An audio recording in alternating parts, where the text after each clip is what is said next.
Chapter 330. Early in the morning, the door to one of the rooms in the villa slowly opened with a soft sound. Wu Yen walked out of his room and slowly walked down the stairs.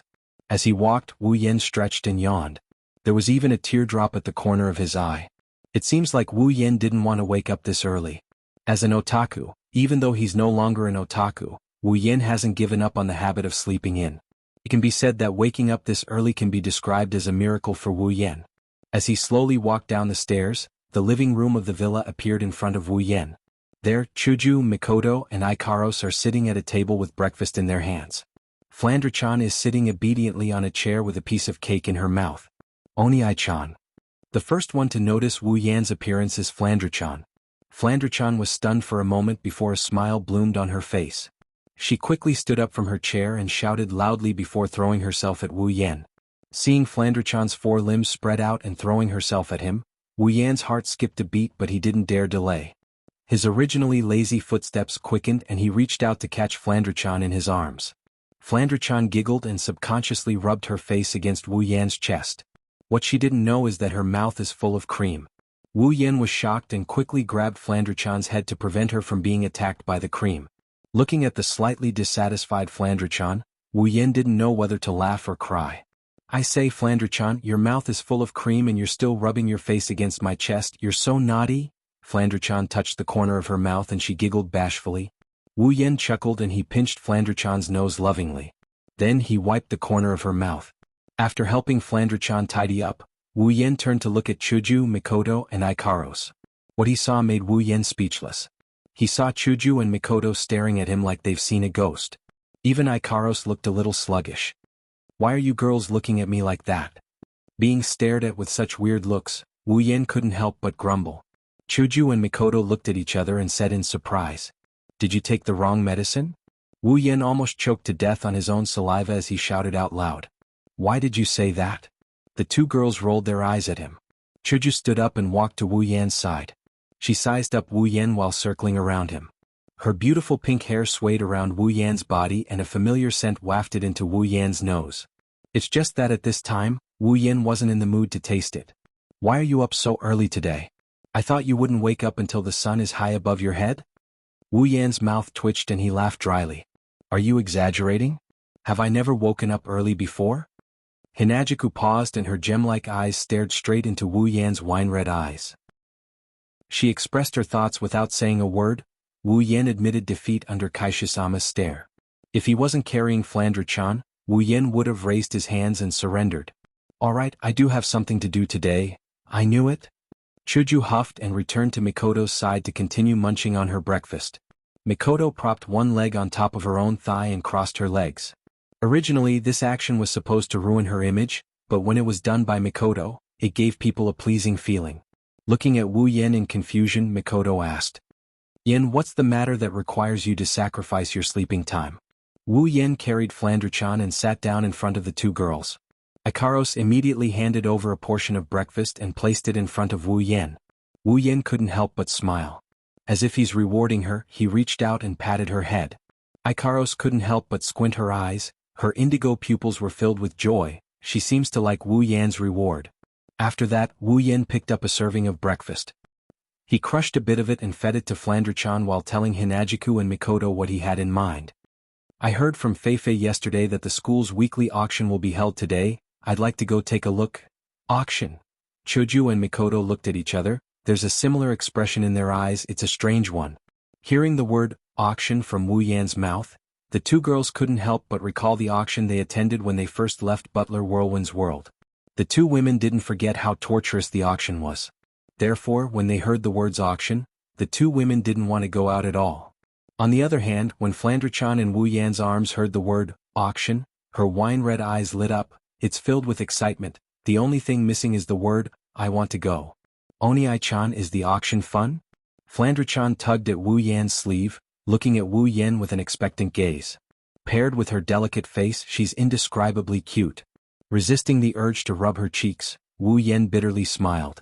"Flandre-chan, the auction isn't for fun." "Then what is it for?"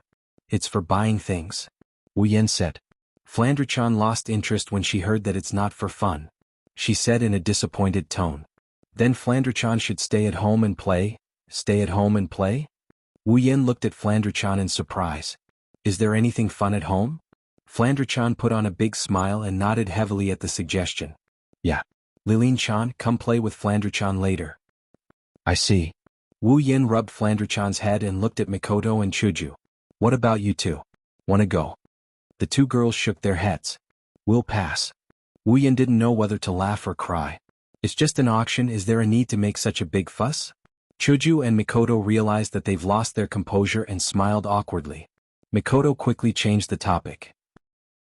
Yen, are you going to the auction because you have something to sell? Wu Yen shook his head and smiled. No, it's the opposite this time. I'm going to bid for something. Hinajiku couldn't help but be surprised. You're interested in other worldly items too? I thought you were only interested in the items in the system. Wu Yen shrugged. Well, I guess you're right. There's a piece of equipment that I really want, but I don't have enough equipment points. So, I'm thinking of getting some armaments to exchange for equipment points, and at the same time I can increase its power. Increase its power? Wu Yan's explanation obviously confused the two girls. Wu Yan chuckled when he saw their puzzled expressions. He didn't answer them and instead he opened up the system list and clicked on the equipment option. He dragged it out for a bit. Soon a piece of special equipment appeared in front of the two girls. Gate of Babylon. Unique equipment. A sword in the shape of a key that connects to the Golden City. Able to connect to a treasure vault with its own space, the Golden City. Able to freely take out or store items from the Gate of Babylon. Also able to use the equipment in the Gate of Babylon like bullets for shooting in battle. The stronger the equipment in the Gate of Babylon, the more types of equipment, the higher the level of the Gate of Babylon, and the more powerful it is. Note, starting level is D rank, maximum level is A rank. 500,000 equipment points. Chapter 331. Silveria World Institute's auction is only held once a week. Every time it's held, the items up for auction would be extremely rare items such as rare armaments, battle techniques and spells for Tier 7 warriors and mages, or even items that can be used to aid in cultivation. Due to the special nature of the Spalier World Academy, the resources transported from all over the Spalier world would appear at the auction every week. It could be said that the Spalier World Academy's auction was definitely one of the largest in the world. This wasn't surprising. If it wasn't for this kind of auction, it wouldn't have been able to attract the young masters and young ladies from the various factions. Therefore, on this day of the week, which was also the day of the auction, the popularity of the Arena Tower, the Trading District, and the Trading District, which were supposed to be the most popular places among the students, would decrease a lot. This was because the students would flock to the auction house. Therefore, on the way to the auction house, Wu Yen felt that the people around him were getting denser and denser. According to the information on the map, Wu Yen arrived at the auction house. When Wu Yen saw the auction house, Wu Yen couldn't help but feel a little shocked. This auction house was a little too big. Wu Yen estimated that the auction house in front of him was at least 10 times bigger than the one in the supply town. It was inconceivably big. However, after thinking about it carefully, he felt that it was only natural. After all, the Spalier World Academy had a total of 10 million students. Well, although most of the students didn't have enough credits because they weren't doing well, they wouldn't come to the auction house. However, at the very least, the people from the 9 great powers wouldn't be lacking in credits. While Wu Yen was paying attention to the auction house in front of him, the students around him were paying attention to him. They were all looking at Wu Yen with faces full of surprise. Look, it's that newcomer. You still call him a newcomer? He's a powerhouse in the top 25. He even tied with the leader of the Sea of Icicles, who's ranked 9. That's right. If things had continued that day, he might have been the final winner. At the very least, he can be ranked in the top 10. I really don't know which force will benefit from such an expert in the end. That's right. If any force can get a top 10 ranker, then they'll really be rich. As the discussion progressed, the voices of the surrounding students grew louder and louder. In the end, even Wu Yen, who was paying attention to the construction of the auction house, could hear them. Wu Yen couldn't help but frown when he heard the noise. After hearing a part of it, Wu Yen felt helpless. Great, now he's really famous. However, it was too noisy. Looking at the auction house not far away, Wu Yen suddenly swayed. Under everyone's astonished gazes, his body gradually blurred until it disappeared. His body turned into an afterimage. Wu Yen used all kinds of unimaginable postures to force his way through the dense crowd and arrived at the entrance of the auction house. This also allowed Wu Yen to discover another use of the infinite martial refinement. It's just that it's a little speechless. Just as Wu Yan was about to walk into the auction house, a familiar voice rang out, "Yan, you're here." Lulu appeared out of nowhere and arrived in front of Wu Yan. Her eyes were squinted into crescents, seemingly happy. Behind Lulu, Feifei led a group of Fatal Forest students over. As she walked, she waved the night elf in her hand at Wu Yan, greeting Wu Yan. Wu Yan smiled and looked at Lulu and Feifei. He then looked at the large group of supporters behind the two girls and said with amusement, "Yo, as expected of people with status and status. This show of extravagance?" Lulu couldn't help but roll her eyes. Her small hand fiercely slapped Wu Yan and pouted in dissatisfaction. Feifei shook her head and jokingly said, "If you like, I can let you have fun." "No need, no need." Wu Yan hurriedly shook his head. "If you really let me have this show of extravagance, your supporters will tear me to pieces." Feifei immediately retorted after hearing Wu Yan's words. "Tear you to pieces? Our deadly forest doesn't have that kind of ability. You're ranked 25th, and you're even able to tie with the ice spirit. Who else can do that?" Wu Yan immediately laughed embarrassedly. Lulu used her foot to pick up a small rock on the ground and unwillingly pulled on Wu Yan's sleeve. She pitifully wiped away the tears in her eyes. "You're really annoying. When we first met, you were still a weak barbarian. Now you've become so much stronger than me. Tell me, did you eat some kind of drug that turned you into a Superman?" Wu Yan sweated when he heard Lulu's words.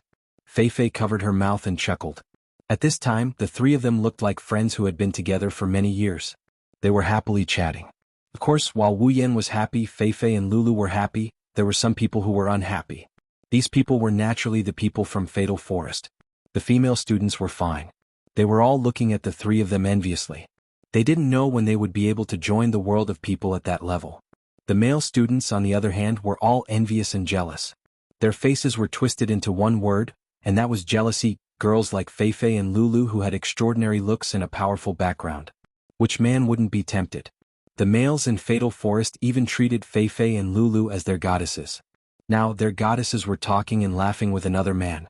Their intimacy level was off the charts in front of them. If this wasn't the time to be jealous, when would it be? Of course, jealousy was considered good in Fatal Forest. There was one person who had resentment written all over his face. His eyes were fixed on Wu Yan and he was almost on the verge of bursting into flames. This person was none other than Hughes. When he thought about how the commoner that he had looked down on had not only defeated him and won the favor of Feifei and Lulu, but also became a super celebrity in the Spalier World Academy in the blink of an eye, Hughes had the urge to kill someone. However, no matter how much resentment he had or how much he struggled, he would never be able to catch Wu Yan's attention. While Wu Yan was chatting with Lulu and Feifei on the other side of the crowd, the students suddenly parted to the side and opened up a path. This attracted the attention of Wu Yan and the others. Under everyone's watchful eyes, Bing Ling and Bing Mian led the people from Sea of Dense Ice out of the crowd and arrived at the entrance of the auction house. Bing Ling and Bing Mian also noticed Wu Yan, Feifei and Lulu. Bing Ling nodded at Wu Yan and the others as a form of greeting before walking into the auction house. After all, his relationship with Wu Yan wasn't exactly friendly. As for Bing Mian, he was in a much worse state. When he saw Wu Yan, his eyes turned cold and gloomy. After all, not only was he publicly slapped by Wu Yan that day in the arena, his ranking was also taken away from him. He had to put in a lot of effort before he was able to get his ranking back from a challenge. However, he was only ranked 28 this time. Bing Mian glared at Wu Yan and clicked his tongue before walking into the auction house. If one looked closely, they would notice that Bing Mian's face was a little pale and his steps were a little weak. Lulu couldn't help but make a face at Bing Mian. That guy is still so annoying. Feifei nodded thoughtfully. Bing Mian is a very narrow-minded person. You humiliated him in front of everyone that day. I wonder if he's plotting something. Wu Yan smiled casually. His wine-red eyes turned slightly and a golden light flashed and disappeared in the blink of an eye. Chapter 332. After entering the auction house, Wu Yan realized that it was much more spacious than it looked from the outside. Unlike the auction house in the supply town, which had more and more seats, the Spalier World Academy's auction house was more like a stage. At the very front, there was a tall platform with a small table and wooden mallet that were used exclusively by auction houses. Opposite the platform there were rows of seats. On the high walls on both sides, there were also seats that looked like VIPs. They were placed on the platform and hung there like balconies. Of course, the balcony seats on both sides of the high wall weren't VIP seats. The Spalier World Academy doesn't do that either. There were a total of 100 seats for the people who were ranked. Wu Yin, who was ranked 25th, was also qualified to use those seats. However, Wu Yin and Fei Fei didn't want to go up there. It's not that they didn't want to get special treatment, it's just that Lulu was still here. Lulu pulled Fei Fei and Wu Yan's sleeves with a pitiful look. Wu Yan and Fei Fei couldn't make up their minds to go up there and enjoy the seats. In the end, they could only follow the people from Deadly Forest and sit in the lower seats. Of course, even though the feng shui of the seats wasn't as good as the ones above, it wasn't bad either. Deadly Forest's name was quite famous in the Spalier World Academy. Therefore Wu Yan, Fei Fei, and Lulu still managed to get to the front of the feng shui seats. On the left was Lulu and on the right was Fei Fei. Wu Yan sat in the middle under everyone's envious, jealous and hateful gazes. His expression was indescribably calm. If one were to describe their gazes of envy and jealousy as sharp arrows, then Wu Yan's skin would have been tempered by these arrows to the point that his bones would be as tough as steel. Compared to the girls of Tokuwadai who have turned black, he's just too weak. After an unknown amount of time, Wu Yan, Fei Fei, and Lulu chatted until the auction finally started. For some reason, the auctioneers in the Spalier world were always old men with white hair and a face full of wrinkles, not cute girls. However, the scale of the Spalier World Academy's auction was incomparable to the one in the supply town. It was just the beginning, but one treasure after another appeared in front of Wu Yan, leaving Wu Yan dumbfounded. For example, the rank 7 combat technique that was supposed to be the finale in the supply town was put up for auction right from the start. What made him speechless was that other than the normal and elite students, no one else participated in the bidding for the rank 7 combat technique. Another example would be the Volkswagen armaments that Wu Yan auctioned off as the finale item. Here, one after another, the staff in charge of setting up the items are casually tossing them onto the stage. Wu Yan couldn't bear to watch this any longer.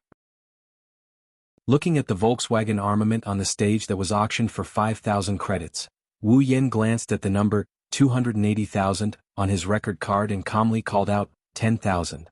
Following Wu Yan's voice, the auction house that was getting rowdy due to the constant bidding suddenly quieted down. Not a single person dared to make a sound. Wu Yan was a little surprised. He didn't know whether to laugh or cry. What's going on? Perhaps seeing Wu Yan's confusion, Fei Fei smiled and said, "You are now a big celebrity in the academy. You have the strength to rank in the top 10. No one would risk offending you for a Volkswagen armament." When Fei Fei said that, Wu Yan understood. However, he still didn't know whether to laugh or cry. Well, the result was pretty good anyway. On the other side, Bing Mian slowly sat down at the seats reserved for the powerhouses. He looked at his elder brother who had stopped him when he was about to call out a price. Bing Mian grumbled in dissatisfaction. "That's right. Brother, why did you stop me?" Hearing this, the ice spirit snorted coldly and said rudely, "Are you stupid? Even if you have a grudge against Wu Yan, don't you think it's too low class to do something like that for a Volkswagen armament?" Bing Mian said unhappily, "Why not? With my credits, compared to that upstart, it's more than enough." Bing Ling couldn't help but laugh coldly. "Then they'll find a chance to slap you twice. The next day, the entire Silveria World Institute will be talking about how you, the second leader of the Sea of Icicles, got slapped for offending someone because of a common armament," Bing Ling said in a disappointed tone. Bing Mian was stunned and his face turned red. Bing Ling sighed and looked at Wu Yan. He said to Bing Mian, "If you don't like it, work hard and improve your strength. Go to the arena and get your revenge. Don't play dirty tricks all the time. You won't be able to achieve anything if you do that." Bing Mian trembled as he said, "Understood." Bing Mian was still very afraid of his big brother. As for whether Bing Mian listened to Bing Ling's words, only Bing Mian himself would know. With the passage of time, one item after another was brought up to the stage by the staff. Then they were taken away by the students one by one. Wu Yan managed to get quite a number of armaments as well. However, they are all common grade armaments. Still, they are cheap, right? Spending a total of 100k credits, Wu Yan bought close to 20 mass armaments.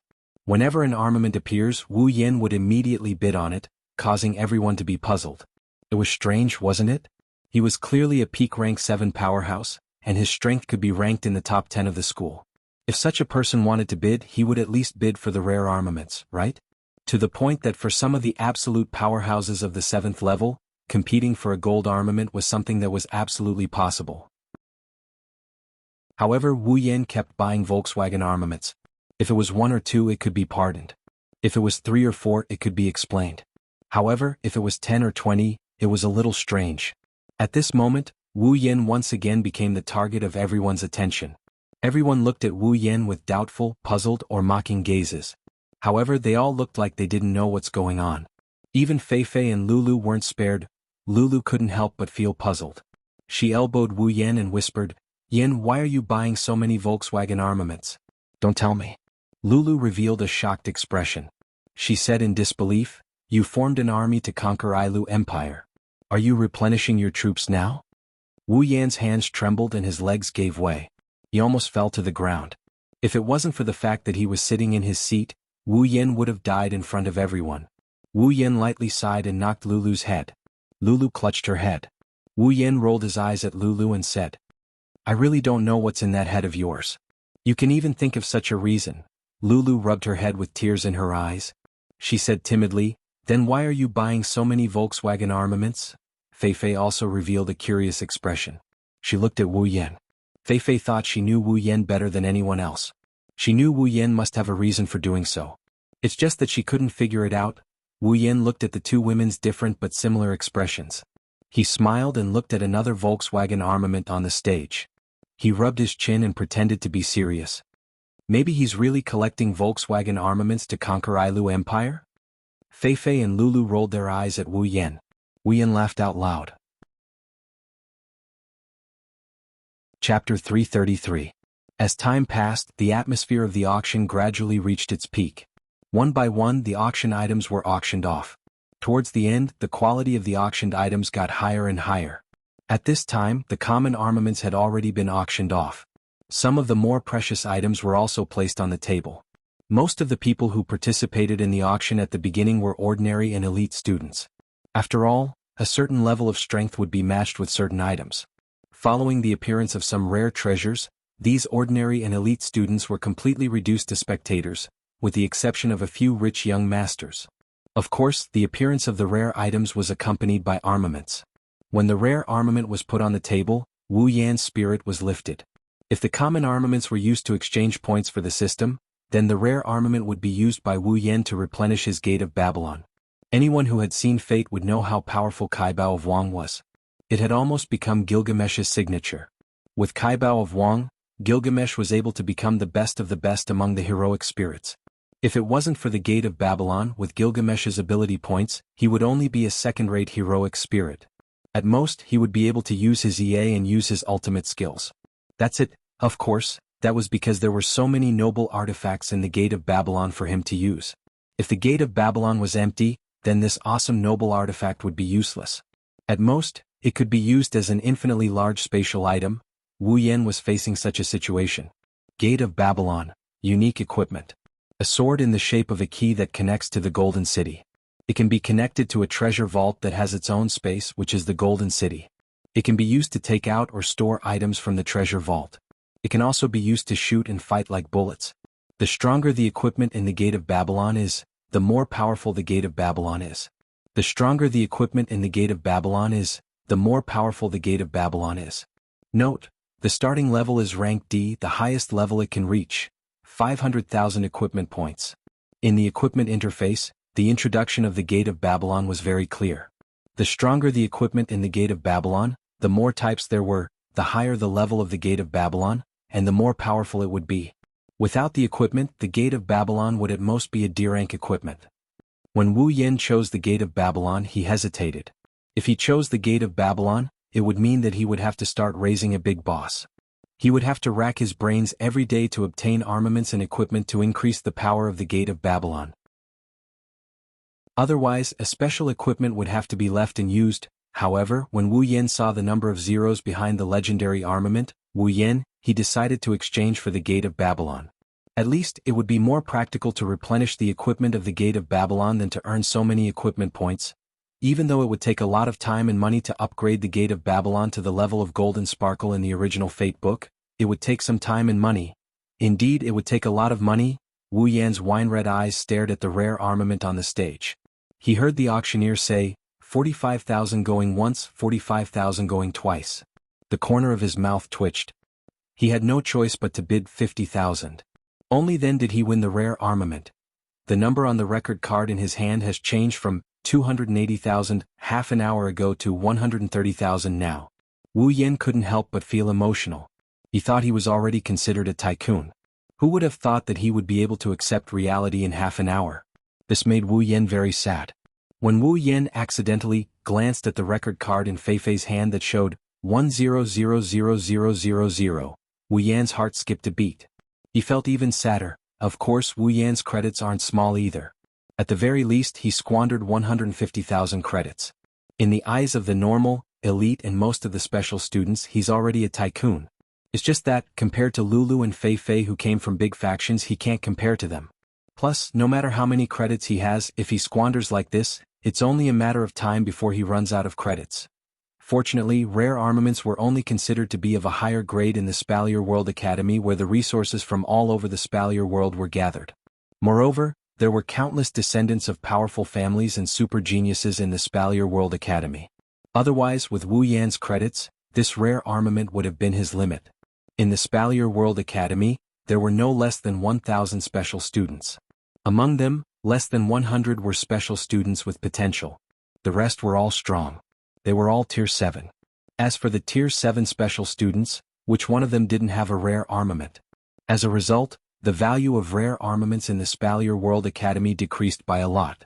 If it appeared outside of the Spalier World Academy, it would be sold at a sky-high price in a city. Therefore, in the Spalier World Academy, expensive things became cheap, cheap things became expensive, and even more expensive things became unimaginable. This kind of situation appeared very quickly.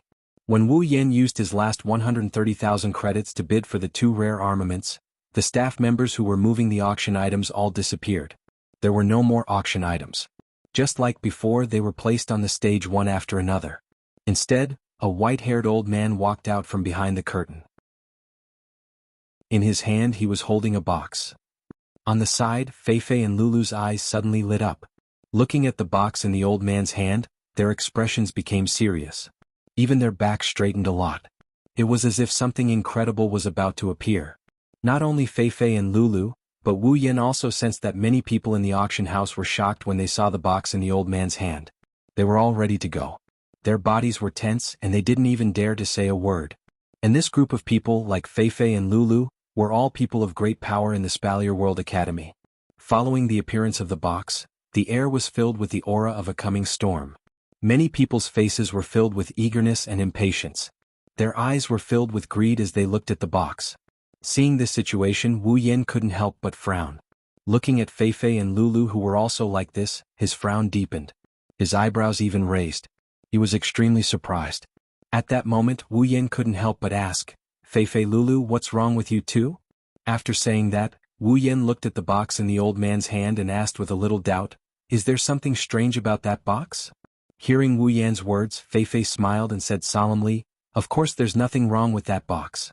The problem is the thing inside the box." "The thing inside the box?" "That's right." Feifei nodded and exchanged glances with Lulu. Then she looked around at the people in the auction house, especially those in the special seats on both sides. Feifei's gaze stopped on them for a while. Then she said word by word, "The thing inside the box should be the final item of this auction. It's also the main reason why we're here today." Hearing this, Wu Yan's wine-red eyes looked at the box that had been placed on the stage. However, what Feifei said next made his eyes shrink. "That's a gold armament." Chapter 334. Wu Yen is no stranger to gold armament. After all, he has a gold armament in his space ring. Ikaros and Flandre-chan also have gold armaments. His own meteor shower, Ikaros' Uranus system, Flandre-chan's Levitin, all of them were X or gold tier armaments. Logically speaking, for Wu Yen, the shock that the gold armament can bring to him shouldn't be that big. After all, he has one on him, why should he act like he can't handle it? That's how it is. The words gold armament had already spread throughout the entire auction house. Needless to say, the normal and elite students were drooling over it. As for the special students and the people from the major powers, they all looked at the box on the stage with burning eyes. This proved how attractive the gold armament was to them. It's only natural. Rare armaments are considered rare treasures in the Spalier world. However, due to the Academy's special nature, rare armaments aren't that rare. At the very least, the special students all have one. However, the gold armament is different. At the very least, none of the special students have a gold armament. According to the Spalier world's unspoken rules, gold armament is something that only those at the ninth stage can wear. One can only imagine how attractive a gold armament that only those at the ninth stage can wear would be to these special students. Wu Yan, on the other hand, is the calmest one out of everyone. Of course, the reason why she said she was calm is because Wu Yan's performance wasn't as joyful as the other students. However, her wine-red eyes couldn't help but show a fervent emotion. As long as he thought of the box on the stage, there was an armament of the same grade as the Meteor Knight, the Uranus system, and the Leviathan. This trace of eagerness couldn't be extinguished no matter what. It's obvious that the gold armament isn't as attractive to Wu Yan as the other students, but it's still not small. After all, he used Meteor Shower to intimidate Alistair Iwa S, an archangel divinity. He even used Meteor Shower to insta-kill Kikin Taidaku, who was stronger than himself at that time. Ikaros even used the Uranus system to grind 3 people of the same tier who were just a notch weaker than him into pieces. From this, it can be seen that even though there's only a difference of 1 level between a gold armament and a rare armament, the difference is like heaven and earth. Just the power displayed by the gold armament is enough to make Wu Yan envious. After all, he came here today for the armament, didn't he? However, the eagerness quickly disappeared. What was left was a deep sense of depression. That was because the number displayed on his record card was already a crimson 0. Wu Yan couldn't help but sigh. It seems like he's not fated to get the gold armament. He can only be a bystander this time. Well, it's not like he doesn't have a gold armament. With the system, he'll never lack anything. The only thing he lacks is points. As long as he has points, nothing will be a problem. With that thought, Wu Yan felt relieved. He crossed his arms in front of his chest and looked around. The depression he felt earlier has turned into a playful mood. Following the appearance of the gold armament, figures that weren't originally there appeared in every corner of the auction house. It's obvious that they're here for the armament. From the aura they're emitting, Wu Yan can tell that they're not any weaker than Princess Sylph. In fact, they're a lot stronger. Rank 8 powerhouses. Wu Yan's wine-red eyes narrowed. He rubbed his chin and thought. Since Princess Sylph is the strongest student in the Spalier World Academy, then these figures who are a lot stronger than her should be the teachers of the academy. The attractiveness of the gold armament was indeed huge. Even these arrogant teachers were attracted to it. This time around, things were going to be interesting. Little did he know that in the eyes of others, Wu Yan is the most interesting one. Feifei has been observing Wu Yan.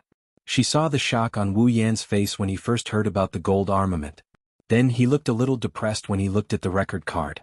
Now he's looking around with a playful expression. Everything was captured by Feifei. Looking at the playful expression on Wu Yan's face, Feifei felt a little strange. She knew how tempting a gold armament is to a greedy person. It's something that even a rank 9 would want. Wu Yan, on the other hand, had such an expression when he heard about the gold armament. It's as if the item on the stage isn't a gold armament but a rare one. Feifei, of course, didn't know that Wu Yan was being so carefree because he knew he had no fate with the armament. At this time, Feifei also noticed the sudden appearance of the figures. She frowned and scanned them with her beautiful eyes. It's as if she's trying to recognize them. So the teachers from the academy are here too? Hearing this, Wu Yan turned around and looked at the night elf in Feifei's hand. With a smile that isn't a smile, he said, "Feifei, do you also want the gold armament?" Feifei couldn't help but smile. She raised the night elf in her hand and said indifferently, "I have this, it's enough." After saying this, Feifei looked at the other side of Wu Yan and said with a strange expression, "There's someone else who wants the gold armament." Wu Yan scratched his face in confusion and looked in the direction of Feifei's gaze. With this look, his face fell and finally, it became the word embarrassed. "I really want it. I really want it," Lulu muttered as if she's crazy. Her hands were clasped in front of her chest and her eyes were filled with twinkling stars. She looked like a little girl chasing after her idol. The reason is naturally because the gold armament is a magic staff specially used by magicians. When the gold magic staff appeared in front of everyone, the warriors were disappointed, while the mages' eyes were burning with fire. They held the record cards in their hands tightly, and their faces were filled with impatience. Thus, the next round of competition began just like that. 100,000, 200,000, 300,000, 500,000, 700,000. When the word 700,000 rang out in the auction house, the entire auction house went silent for a moment. Then an endless stream of bids began. However, this time the increment wasn't as high as 100,000. Hearing that the price had risen to 750,000 credits, Wu Yan's mouth twitched. When he heard Lulu shout, 800,000, Wu Yan's eyebrows twitched. A bunch of rich people. However, when Wu Yan thought of this, a cold voice rang out and caused him to lose his calm again. 1,000,000. An ice-cold voice that sounded like the sounds of nature gently reverberated throughout the auction house, causing everyone to be stunned.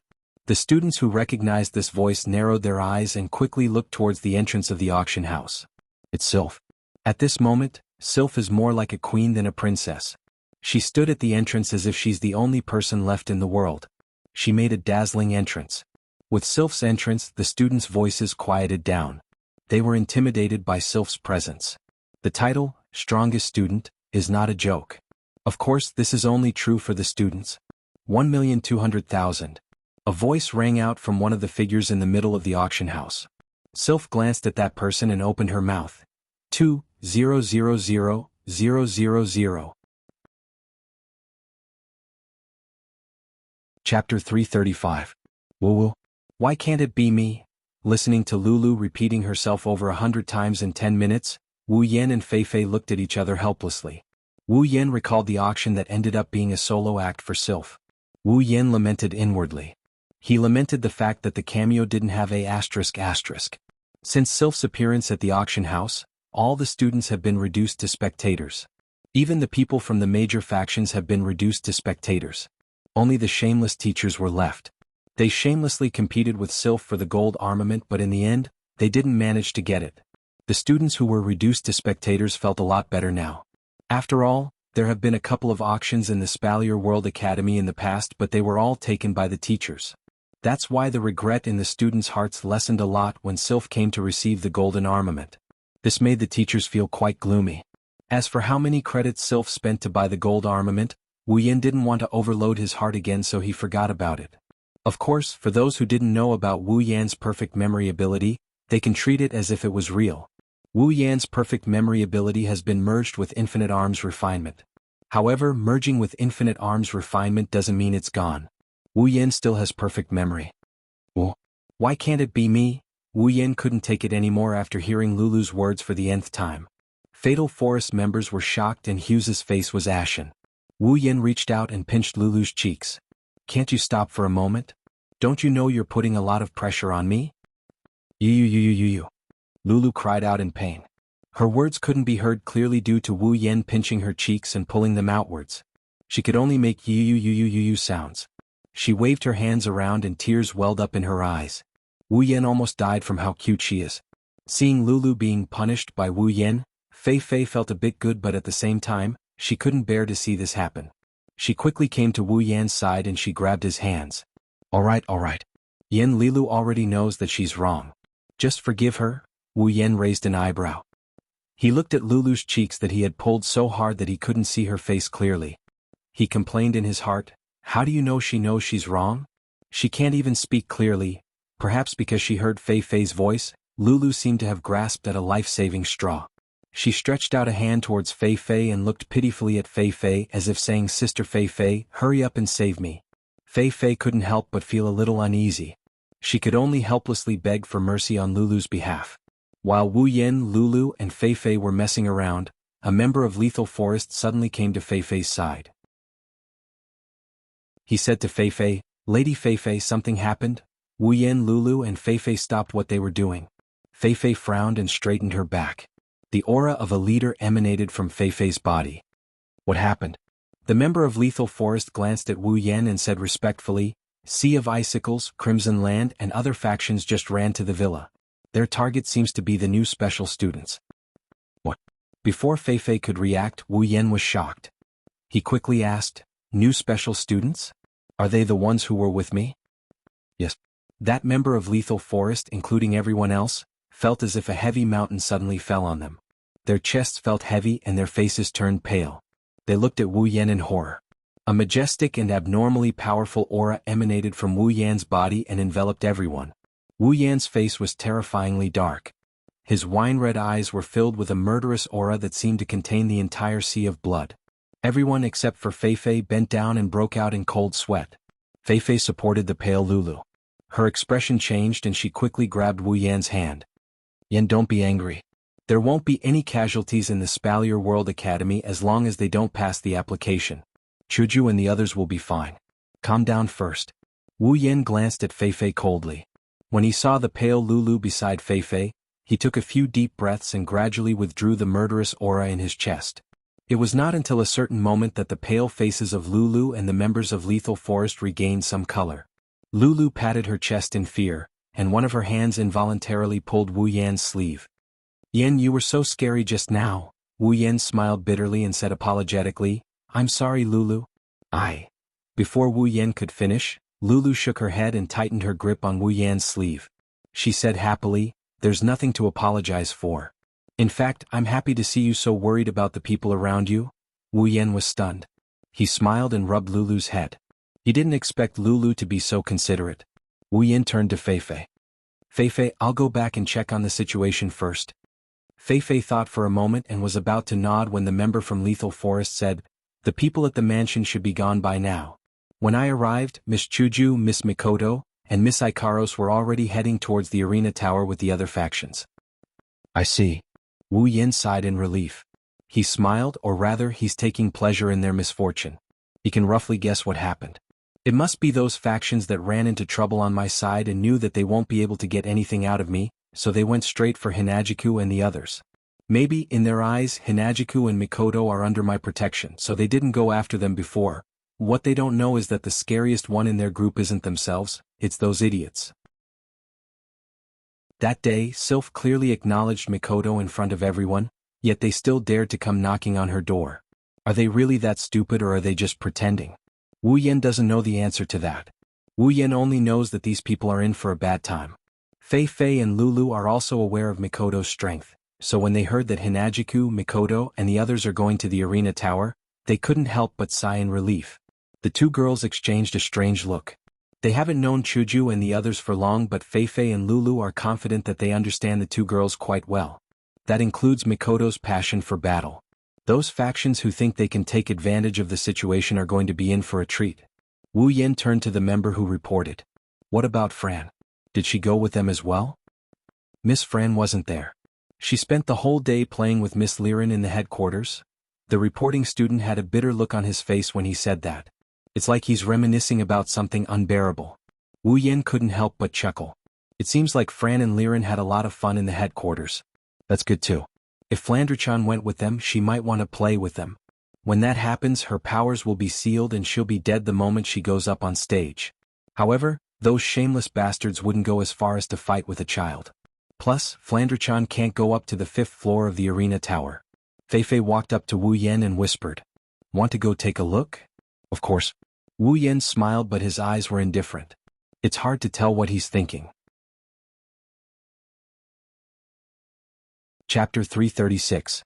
When Wu Yen and Feifei arrived at the 5th floor of the arena tower, the scene that greeted them made their anxious faces freeze. They couldn't keep their cool anymore. Hinajiku and Ikaros are standing below an arena, leisurely strolling around. Mikoto is standing at the center of the arena, her body still emitting electric sparks. At her feet, there's a special student twitching and foaming at the mouth. Wu Yan's heart skipped a beat when he saw this scene. He forced a smile on his face. Why does he feel like he's seen this somewhere before? No, he should say that he's seen this somewhere before. Those delinquents in Academy City, Sea of Icicles, Crimson Land, and the other 6 factions were all standing below the stage. Their faces were blank and there was a trace of daze in their eyes. It was as if they had suffered a blow. Beside them, there were a few students they were taking care of. Their bodies were twitching just like the person on the stage. Bing Ling, Bai Shi, and the other leaders of the major forces looked as if they had just eaten a dead fly. Their faces were ashen, and at the same time, there was a trace of bitterness on their faces. It was obvious that these leaders weren't feeling very good at the moment. This was only natural. He came to the other party's territory aggressively and expressed his intentions. Then he came to the Tower of Arena with great confidence. In the end, he fell to the ground in a daze. Such a tragic event was common in novels and movies. It could even be said to be melodramatic. However, when it really happened to them, they finally understood the sorrow of being a minor character. And it was twice. The referee who's playing the role of a bystander came up and announced, "The opponent has lost the ability to fight. The winner is student Misaka Mikoto. Since the loser's ranking is higher than the winner's, student Misaka Mikoto will be the loser's ranking. I hereby announce that the new special student, Misaka Mikoto, is ranked 4th in the rankings. The audience couldn't help but applaud when they heard the referee's announcement. The major factions, on the other hand, had an extremely bitter expression on their faces. Wu Yen, Lulu and Feifei couldn't keep their cool anymore. It's only been a while and Mikoto is ranked 4th. Wu Yen and Feifei couldn't help but look at each other. Especially Wu Yen, he didn't know whether to laugh or cry. This is great. In just a short while Mikoto's ranking shot up to the top 10 like a rocket. How can Wu Yen, who fought so hard to get into the top 30, endure this? If Wu Yan's memory serves him right, the special student lying under Mikoto's feet should be one of the leaders of the 9 factions. Mikoto took down the leader of one of the major factions and the audience applauded fearlessly. Should I say, as a pretty girl, Mikoto is showing off her privileges? Thus, Wu Yen started to complain. For the first time in his life he started to complain about the girls around him. Why are they so strong? Mikoto is strong, Ikaros is strong, Chuju is strong too, even Shokuho Misaki and the others are strong too. Next time should I summon a few soft girls? With that in mind, Wu Yen walked up to Chuju and Ikaros. He looked at Mikoto, who was stroking her bangs, and sighed. It's because of this sigh that Chuju and Ikaros noticed Wu Yan's arrival. Wu Yan's heart was hurt. Master? Ikaros always looked like she's following Wu Yan's lead. When she saw Wu Yan, her indigo eyes rippled and she walked up to him. Yen, you're here. Chuju giggled, giving Wu Yen the urge to give her a good spanking. Wu Yen could only helplessly raise his hand. Are you guys okay? Chuju rolled her eyes and rudely said, which eye of yours saw that we're not okay? It's clearly those people who are not okay? Wu Yan's face twitched, he said embarrassedly, you're right. Feifei also came to Chuju's side. She looked at Mikoto, who's covered in electricity. Feifei's hands trembled a little. Her sharp intuition told her that the electricity on Mikoto's body is very strong. Mikoto is also very strong right now. Even if she went up and got hit by the electricity, she wouldn't have a good ending either. This feeling didn't make Feifei depressed. Instead, the battle intent in her heart started to surge. Her eyes shone brightly and she gripped Night Elf tightly. It's obvious that Feifei's battle intent has been stimulated by Mikoto. After all, Mikoto is currently 4th and Feifei is 5th. However, at this time, Mikoto didn't pay attention to Feifei or Wu Yen. It's not that she didn't know that Wu Yen and the rest are here, it's just that the teleportation formation on the 5th floor suddenly flashed with light, attracting everyone's attention. Under everyone's gazes, 3 figures walked out of the teleportation array one after another. At the same time, special students walked out of the teleportation array one after another. With these 3 leading the way, they walked towards the arena. Seeing these people, everyone was stunned. The people from the 9 major factions all tensed up as if they saw something incredible. Among these people, Wu Yen was naturally included. There weren't many people walking out from the teleportation formation, but there weren't few either. The aura that was faintly emitted from their bodies was much stronger than most of the people here. Especially the 3 in the lead. Almost everyone in the Spalier World Academy knows who these 3 are. They looked at each other because they recognized them. Other than Chuju, Mikoto, and Ikaros, there's also Wu Yen. Wu Yen doesn't know who these people are, but there's one person he knows. Even though he's only seen her twice, the impression she gave him isn't something he'll forget easily. That person is Princess Sylph. The identity of the special students behind Princess Sylph and the 2 special students who were walking at the head of the group was obvious. One of the 3 royal factions of the Spalier World Academy, the leader of the 3 royal factions, the Prince of Fea Empire, Kaya Barba. Kaya Barba. One of the 3 royal factions of the Spalier World Academy, the leader of the Beast Tide, the Prince of Barba Empire, Jafar Barba. Barba. Lastly, one of the 3 royal factions of the Spalier World Academy, Snow Song, the leader of Snow Song, the Princess of Ilu Empire, Sylph Barba. Ilo. Silveria World Institute, the last 3 strongest factions among the 12 strongest factions, finally appeared in front of everyone's eyes. The moment they appeared, other than Wu Yen, Chuju, Mikoto, and Ikaros, everyone else recognized them. That's why they're so surprised. Wu Yen, Hinajiku, Mikoto, and Ikaros didn't know the identity of the intruder, but in their eyes, the information of the intruder appeared. Sylph? Ilu, level 72 Kaya? Fea, level 70 Jafar? Barba, level 70? 3 tier 8 powerhouses. They're the 3 strongest students of the Spalier World Academy, the top 3 super powerhouses. Fei Fei, the leader of Deadly Forest, ranked 5th, Bing Ling, the leader of Sea of Icicles, ranked 9th, Bai Shi, the leader of Crimson Land, ranked 10th, the leaders of the 6 factions ranked 6th, 7th and 8th, as well as Mikoto, who just took 4th place. Mikoto, who was standing in the arena, ranked 4th. The top 10 students of the Spalier World Academy are all here. Chapter 337. The gathering of the top 10 students of Silveria World Institute ignited the passion of every student on the 5th floor of the arena tower. The place where the 10 students gathered became the center of attention of every student on the 5th floor. The students stared at the top 10 with burning eyes. They couldn't help but wonder when they would be able to become the center of attention like them. Even Wu Yan couldn't help but feel a flame ignite in his chest. His eyes flashed with intense light and the corner of his mouth curled into an intriguing arc. However, Wu Yan's target isn't the top 10 rankers like the other students, it's the top 3 rankers. Sylph, Ka, Jaffer. These are the 3 strongest students in the academy. They are also Wu Yan's biggest obstacle to his mission. Sylph, Ka, and Jaffer arrived at the front of the arena and looked at Mikoto with different expressions on their faces. Jaffer, the tallest of the 3, sized up Mikoto from head to toe. Then he clicked his tongue in dissatisfaction. Like a beast, a clanging sound came out of his mouth. What is this? I was wondering what kind of person Sylph would approve of. So it's just a little girl. Mikoto turned her attention to Jaffer. A dangerous glint flashed across her eyes as she looked at Jaffer. Who are you calling a little girl? Jaffer glanced at Mikoto with a mocking smile. He was about to say something but was interrupted by Ka on the side. Your Highness Jaffer, don't be so full of yourself. Ka smirked at Jaffer and pointed at Sylph with his lips. Or else, you might make someone unhappy. Jaffer's expression darkened. He looked at Sylph with a hint of fear and unwillingness. He snorted coldly and turned his head away. He didn't continue the topic of little girl. Kaya laughed lightly and turned to look at Mikoto. Unlike Jaffer, Kaya also sized Mikoto up before sighing. Miss, although you're a woman, you should be younger than me. To be able to become a Type 8 expert at such a young age, you must be much stronger than Kaya. Everyone present except for Wu Yan, Chuju, Ikaros, Feifei and Lulu had a change in expression. Even the major factions that lost to Mikoto had the same expression. Countless people looked at Mikoto in shock. They looked at the young girl who exuded a youthful aura, she's long been devoured to the bone, with disbelief. She's a Tier 8 powerhouse?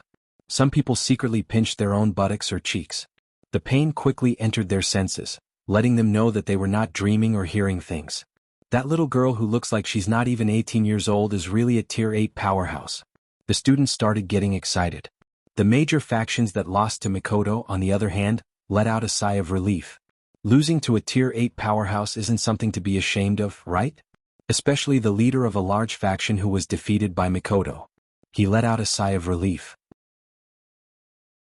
He wasn't afraid of people saying that he lost to a Tier 8 fighter, but he was afraid of people saying that he lost to an underage brat.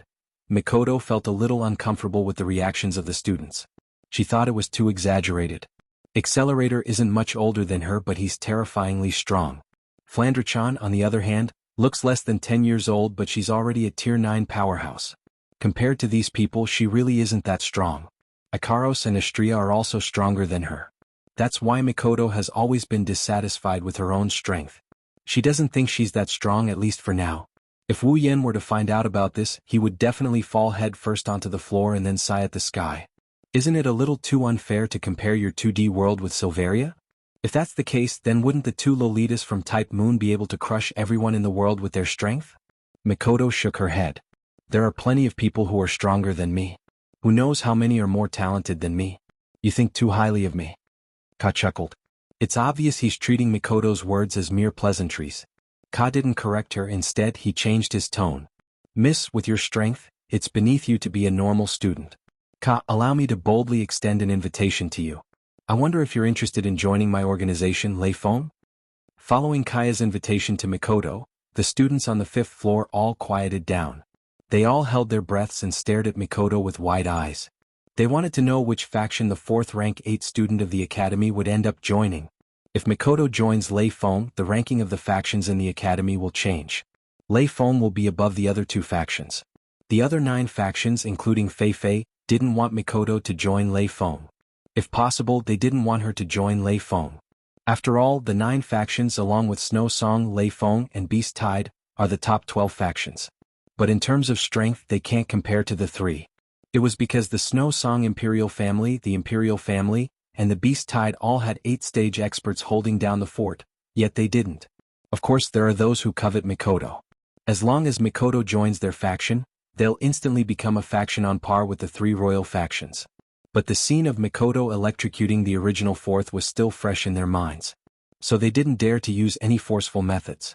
They only hoped that Mikoto wouldn't accept Ka's invitation. That's to give them some hope. Mikoto didn't disappoint. She shook her head and crossed her arms in front of her chest. I'm sorry, I don't have any intention of joining any faction yet. Ka shook his head in disappointment. But he still said in a carefree manner. If that's the case, Ka won't force you. I only hope that if Miss wants to join any faction in the future, you can consider joining Lei Feng. I'll always welcome you. Mikoto nodded with a smile. On the side, Jaffer sighed in relief. If that little girl were to be recruited by Ka, then it'd be a headache for him. Due to his previous preconceived notions, he couldn't invite her now. Plus, it didn't look like she was going to join any faction. Jaffer didn't say anything to prevent himself from being snubbed. At this time, the silent sylph walked up. Her icy blue eyes glanced at Ikaros before looking at Mikoto. Her expression was cold as she said something that caused everyone's expression to change. Do you accept my challenge? Hearing this, Mikoto was stunned for a moment. Then, a touch of excitement rushed into her eyes and face. A flash of blue and white electricity faintly flashed through her eyes. You want to fight me? Sylph nodded under everyone's gaze. Her cold voice continued to echo in the room. If you lose, you'll join Snow Song. Kaya and Jaffer cursed in their hearts. Even the people from the major faction started to panic. Mikoto's lips curled into an amused smile as she said loudly. All right. It's decided then. The crowd went into an uproar. Wu Yin and Hinagiku looked at each other. They didn't know whether to laugh or cry. Then they sighed as if they expected better from him. When would this last stop being so competitive? Chapter 338. Mikoto's smile got brighter and brighter as Sylph walked towards the arena. Her tea-colored eyes were filled with eagerness. It's clear how happy she is right now. Only the heavens know how competitive this brat is. She's a violent brat. At this moment, the excited Mikoto and the cold Sylph stood opposite each other, forming a stark contrast. However, no one dared to underestimate this battle.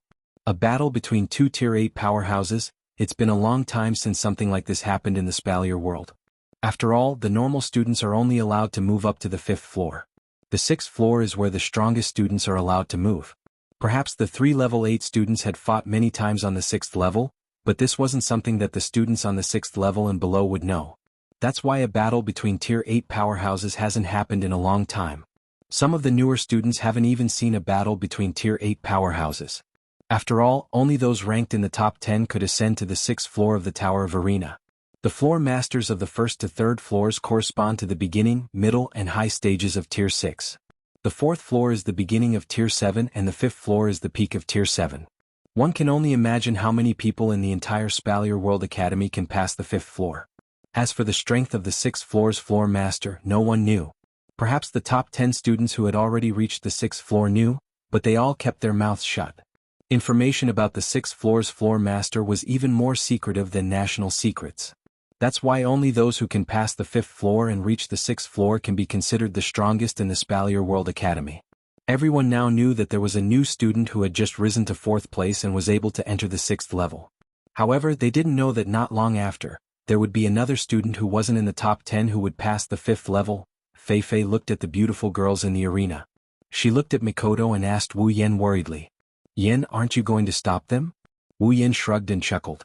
Why should I stop them? Fei Fei lowered her head. After a while she said, Princess Sylph is very strong.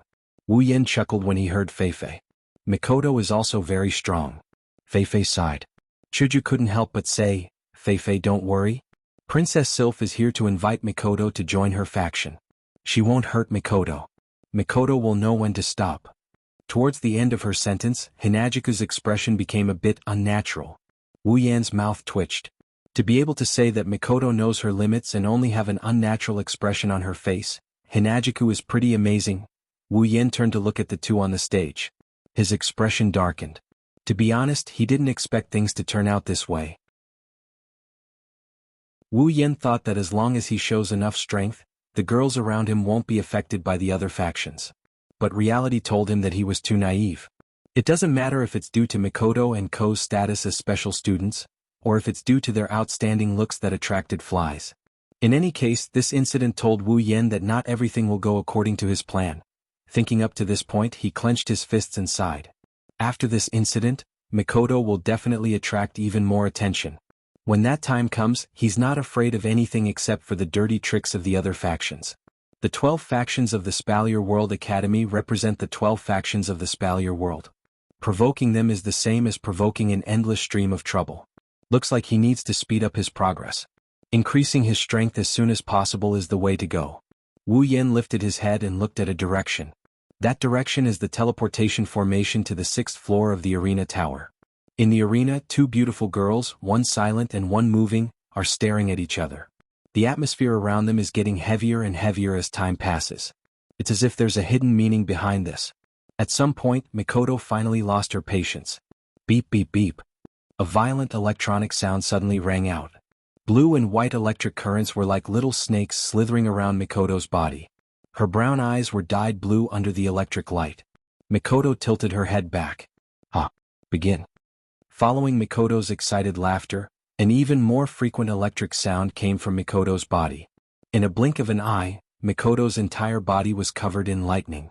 At this moment, Mikoto is going all out. It's as if even the end of the world wouldn't cause her expression to change. Sylph looked at Mikoto, who looked like she was possessed by the god of thunder. She gently raised her white hand. Boom. In an instant, Sylph, who looked like an ordinary person who didn't train, suddenly exploded with a loud boom. At the same time, an unprecedented amount of magical energy erupted from her body. The icy blue magical energy was like a frigid air. It slowly rose from Sylph's body like steam. The surrounding space slowly solidified, and in a blink of an eye, icicles were formed. Sylph raised her hand and the icicles increased in speed. They tore through the air and flew towards Mikoto. Sylph didn't hold back at all. She knew she didn't have to hold back either. Sure enough, Mikoto only glanced at the ice spikes that blotted out the sky. She spread her arms outwards. Following her movement, a thick electric current appeared on her hands. The electric current flowed through her hands and lightly brushed the ground. She faced the incoming ice spikes head-on. Bang bang bang bang. The collision between the icicles and the lightning produced a series of muffled sounds. At this time, every icicle that came into contact with the lightning was like a firecracker, exploding into pieces that filled the sky. The constant collisions between the icicles and the lightning made the entire space seem as if they were celebrating something. The sound of firecrackers rang out continuously. Lightning flashed across the entire arena, and cold air filled the entire space. The students on the 5th floor immediately enjoyed a double cleansing of their senses, both visual and tactile. However, to Sylph and Mikoto, this was nothing more than a greeting. Suddenly, Sylph's lips moved and her mana fluctuated. She chanted an incantation that was both urgent and indifferent at the same time. It was a contradictory yet pleasant incantation. The moment she chanted the incantation, the temperature in the arena plummeted. Sylph turned into a goddess of ice and snow. She blew a gust of icy wind towards Mikoto. Wherever the snowstorm passed, the ground froze into ice, but none of it was blown out of the arena. Sylph's control over her power has reached a terrifying level. Compared to Sylph's control, Mikoto's control is much weaker. She might even be weaker than a tier 7. However, with Mikoto's personality, it's impossible for her to focus on improving her control. She only needs to improve the power of her attacks. Compared to Sylph, Mikoto is superior in terms of explosive power. Mikoto swung her hand in Sylph's direction. The lightning turned into a spear of lightning that pierced through the icy wind towards Sylph. Chapter 339. What unfolded before everyone's eyes was an unbelievable scene. No one has ever seen lightning freeze before, and no one has ever seen flames erupt from a cold current. On the 5th floor of the arena, the howling snowy wind blew in every corner of the arena, freezing the floor into a thick layer of ice. It was obvious that the temperature had dropped to a terrifying level. However, when the cold current came into contact with a lightning net, it started to burn like gas coming into contact with a flame. Although the snowy wind extinguished the fire in an instant, the scene of flames erupting from the cold current is still imprinted in everyone's eyes. On the other side, it's a completely different scene. The violent lightning quickly flowed, breaking through layers of snow and wind. However, the further it went, the slower the speed of the lightning became. In the end, the speed of the lightning stopped under the attack of the snow and wind. It was like a snake that had met its natural enemy. It twisted twice and then froze. It was a shocking scene. Two phenomena that completely violated the laws of physics, yet it brought a deep shock to everyone. This was the embodiment of power to the extreme. Below the stage, Jafar and Kaya, who were both Tier 8, had a grim expression on their faces. Jafar clenched his fists when he saw Sylph and Mikoto's faint silhouettes in the midst of the blizzard and lightning. Jafar growled indignantly. "Sylph, that woman, she's gotten stronger again." Kaya nodded solemnly and turned to Mikoto. "That newbie isn't simple either. She's able to cast lightning spells without needing to chant. Based on her appearance alone, she's not any weaker than Sylph. That's impossible." Jafar clicked his tongue and laughed coldly. "Sylph's true strength hasn't been revealed yet. How can that little girl be Sylph's opponent?" Kaya glanced at Jafar. He didn't think much of it. He knew Jafar well enough to know that he's speaking from his personal feelings. After all, Sylph was someone Jafar dreamed of surpassing. If Jafar admitted that the newcomer's strength was on the same level as Sylph's, then he would have to admit that there's another woman above him. This was something he would never admit. The culture of the Baruba Empire was that men were superior to women. Even though they didn't treat women like clothes, if a woman surpassed them in a certain aspect, they would be laughed at in the Baruba Empire. As a prince of the Baruba Empire, Jafar's view of men as superior to women was deeply ingrained in his heart. That was why Jafar, who was ranked 3rd, could allow Kaya to surpass him but not Sylph. In the Baruba Empire, being surpassed by a woman was a disgrace. This kind of national custom was criticized by countless people. Even Kaya looked down on this kind of phenomenon. However, standing in the position of the other two empires, they were quite happy to see this kind of phenomenon happen. That's why the talented and powerful women of the Baruba Empire would leave the Baruba Empire for the other two empires when they realized that they might cause trouble for themselves. Kaya glanced at Jafar, who was smiling coldly, but his eyes were filled with anger and unwillingness. He shook his head. As an outsider and a prince of an empire, Kaya had no right to say anything about the culture of the empire. At this moment, something strange happened in the arena. The thick snowy wind suddenly moved in one direction like a whirlpool. Following the flow of the snowy wind, the center of the whirlpool condensed into a dazzling ice-blue ball of light. The snowstorm surged into the icy blue ball of light, and the current state of the arena appeared before everyone's eyes. Sylph was standing behind the icy blue ball of light with a crystal staff in her hand. The staff was none other than the gold armament that Sylph bought at the auction. Wu Yin, Feifei, Kaya, Jafar and the other students who recognized the staff shrunk their pupils in shock. If she's using her gold armament, it means that Sylph is going all out. Sylph held the staff horizontally in front of her chest like a cannon. She pointed the cannon at Mikoto, and the icy blue ball of light gathered more and more snowstorm and turned into a terrifying cannonball. Waves of heart-palpitating aura surged out from the icy blue ball of light, causing everyone present to tense up. Mikoto is even more so. As Sylph's direct target, she's the one who felt it the most. However, unlike the others, Mikoto's face is filled with excitement. "This is how it should be," Mikoto shouted as if no one was around. She gathered all the electricity in her body into a thick lightning bolt and directed it towards one of her hands. At the same time, Mikoto raised her hand and pointed it at Sylph. Everyone could clearly see that Mikoto was holding a token in her hand. Not good. Wu Yin, Feifei, Kaya and Jafar shouted at the same time. Their voices were filled with unprecedented seriousness. Even their faces were filled with shock. Following the appearance of the icy blue ball of light and the token, an explosive shockwave swept across the arena. The shockwave was so strong that some of the tables and chairs were blown away. Everyone raised their hands to block the shockwave in front of them. Their combat chi and mana surged in order to stabilize their bodies and prevent themselves from being blown away by the shockwave. The terrifying phenomenon that was transmitted from the arena caused the hearts of every student to be filled with shock, except for a very small number of people who were very strong. Wu Yen gritted his teeth as he looked at the two on the arena. He couldn't help but curse. Those two idiots? What the hell are they doing? Is there a need to make such a big fuss? Are you two mortal enemies? Isn't this the same as fighting to the death? Feifei gripped the night elf so tightly that her hand turned white. Her face was also a little pale. She could already see how terrifying Sylph and Mikoto's next move would be from the shockwave. If things go wrong, even the audience below the stage and the entire fifth floor would be affected. Fei Fei gritted her teeth and turned around to look for the referee. Unfortunately, the referee was nowhere to be found. Fei Fei's expression was one of disbelief. At this moment, Kaya and Jaffa had already raised their do chi. Their eyes were solemn as they looked at the center of the battlefield. Clearly, even they felt that if they didn't use some tricks they would be affected by the shockwaves. By the time all the snow and wind entered the icy blue sphere of light in Sylph's gold armament, it was already the size of a soccer ball. Everyone's expression changed when they saw the terrifying energy contained within the sphere. Sylph raised her head and looked at Mikoto. Her emotionless face glowed with a magical aura. Then she pointed her staff at Mikoto. Ice Dragon Strike. The icy blue ball of light suddenly shot out. Her brown eyes flashed with a hint of graveness. She activated her ability, and all the electricity flowed into the coin in her hand. A bright white dot emitted from the coin, and an energy no less powerful than an ice blue orb surged within this small coin. At some point, Mikoto bit her lips, and with a shout, the coin in her hand was flicked out by her finger. Railgun. As her voice fell, an orange light beam shot out from Mikoto's hand, fiercely hitting the ice blue ball. Under everyone's gaze, the two extremely terrifying energy bodies instantly collided with each other.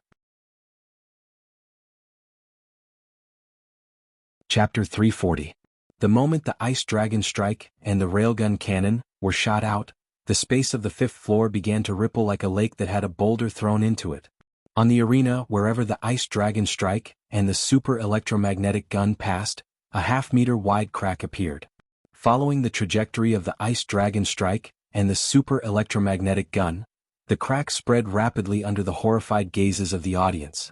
The light ball and the light beam wildly attacked in a lightning-like manner. Wherever they passed, the threads of energy that seeped out were actually able to directly shatter the stone slabs on the ground into powder. Moreover, the nearly half-a-meter wide crack that swiftly spread on the ground had also completely destroyed the entire fighting arena. In the arena, the ice blue and orange lights each occupied half of the arena. The ice blue light ball was like a nuclear bomb as it shot out, while the orange light beam met it head-on. Both of them contained extremely terrifying energy. The space along the way rippled and crack lines spread on the ground. The frightening destructive force caused the faces of everyone below the stage to be filled with shock and astonishment. They really had difficulty imagining that if they were on the stage, it was likely that just the little bit of energy that seeped out would be able to shake them until they were seriously injured. The battle between Mikoto and Sylph was so terrifying. The icy blue light from the ball of light and the orange light from the beam of light were reflected in the eyes of countless people. The two extremely terrifying attacks were like meteorites under the shocked gazes of the crowd. The Ice Dragon Strike and the Super Railgun finally collided fiercely in the next instant. However, just as everyone covered their ears and waited for the earth-shaking explosion that was about to resound throughout this space, the collision in the arena strangely did not emit the slightest sound. Numerous stunned gazes followed their slow lifting of their heads. After which they looked at the arena. The ice blue and orange colors that were corroding each other back and forth like two clusters of water of different colors faced each other. Clearly they did not understand why it was so quiet when two frightening energy bodies collided together. However, Wu Yen, Fei Fei, Ka, and Jaffer were shocked to discover that the space where the two terrifying energy bodies collided actually started to distort. The arena suddenly became silent. Following the silence, everyone could faintly hear a faint hissing sound coming from the two energy bodies that were eroding each other back and forth in the arena. Wu Yen stared at the two energy bodies on the arena. His wine-red eyes were filled with solemnity as he clenched his fists tightly. The energy bodies didn't seem to be doing anything out of the ordinary, they're just corroding each other. However, Wu Yan's heart skipped a beat. It's because of the alarm that's been ringing in his heart. On the arena, Mikoto and Mikoto's eyes were on the arena. Their hearts were in their throats as they watched the two energy bodies eroding and devouring each other.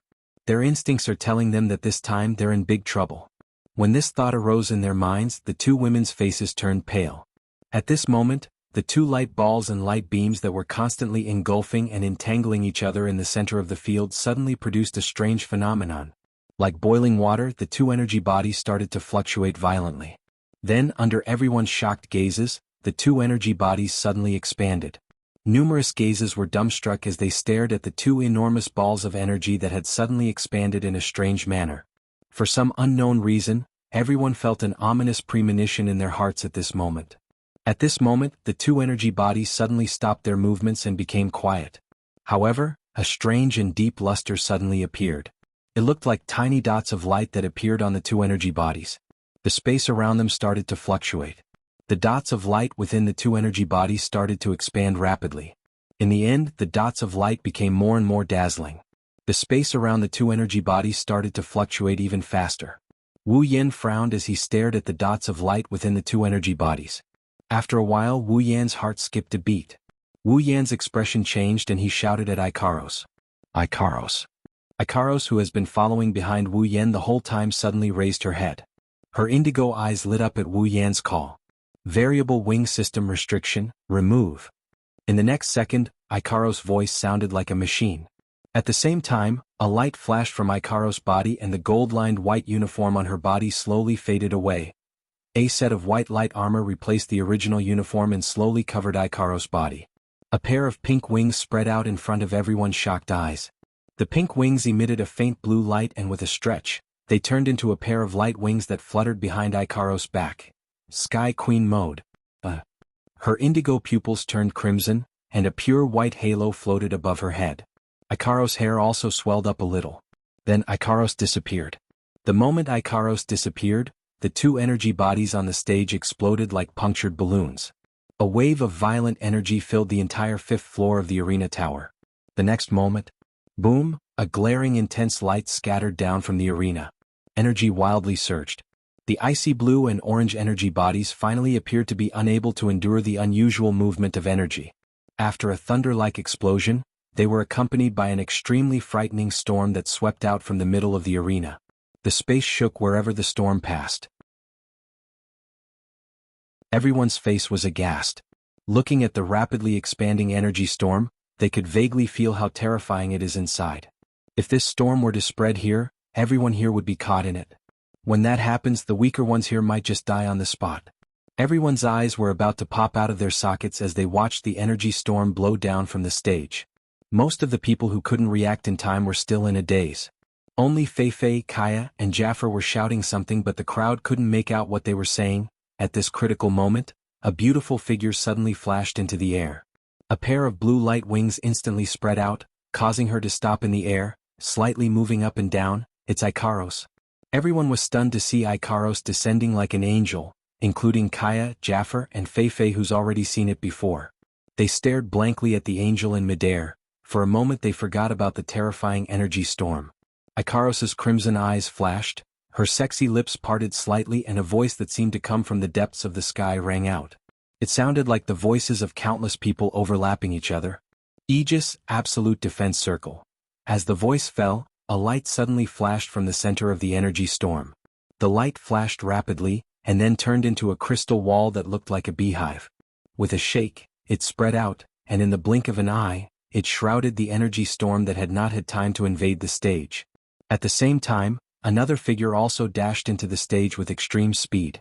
Before Ikaros' Aegis, Absolute Defense Circle, could close in on itself, that person pulled the two girls who were stunned by the sudden change into his arms.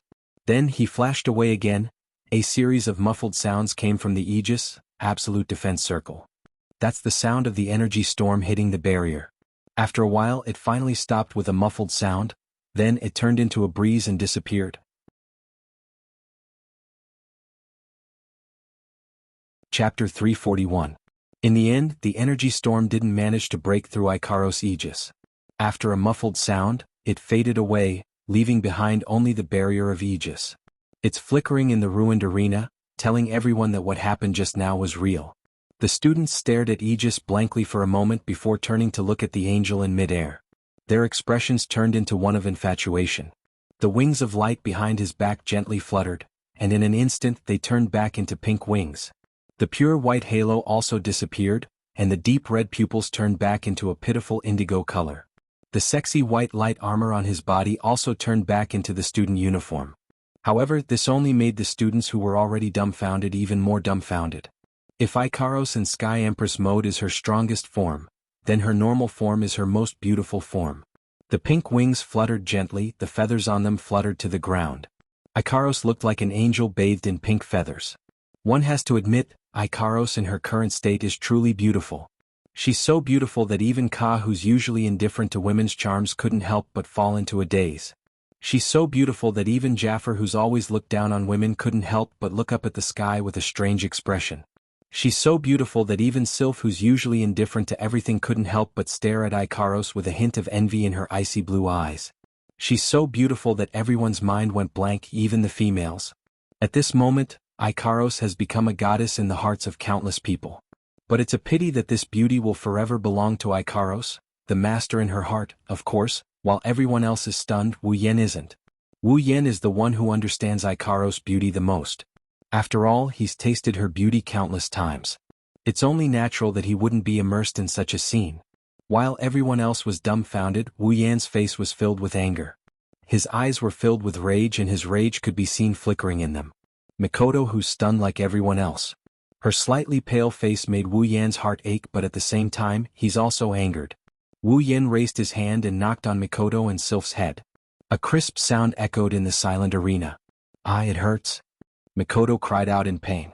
She covered her head with both hands, a teardrop fell from the corner of her eye. It's cute, but Wu Yan, who's filled with anger, didn't have the mood to appreciate it. "You can still feel pain?" Wu Yan pointed at Mikoto and shouted. "Do you know that if I didn't react in time, you wouldn't even have the chance to cry out in pain?" Holding her head, Mikoto looked at Wu Yan, pointing at her and yelling at her in a daze. She didn't react for a while. After all, in her memory, this is the first time Wu Yan yelled at her. Looking at Wu Yan's angry face, Mikoto weakly said, I didn't do it on purpose." "You didn't do it on purpose?" Wu Yan was enraged by Mikoto's words. He didn't hesitate to yell at her.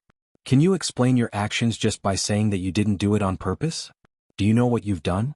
Even if you want to win, there should be a limit. Do you think it's fun to joke around with your own life?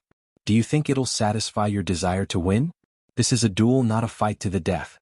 Even if it's a fight to the death, I'll be the one fighting, not you." Wu Yan yelled at Mikoto. Mikoto was stunned. Standing in front of Wu Yan, Mikoto couldn't help but be intimidated by Wu Yan's aura. She looked like a child who made a mistake. She lowered her head and didn't dare to speak again. But in her heart, a warm current flowed out. She's never seen Wu Yan this angry. Being familiar with Wu Yan, Mikoto knew that Wu Yan was extremely worried about her. That's why the strong Mikoto was willing to lower her head at this moment. "Yan, I was wrong. Please forgive me." Mikoto said this with a smile on her face. "You're still smiling?" Wu Yan glared at Mikoto. Chuju quickly pulled Wu Yan back and rolled her eyes at Mikoto. Then she said to Wu Yan, "All right, Yan. Don't be angry anymore. You know Mikoto's personality. It's so hard to find a suitable opponent. If she doesn't give it her all, she won't be satisfied. So you're going to risk your life?" Wu Yan snorted.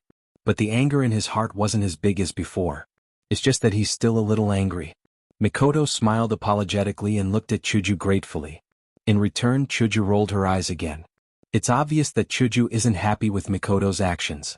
Sylph stared at Wu Yan in disbelief.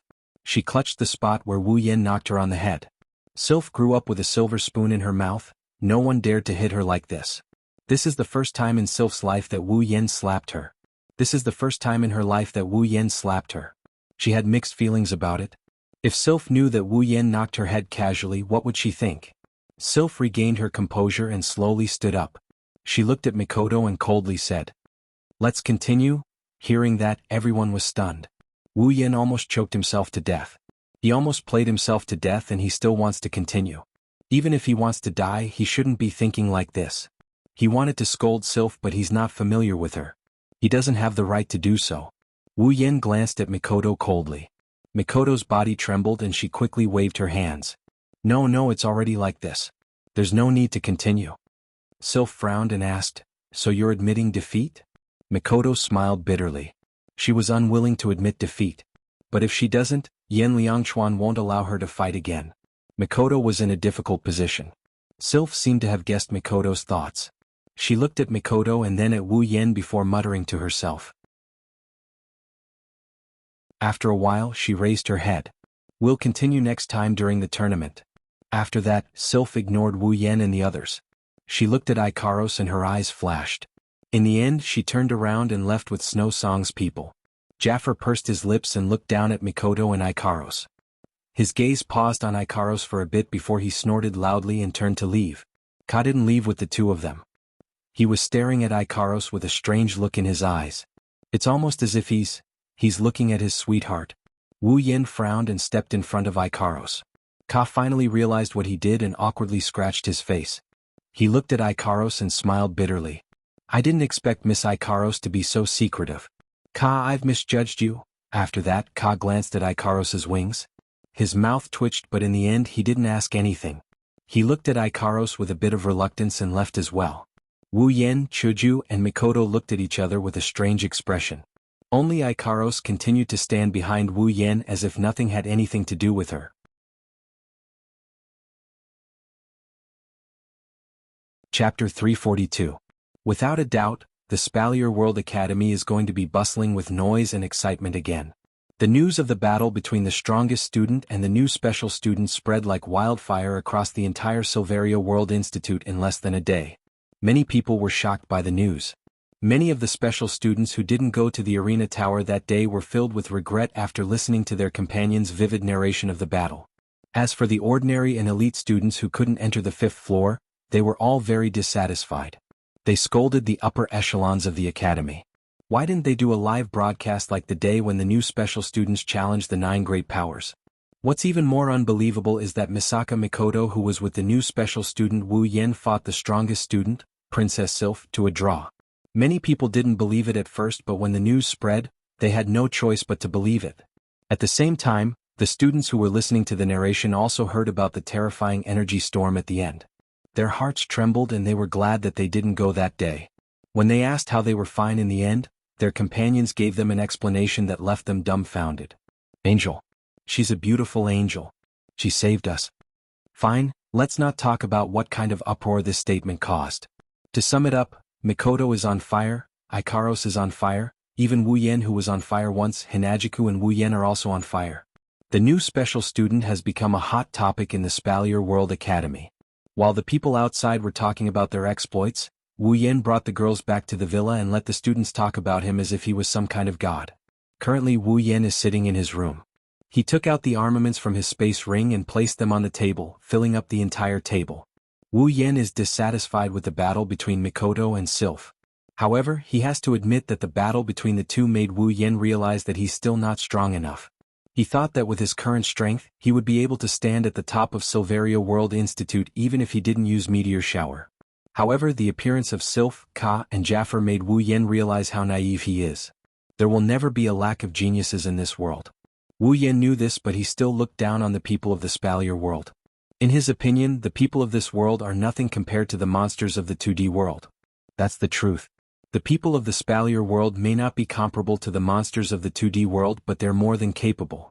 There are 5 demigods in this world. According to the system, there are no gods in the dungeons. In other words, demigods are the strongest in the 2D world.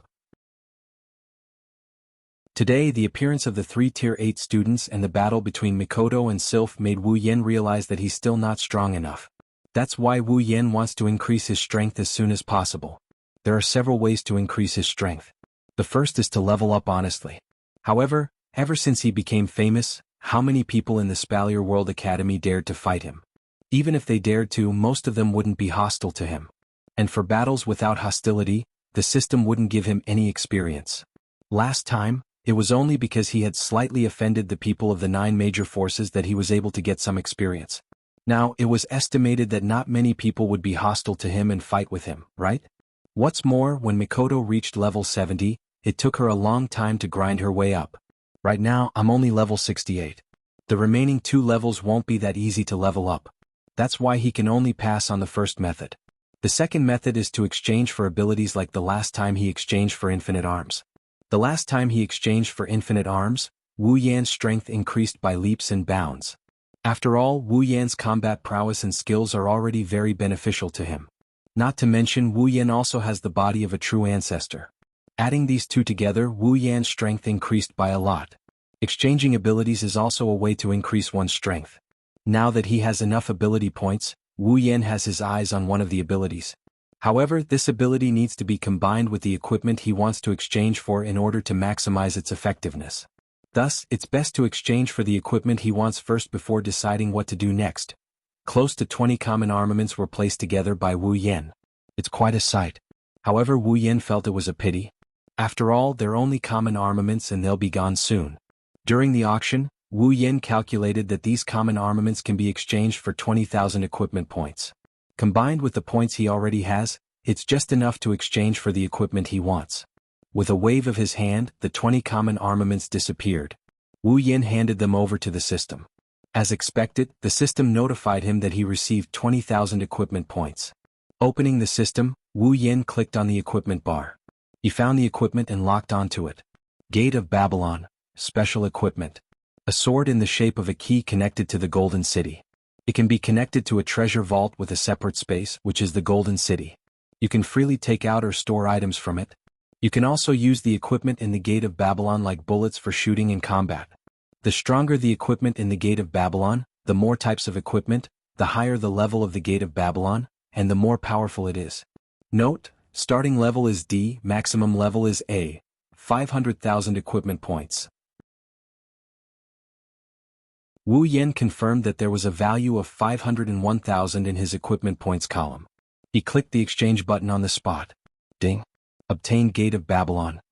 Following the system notification, his equipment points increased from 51,000 to 1,000. A golden sword in the shape of a key appeared in his hand. It glowed with a rich golden light, as if it was telling Wu Yen that it was made of real gold. Weighing the golden sword in his hand, Wu Yen raised it vertically, and then slowly moved it upwards. Suddenly, the tip of the golden sword slowly disappeared into the air, as if it had been inserted into a door. It was directly inserted into the air. A circle of ripples appeared in the air, which made Wu Yen click his tongue in wonder. Then Wu Yen held the golden sword in his hand and turned it to the side. Following Wu Yen's movement, the golden sword actually disintegrated, turning into a stream of light that looked like data. It entered the ripples in the air, and at the same time the ripples in the air spread out. The ripples in the air spread all over the place until a moment later, the ripples suddenly turned into a golden light, spreading to both sides like a door opening. Then a crimson space appeared in front of Wu Yen. This was the Gate of Babylon. On the other side of the Gate of Babylon, in the crimson space, was the Gate of Babylon's treasure vault, the Gate of Gold. But unlike that upstart gold shiny's Gate of Babylon, his Gate of Babylon is still empty, there's nothing in it. After transferring the meteor knight, Shana of Neen Temple, and everything in his own space ring into the Gate of Babylon, Wu Yen waved his hand and closed the crimson space in front of him. From now on, the Gate of Babylon will be Wu Yan's only equipment. At the same time, it will serve as his own space ring. It's time for the space ring to retire.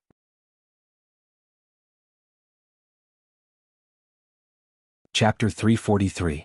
Character, Wu Yen ability, True Ancestor Bloodline, Infinite Martial Arts, Electromaster, LV5, Equipment, Gate of Babylon Rank D, Summons, Misaka Mikoto, Katsura Hinajiku Ikaros, Astria, Flandra, Scarlet, Shokuho Misaki, Kinohata Sai, Frenda, Takitsubu Riku Misaka Sisters, 20,000, Equipment Points, 1,000 Item Points, 660000 Ability Points, 181000 Summoning Points, 350000 Level, 68.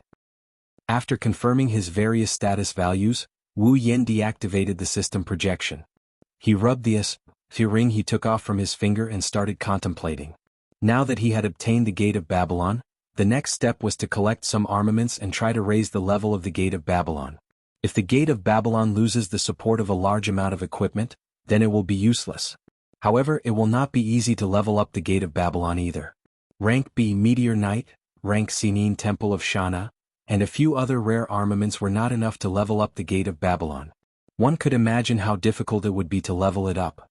But if he only needs a large amount of equipment to make the Gate of Babylon work, Wu Yen has a trick up his sleeve. Of course, this method also requires the cooperation of an ability. With this ability, the Gate of Babylon could be used immediately, and it might even be able to level up. But I still don't have enough ability points. Taking out his record card, Wu Yen bitterly smiled when he saw the number 0 on it. I guess I'll have to go to the Tower of Tournament.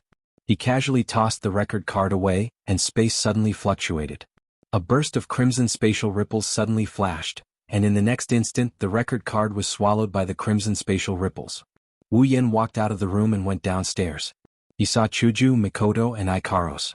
For some reason, the three girls don't like to stay in the room and they don't like to go outside. Whenever they have time they would stay in the living room and chat.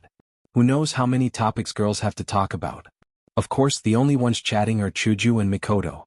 Ikaros plays the role of a qualified listener. She will only answer when someone asks her something. As for Flandre-chan, she's the one who goes out the most. Maybe it's because she was locked up in Fantasy Township for quite some time. Plus, with Flandre-chan as her companion, Flandre-chan would go out from time to time. If it wasn't for Fei-Fei arranging for someone to watch over Flandre-chan and Liren in secret, Wu Yen wouldn't be at ease letting Flandre-chan run around in such a big school. Chuju, Mikoto, and Ikaros also noticed Wu Yen coming down. The moment Wu Yen appeared, the three girls immediately focused their attention on him. Wu Yen couldn't help but smile. Chuju stood up. You came down? You're done? Chuju and the others more or less knew what Wu Yen was doing but they never participated. Wu Yen felt helpless. After all, Wu Yen originally wanted to find some equipment from the system for the two girls. Unfortunately, other than White Cherry, Chuju has no interest in other equipment. Mikoto even told Wu Yen directly that she doesn't need any equipment. Her ability is more than enough. Wu Yen couldn't help but worry.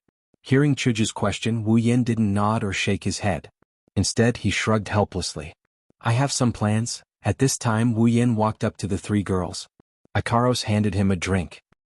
He smiled at her and pondered for a bit before ordering a cup of noodles. Then he turned to Chuju, Mikoto, and Ikaros.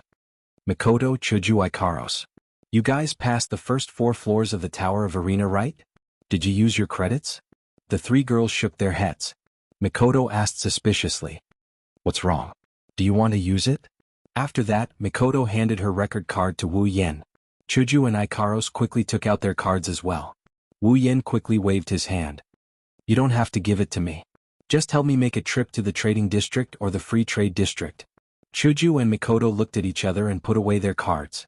Whether it was them to Wu Yen or Wu Yen to them, they didn't need to be courteous with their relationship. Is there anything you want? Seeing Hinajiku and Mikoto being so straightforward with him, Wu Yen didn't know whether to laugh or cry. Looks like they don't really want to be otaku girls after all.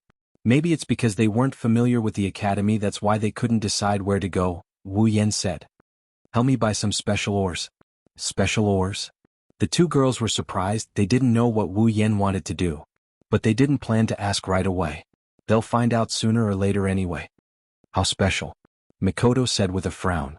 The word, special, held a lot of meaning. Wu Yen mused for a bit before he came up with a range of possibilities. It doesn't have to be expensive, but it has to be tough enough.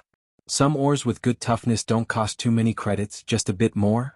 Hinajiku and Mikoto couldn't help rolling their eyes at him. If he's asking for too much, how can he not spend more credits? Even if he spends all of his credits, it wouldn't be surprising at all. Wu Yen smiled sheepishly. He knows his words are contradictory, but that's what he meant, so he didn't think too much about it. Receiving the two girls rolling their eyes at him, he could only accept it. Chuju crossed her arms and asked, You want us to run errands? What are you going to do? Wu Yen smiled and stood up. I'm going to challenge the arena tower. Wu Yen had heard about the strength of the 5th floor master from Fei-Fei.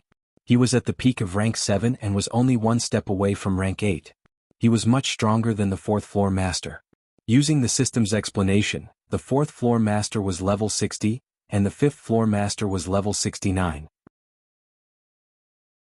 The difference of 1 floor was almost an entire tier. Against the floor master, a tier 7 pinnacle, Wu Yen doesn't have a 100% guarantee of victory. Of course, in terms of chances of victory, Wu Yen is confident that he will be the one with the higher chance of victory. After passing through the 1st floor's teleportation circle, Wu Yen silently chose to go to the 5th floor. Then, under the pointing of the special students who recognized him, he walked into the 5th floor's teleportation circle. His vision blurred and Wu Yen felt that he had arrived in another space. However, to Wu Yan's surprise, the scene in front of him was no longer a room with an arena. It was a rocky field. Wu Yen almost thought that he was already outside the arena tower. If it wasn't for a figure not far from him, he wouldn't have been able to see it. It was a burly man. In terms of build, he was about the same as Strongman. However, Strongman didn't give Wu Yen the same feeling as the figure in front of him. He didn't give off a threatening vibe. You're finally here? A powerful voice came from the burly man who was the 5th floor master. The 5th floor master stood up from the ground and grinned. I thought you weren't going to go to the 6th floor? Wu Yan flinched and asked in a surprised tone. You know me? I know you, of course I know you. Rumors about you have been flying around the academy for a long time. The fifth floor master said and then laughed. I am the fifth floor master. Challenger, do you want to fight? Wu Yan smiled. Of course. The fifth floor master lowered his head and then raised it up. He swung his fist at the rocky mountain beside him. After a loud boom, the rocky mountain that was 5 times larger than him was reduced to rubble. Then let's begin.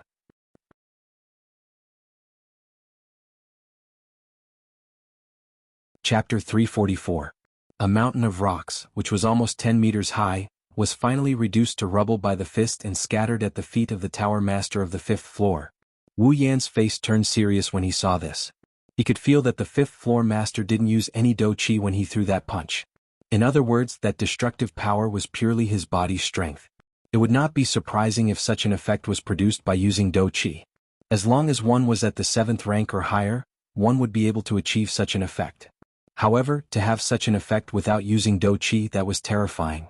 Although a warrior who cultivates do chi will have their body strength increase when they advance, it might not even be possible for a rank 8 warrior to reach the 5th floor master's level. He's different from Li Shi. Li Shi's body is just a facade. The reason he has such terrifying strength is because of his battle skills. However, the 5th floor master is different.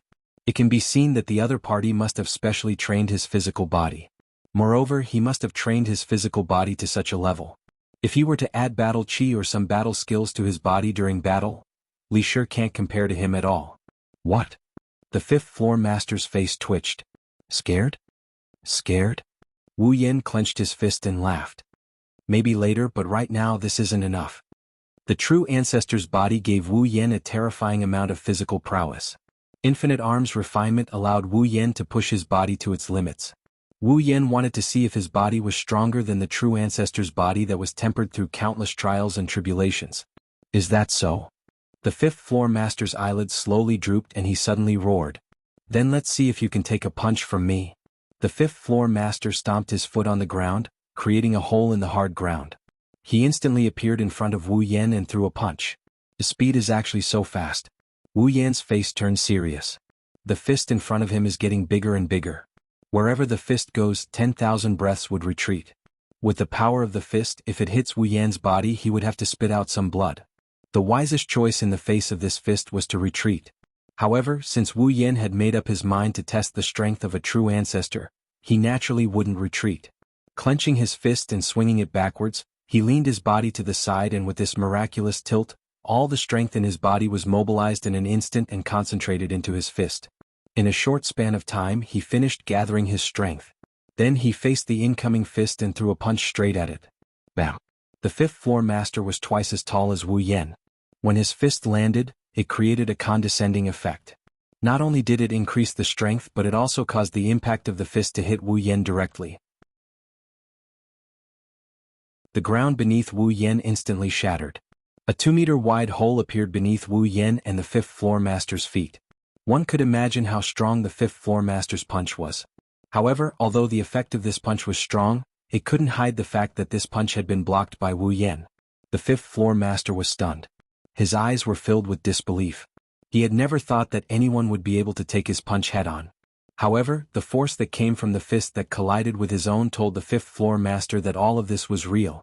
Therefore, the 5th floor master was very excited.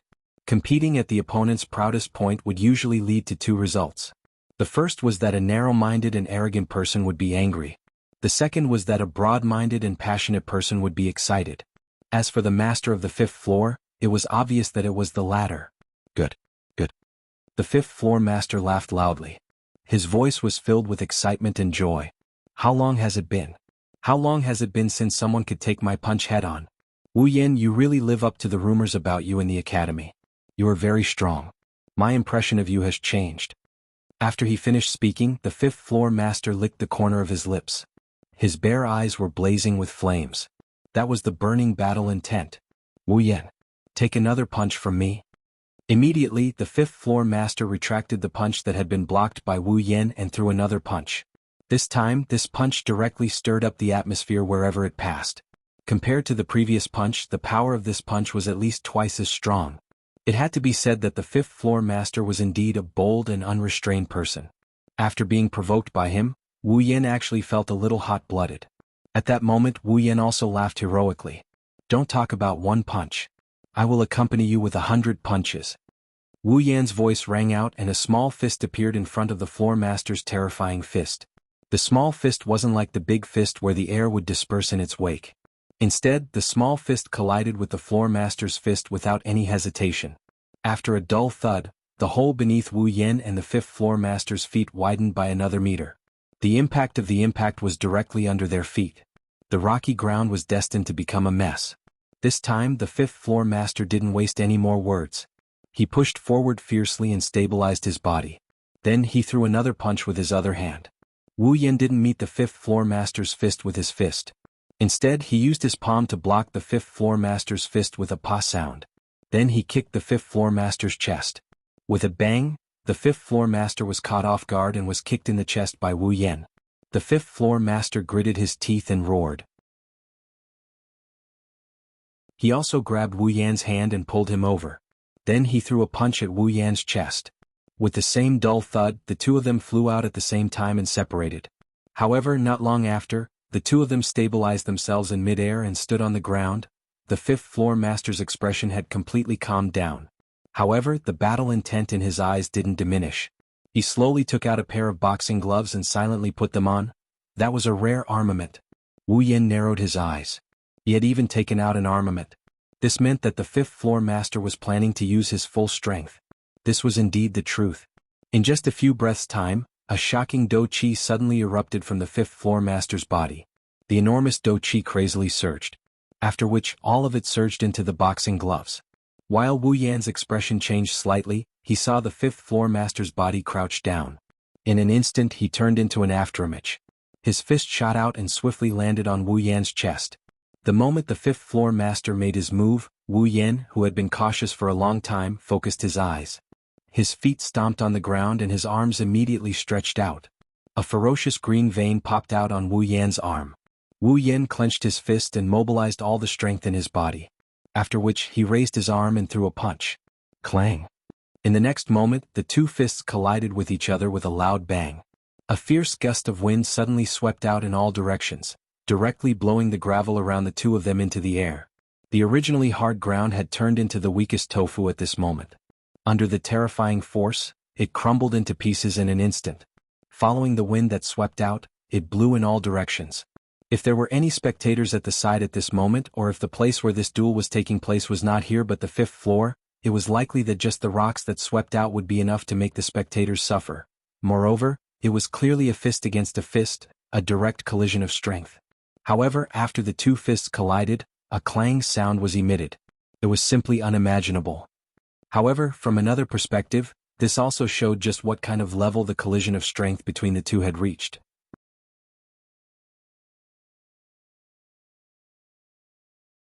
Chapter 345.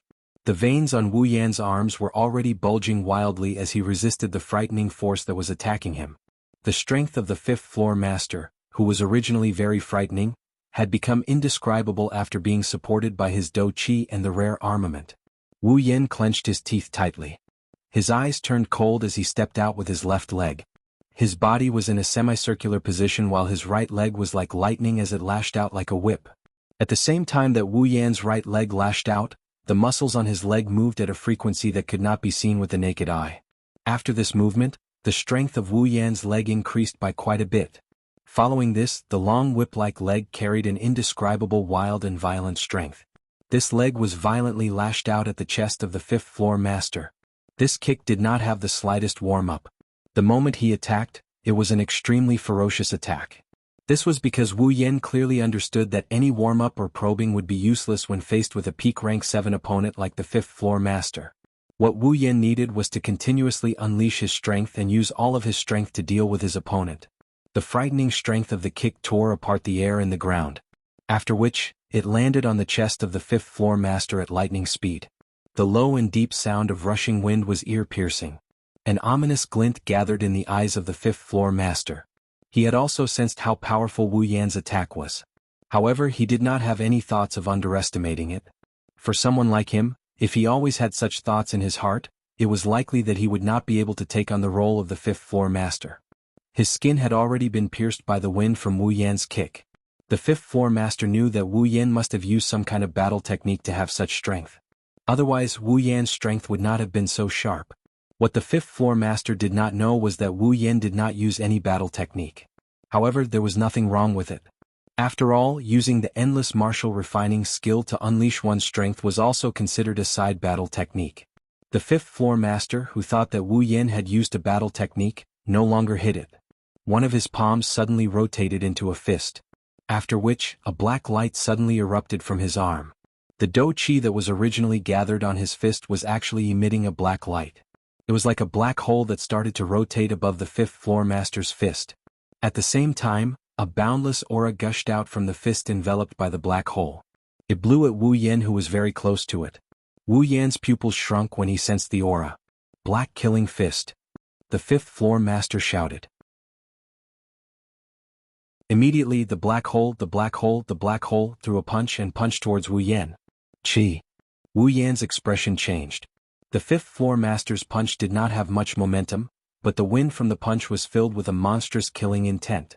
That killing intent was as cold as a solid black wind. It was like the fist of the Grim Reaper. It gave Wu Yan the illusion that this was the only thing left in the world. The black killing fist was indeed worthy of the word kill. It could actually trigger such a terrifying killing intent. Regardless of whether it was an illusion or reality, this punch was definitely a sure kill punch. Looking at the black kill fist coming at him, even though it's moving at a slow speed, he felt like he's being locked in place. His instincts told him that he can't dodge this fist, he can't dodge it. However, if he did not dodge and took it head-on, even if he had the strength of a true ancestor and the help of infinite martial refinement, there was no way he would be able to take this punch unscathed. Seeing that the black kill fist was about to land on his chest, he knew that he would be seriously injured in the next moment. At this critical moment, his wine-red eyes flashed with a bright light. Beep beep beep. Suddenly bluish-white lightning flashed from Wu Yan's body. As the dense bluish-white light flashed, it dispersed the black light on the black killing fist by quite a bit. Immediately after, Wu Yan seemed to be condensing a super railgun, as all the lightning on his body surged towards his fist. As all the lightning condensed on Wu Yan's fist was actually like the black killing fist, suffusing a dense light. However, the black killing fist was black light, while Wu Yan's fist was bluish-white light. His face glowed with a bluish-white radiance. Wu Yan focused his gaze and his fist glowing with bluish-white radiance met the black kill fist. Lightning light fist. Come on. The fifth floor master roared wildly. Immediately the black killing fist and the lightning light fist met fiercely. Peng, the black killing fist heavily collided with the lightning light fist, covered with lightning. The bluish-white light and the black light swept out at almost the same time, like two ferocious wolves, crazily devouring and eroding. Peng peng peng. The ground where the two of them were standing directly crumbled. Huge fissures like a spider web crazily spread out from under their feet. The entire rocky ground collapsed by 1/5 in an instant. Swoosh. Wu Yan's eyes were incomparably serious. The black killing fist was indeed very strong.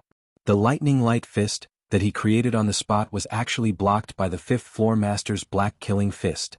This was enough to prove that the power of the black killing fist was comparable to the power of lightning. Wu Yan did not know that the fifth floor master was also praising his lightning light fist in his heart. One had to know that the black killing fist was his only battle skill and also his strongest battle skill. He had immersed himself in the black killing fist for his entire life and had never practiced any other battle skills. It was all for the sake of raising the power of the black killing fist to an unprecedented peak. Yet, this punch was blocked by him. Of course, while they were thinking, the two of them did not forget that it was now time for a battle. Therefore, all the thoughts in their hearts were instantly put away. Wu Yan's eyes narrowed slightly as he withdrew his fist. However, just as he withdrew his fist halfway, lightning flashed on his fist once again. Then it whistled out once again, bringing with it streaks of lightning and ear-piercing sonic booms as it attacked the fifth floor master at lightning speed. The lightning light fist was thrown out once again. The lightning light rapidly enlarged in the fifth floor master's eyes. Wu Yan's torrential attacks caused the fifth floor master's eyes to be filled with ferocity. He clenched his right fist tightly as black light spread out and suddenly punched out. Swoosh swoosh swoosh. Punched out. Punched out. Punched out again. Fist shadows filled the sky and filled the air in front of Wu Yan. Above those fist shadows, there was a monstrous black light that surged with astonishing fluctuations. Bang bang bang.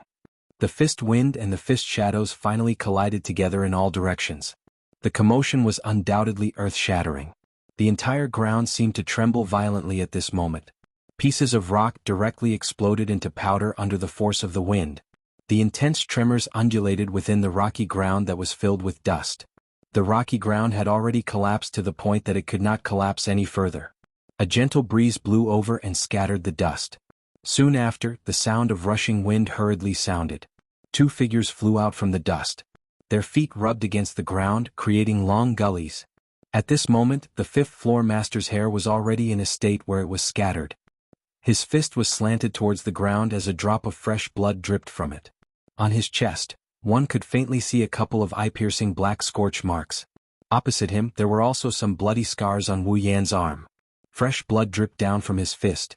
If one took a closer look, one would be able to see that the area between their thumb and forefinger had already split open. However, on the surface, Wu Yan undoubtedly held the upper hand. After all, Wu Yan's area between his thumb and forefinger had only split open. On the other hand, the 5th floor master's appearance was rather miserable. Moreover, the black scorch marks on his chest proved who was the one who had lasted until the end in the previous storm of attacks. The 2 of them exchanged blows in a flash, but it was extremely fierce. This kind of contest of strength against strength, this kind of direct battle, was not only the most exciting, but also the most dangerous and ruthless at the same time.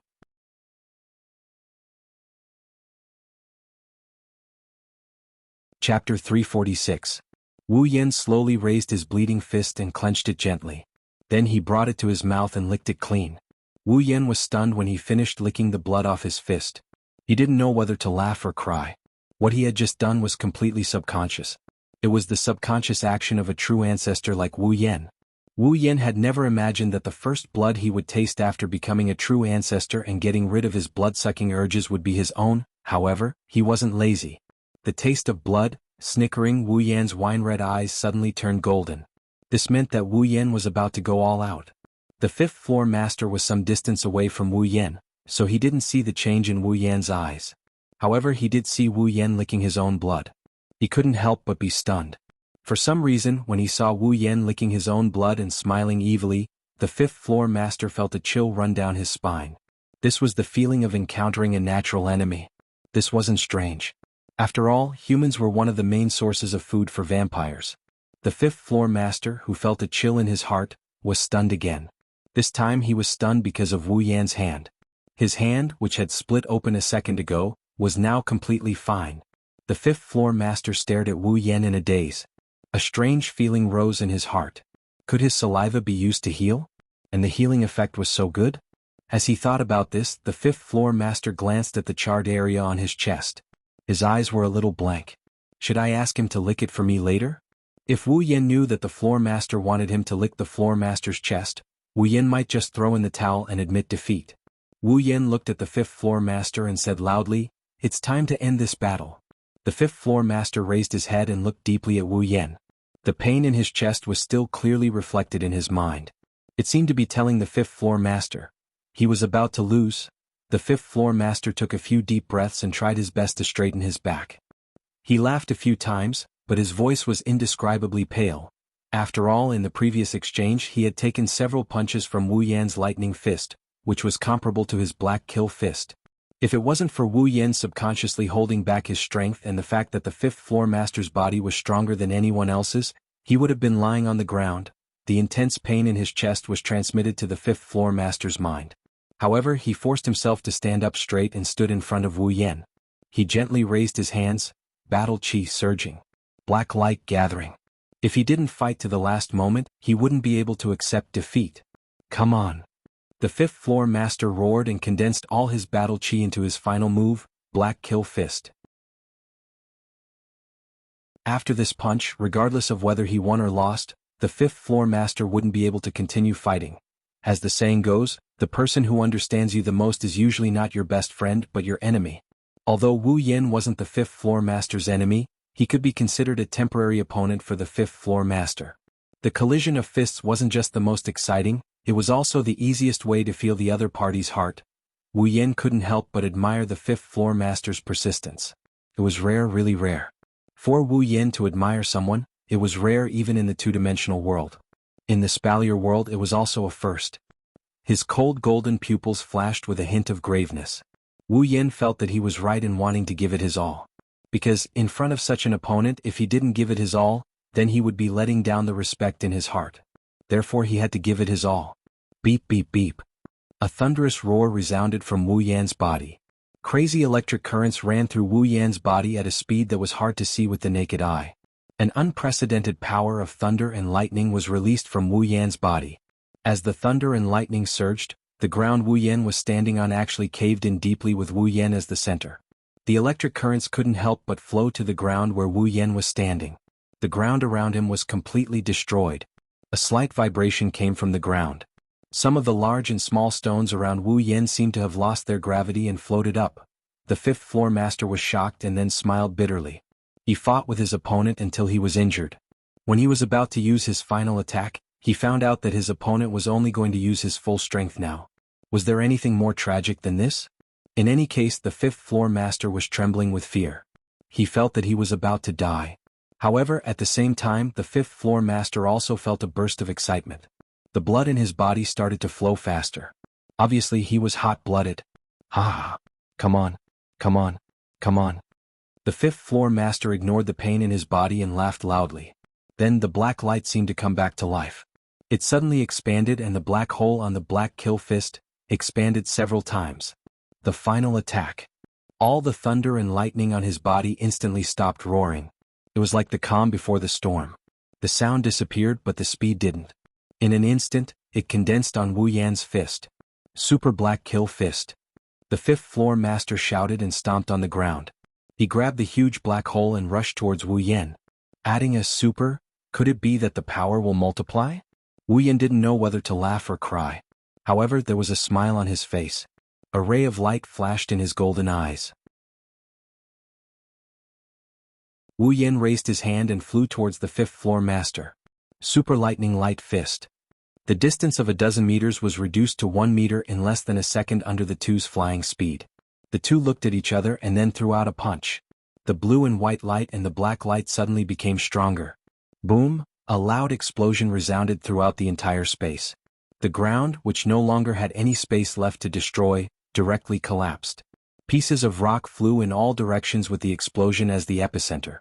In this space, only the blue and white light and the black light that occupied the sky and earth were left. However, not long after, the black light was swallowed by the blue and white light. Only the blue and white light was left between heaven and earth. After a long time, when the blue and white light dimmed, the scene inside slowly became clear. Wu Yan stood there and the fifth-floor master was lying in front of him, unconscious. Ding! Congratulations to user for clearing the 5th floor of Spalier World Academy's Arena Tower. Equipment points, item points, ability points, summoning points, 25,000. Character: Wu Yan's words ability, True Ancestor Bloodline, Infinite Martial Arts, Electromancer, LV5, Equipment, Gate of Wealth, Rank D, Summons, Misaka Mikoto, Katsura Hinajiku Ikaros, Astria, Flandra, Scarlet, Shokuho Misaki, Kinuhata Sai, Frenda, Takitsubu Riku Misaka Sister, 20,000, Equipment Points, 101000 Item Points, 760000 Ability Points, 206000 Summoning Points, 375000 Level, 68. The system notification rang in Wu Yan's mind, informing him that he won. Wu Yan smiled and sighed in relief. Compared to the previous 4 floors, the 5th floor master is undoubtedly much stronger. If he didn't have the True Ancestor Bloodline and Infinite Martial Arts, even Wu Yan wouldn't be able to beat him.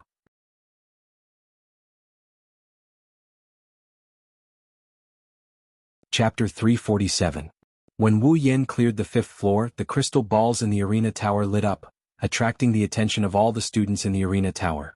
Special Student Wu Yan cleared the 5th floor. Special Student Wu Yan cleared the 5th floor. Special Student Wu Yan cleared the 5th floor. The voice from the crystal ball suddenly resounded in every space of the Tower of Arena, causing all the students' mouths to gradually widen. Their eyes began to bulge a little. Wu Yan? Is that Wu Yan? He cleared the 5th floor. He has the ability to get into the top 10. Misaka Mikoto got 4th place not too long ago, and now there's someone who cleared the 5th floor. These newbies are trying to defy the heavens? Misaka Mikoto-sama seems to be very obedient to that Wu Yen. I heard he knocked her on the head a while ago on the 5th floor and she acted like she knew she was in the wrong. Say, do you think that Wu Yen is stronger than Mikoto-sama? That's impossible.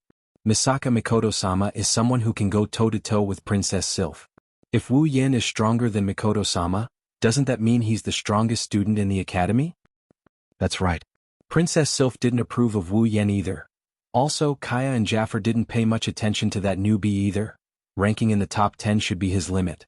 Wait, what about that angel? Oh. You really believe that there are angels in this world? Why wouldn't I? A lot of special students saw it with their own eyes. Maybe it's some kind of special armament or some kind of battle technique or magic. Who knows? I really want to meet an angel. Due to the rise of Mikoto and the popularity of angels, Wu Yan's popularity dropped a little. Now, he's once again the topic of conversation in Silveria World Institute. Of course, not everyone is so indifferent. At least, Bing Mian, who has a grudge against Wu Yen, isn't happy about it. Bing Ling, on the other hand, is starting to forget about Wu Yen. Of course, there are the factions as well. After clearing the 5th floor, Wu Yen didn't go straight to the 6th floor. Only the top 10 students are allowed to move around on the 6th floor. There were only 10 people on the entire floor. At this time, there was probably no one inside. After all, these 10 people were also the leaders of their respective forces. They didn't have so much time to idle around in a place where they didn't even know if there would be enough people on the 6th floor. That's why Wu Yen returned to his mansion with the 100,000 credits reward. He has enough ability points to exchange for that ability. Pushing open the door of his villa, the scene inside the door, which is the living room, appeared in front of Wu Yen. Hinajiku, Mikoto, and Ikaros also appeared in his line of sight. Master. Ikaros noticed Wu Yen right away. She stood up from her chair and walked to his side. Every time Wu Yen appears in front of Ikaros, Ikaros would stick close to him. Ikaros' actions didn't annoy Wu Yen at all. Instead, it made him happy. You're back. Chuju and Mikoto stood up as well. Wu Yen couldn't help but smile. He felt a faint warmth in his heart. Every time he heard the 2D girls who he used to look forward to greeting him at home, he would feel a sense of bliss and warmth. Maybe if he were to go back to his old life, Wu Yen would go crazy. He felt like he couldn't live without them anymore. Hinajiku, Mikoto, and Ikaros' heartbeat quickened, and even their cheeks started to redden. The fusion of life and soul doesn't mean the fusion of souls. When Wu Yen feels boundless love for the target of his life and soul fusion, their hearts that beat in unison with Wu Yan's heart would have such a reaction. I have to say it's a pretty good setting. As for Chuju, Mikoto, Ikaros, and the others who are fused with Wu Yen, do they know about this? Just by looking at their expressions he knew. This is the thing you wanted, Ola? Quick, take a look. Mikoto stuttered to Wu Yen. Her face got redder and redder as she spoke. In the end, she just threw the ring at Wu Yen and ran away while covering her face. Chuju and Ikaros, who stuck to Wu Yen the most, followed without hesitation. Wu Yen grabbed the ring and looked at the 3 girls running away. He was a bit confused. Why did they run away as soon as they saw him? They were so passionate just a moment ago. Women. Shaking his head, he returned to his room with an inexplicable feeling. Then he took out the SPC ring that Mikoto gave him. Caressing the ring, Wu Yen thought for a while.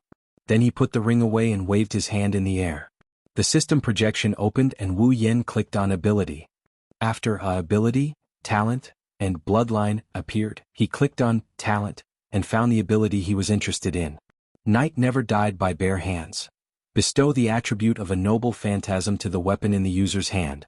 No matter what kind of weapon or equipment it is, when it falls into the user's hand, it will become a D-grade equipment and a noble phantasm. If it is a D-grade equipment, it will retain its original grade and be under the user's control. Ability points, 200,000 points, that's right. This is Night Never Died by Bare Hands, Lancelot's noble phantasm in Fate. Back when he was watching Fate, he felt more than once that Gate of Babylon and Night of Undying Barehanded were a perfect match made in heaven. Wait, it's a noble artifact. The more noble phantasms there were in the Gate of Babylon, the more powerful it would be. On the other hand, the Night Never Died by Bare Hands could turn any equipment into a noble phantasms, including pillars, sticks, shovels, and even fighter jets. If these 2 pieces of equipment were used together, then it would be a perfect match. Although the Knight Never Died by Bare Hands ability could only turn normal equipment into D-grade equipment, but even if it was only D-grade equipment, as long as there were enough of them, it could be filled up into an A-grade legendary weapon. The only thing is, how long will it take to do that? Previously, Wu Yan had asked the system if Armament and Noble Phantasm would have the same effect in Gate of Babylon.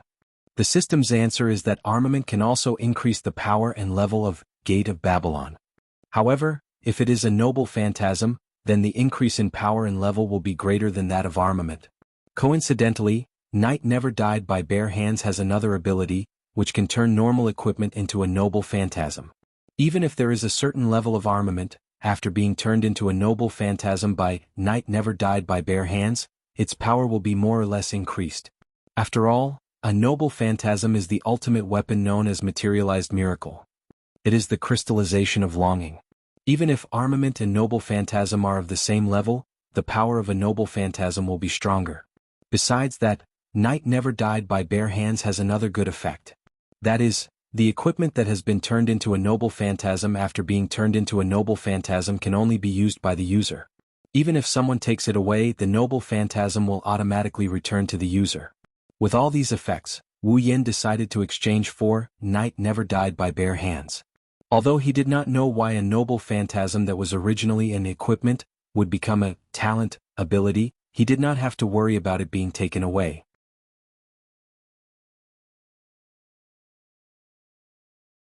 Chapter 348. Knight Never Died by Bare Hands. Bestow the attribute of a Noble Phantasm to the weapon in the user's hand.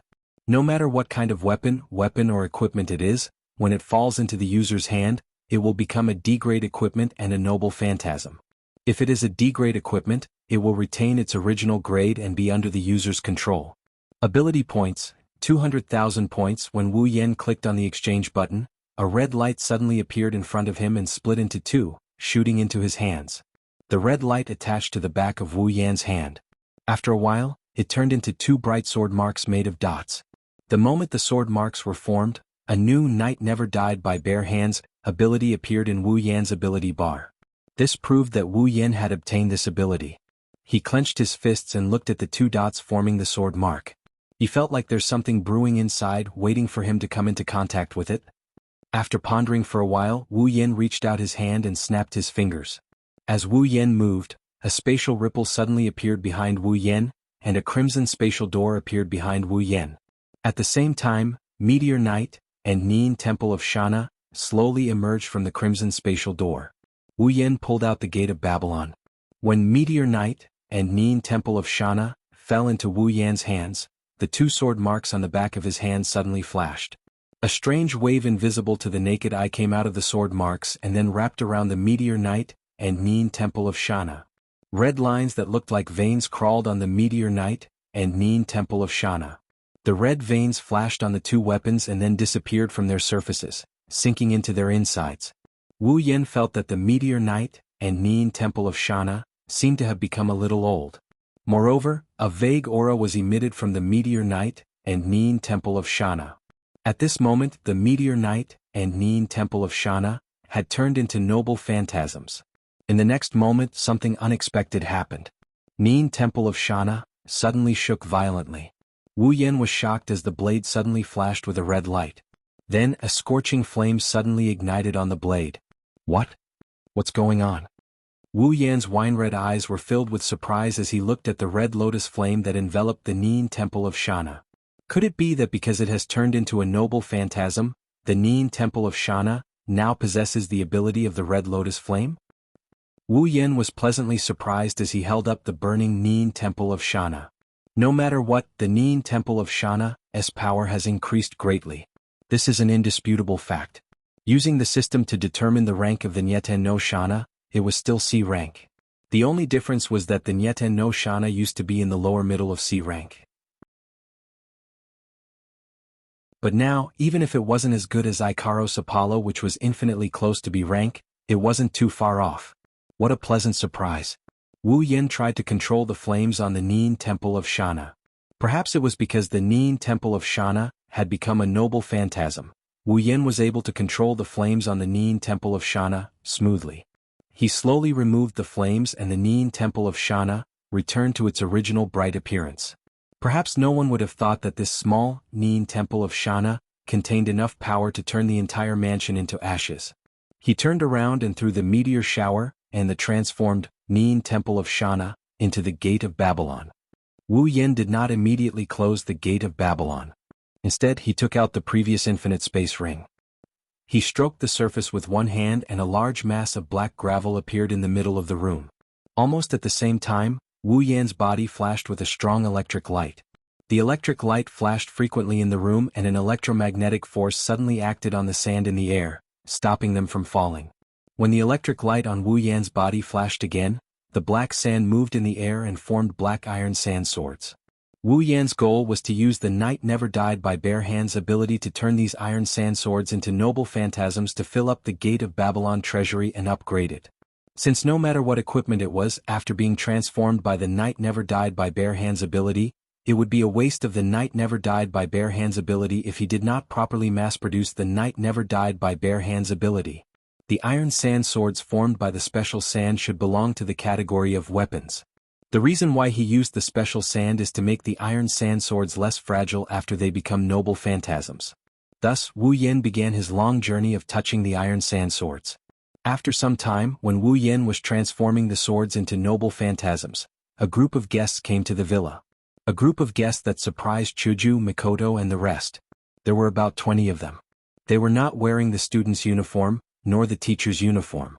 Instead, they were wearing a tight black suit. They wore a badge with the word G on their chest. Each of them had a strong aura, proving that they were not to be trifled with. They were the law enforcement team of the Spalier World Academy. Chuju and Mikoto looked at each other and frowned. Although the two of them had not been in the academy for long, they were familiar with the academy's rules. Logically speaking, the enforcement team would only appear when a student or a teacher violated the rules set by the academy, such as private fights and the like. Now that the law enforcement team appeared in the villa, could it be that they were here to arrest someone? Hinajiku took a step forward, looking at the middle-aged man leading the group and asked hesitantly, Is there anything I can help you with? The middle-aged man looked around and he asked with an expressionless face, Is the new special student Wu Yen here? Hearing this, Hinajiku raised an eyebrow and her face darkened. He's busy. If you have something to say, you can tell us first. The middle-aged man's face didn't change in the slightest as he spoke to Hinajiku in a businesslike manner. Call him out, let him come with us. Chuju and Mikoto were shocked. Ikaros raised her head and her indigo pupils shrunk and expanded to a deep red color. An unusually heavy aura emitted from her body. The law enforcement team could not help but feel their chests tighten. Their faces also became serious. Wait, Ikaros. Chuju grabbed Ikaros's hand. Her heart was beating faster because she knew that if the law enforcement team was really here for Wu Yen, then this girl who treated Wu Yen as her everything would see the law enforcement team as her enemy. One shot and they would be finished along with the academy. At that time they would be in big trouble. Hold on, Ikaros. Let's talk after we get to the bottom of this. Hinajiku said softly, her hand gripping Ikaros's hand tightly. Her meaning was obvious. If they were really here for Wu Yen, then we'll make our move. Ikaros scanned the law enforcement team. She looked at Chuju and her eyes turned back to indigo. Chuju and Mikoto sighed in relief. Mikoto quickly said, You're here to arrest Yen? Yen didn't do anything against the academy's rules. The middle-aged man looked at Ikaros deeply and said, No, we're not here to arrest him. The council wants to see Wu Yen.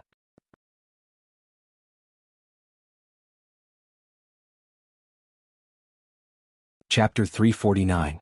The blood-red veins rippled on the surface of the iron sand sword and slowly changed the nature of the iron sand sword. The Knight Never Died by Bare Hands ability continued to work on the iron sand sword. It didn't take long for the veins to return to the iron sand sword's body. Wu Yen turned the last iron sand sword into a noble phantasm and threw it into the gate of Babylon on his back. He let out a sigh and shook his hands. After a few hours of repetitive actions of taking, holding, and throwing, Wu Yan's hands almost got cramps. Now, Wu Yen finally understood what it's like to be able to count money until your hands get cramps. Character: Wu Yen abilities: True Ancestor Bloodline, Endless Martial Training, Knight Never Died by Bare Hands, Electromancer, LV5. Equipment: Gate of Babylon Rank C. Summons: Misaka Mikoto, Katsura Hinajiku Ikaros, Astria, Flandra. Scarlet, Shokuho Misaki, Kinohata Sai, Frenda, Takitsubu Riku Misaka Sisters, 20,000, Equipment Points. 101000 Item Points. 760000 Ability Points. 6,000 Summoning Points. 375000 Level. 68. Close to 1000 D-grade Iron Sand Swords, the Gate of Babylon leveled up without any surprise. However, Wu Yan is a bit disappointed. Logic tells him that the Gate of Babylon can only be upgraded to C rank after the Iron Sand Sword.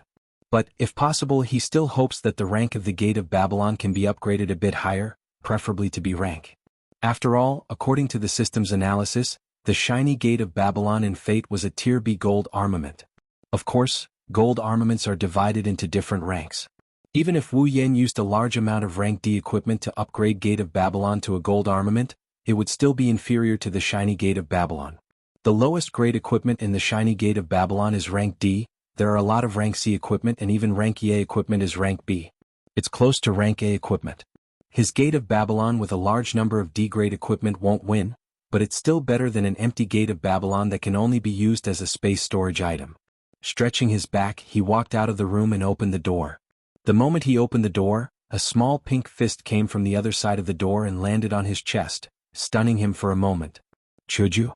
Wu Yan looked at Chuju, who was also shocked. Chuju's fist was still in a hammering position on his chest. Wu Yan rolled his eyes. What are you doing? Did I offend you? Chuju was shocked. She quickly withdrew her fist and said embarrassedly, No, I was going to knock on the door. I didn't expect you to come out. I can't help it. Knock on the door? You're looking for me? What's the matter? After 3 question marks, Chuju finally remembered why she was here. Chuju said to Wu Yan, I'm not the one looking for you. Is it the enforcers? The enforcers? Wu Yan flinched. He crossed his arms in front of his chest and said in an annoyed tone, I don't steal, I don't rob, and I don't flirt with innocent women. Why would the enforcers come looking for me? Are they so bored that they can casually drag people over for coffee and gossip? Chuju was furious when she heard Wu Yan's perfunctory words. She retracted her fist, and this time, it hit Wu Yan's chest. Wu Yan was short of breath. Why are you still so indecent at a time like this? Seeing that Chuju's other hand was about to hit him, Wu Yan quickly waved his hand and said, Okay. It's my fault. Don't hit me. Hinajiku rolled her eyes at him before frowning her pretty eyebrows and helplessly saying, The enforcers don't seem to be here to cause trouble for you. They said the council wants to meet you. The council. This time Wu Yan was really shocked. The council was the highest authority in the Spalier World Academy. It was made up of 3 deans and 9 elders. Every one of them was a rank 9 powerhouse. An old guy of this level wants to see me? Wu Yan furrowed his brows as well. Did the enforcers say anything about the council? Why would they want to see me? I asked. Chuju shook her head. But they said they don't know. Chuju looked at Wu Yan and said, Yan, do you want to go? Wu Yan lowered his head and pondered. I think I should go. Although I don't know what the council's purpose is, it's still the highest authority in the Spalier World Academy. It's good to go. As soon as Wu Yan finished his words, Chuju immediately said, We'll go with you. Wu Yan smiled and rubbed Hinajiku's pink hair. No need, if the board wanted to cause trouble for me, the enforcers wouldn't have waited for you to call for me, they would have just come upstairs to arrest me, I can go alone. But. Chuju lowered her head worriedly. Wu Yan couldn't help but laugh. He reached out and hugged Chuju. Chuju's worried expression turned into shyness. She pressed her hands against Wu Yan's chest and said angrily, You, how dare you take advantage of me? I'm hugging my own wife. How is that taking advantage?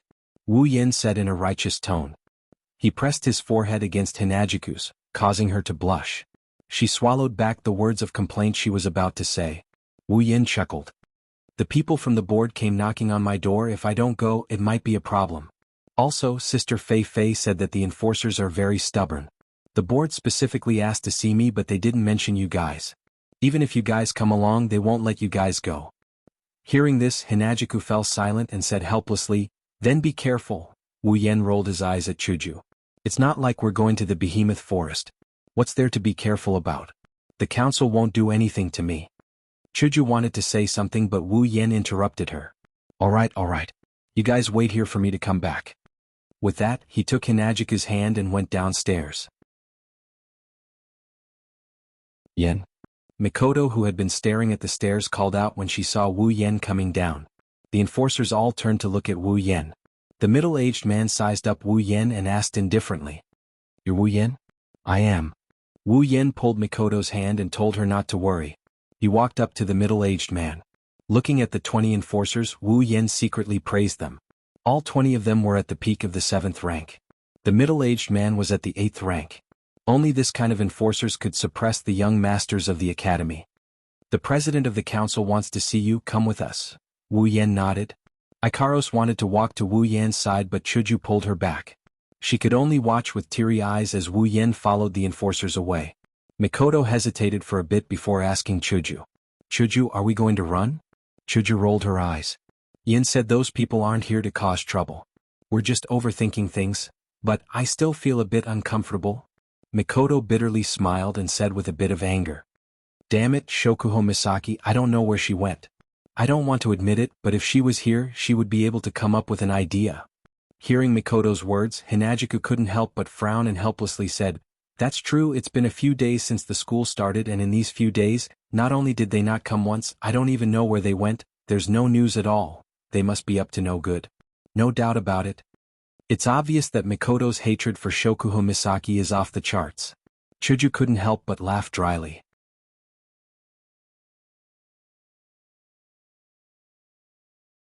Chapter 350. Following the law enforcers, Wu Yen shrugged when he saw the 20 law enforcers in front of him keeping silent. He expressed that he has nothing in common to talk about with these kinds of people. Wu Yen gave up on the idea of trying to pry information out of them. But it doesn't matter.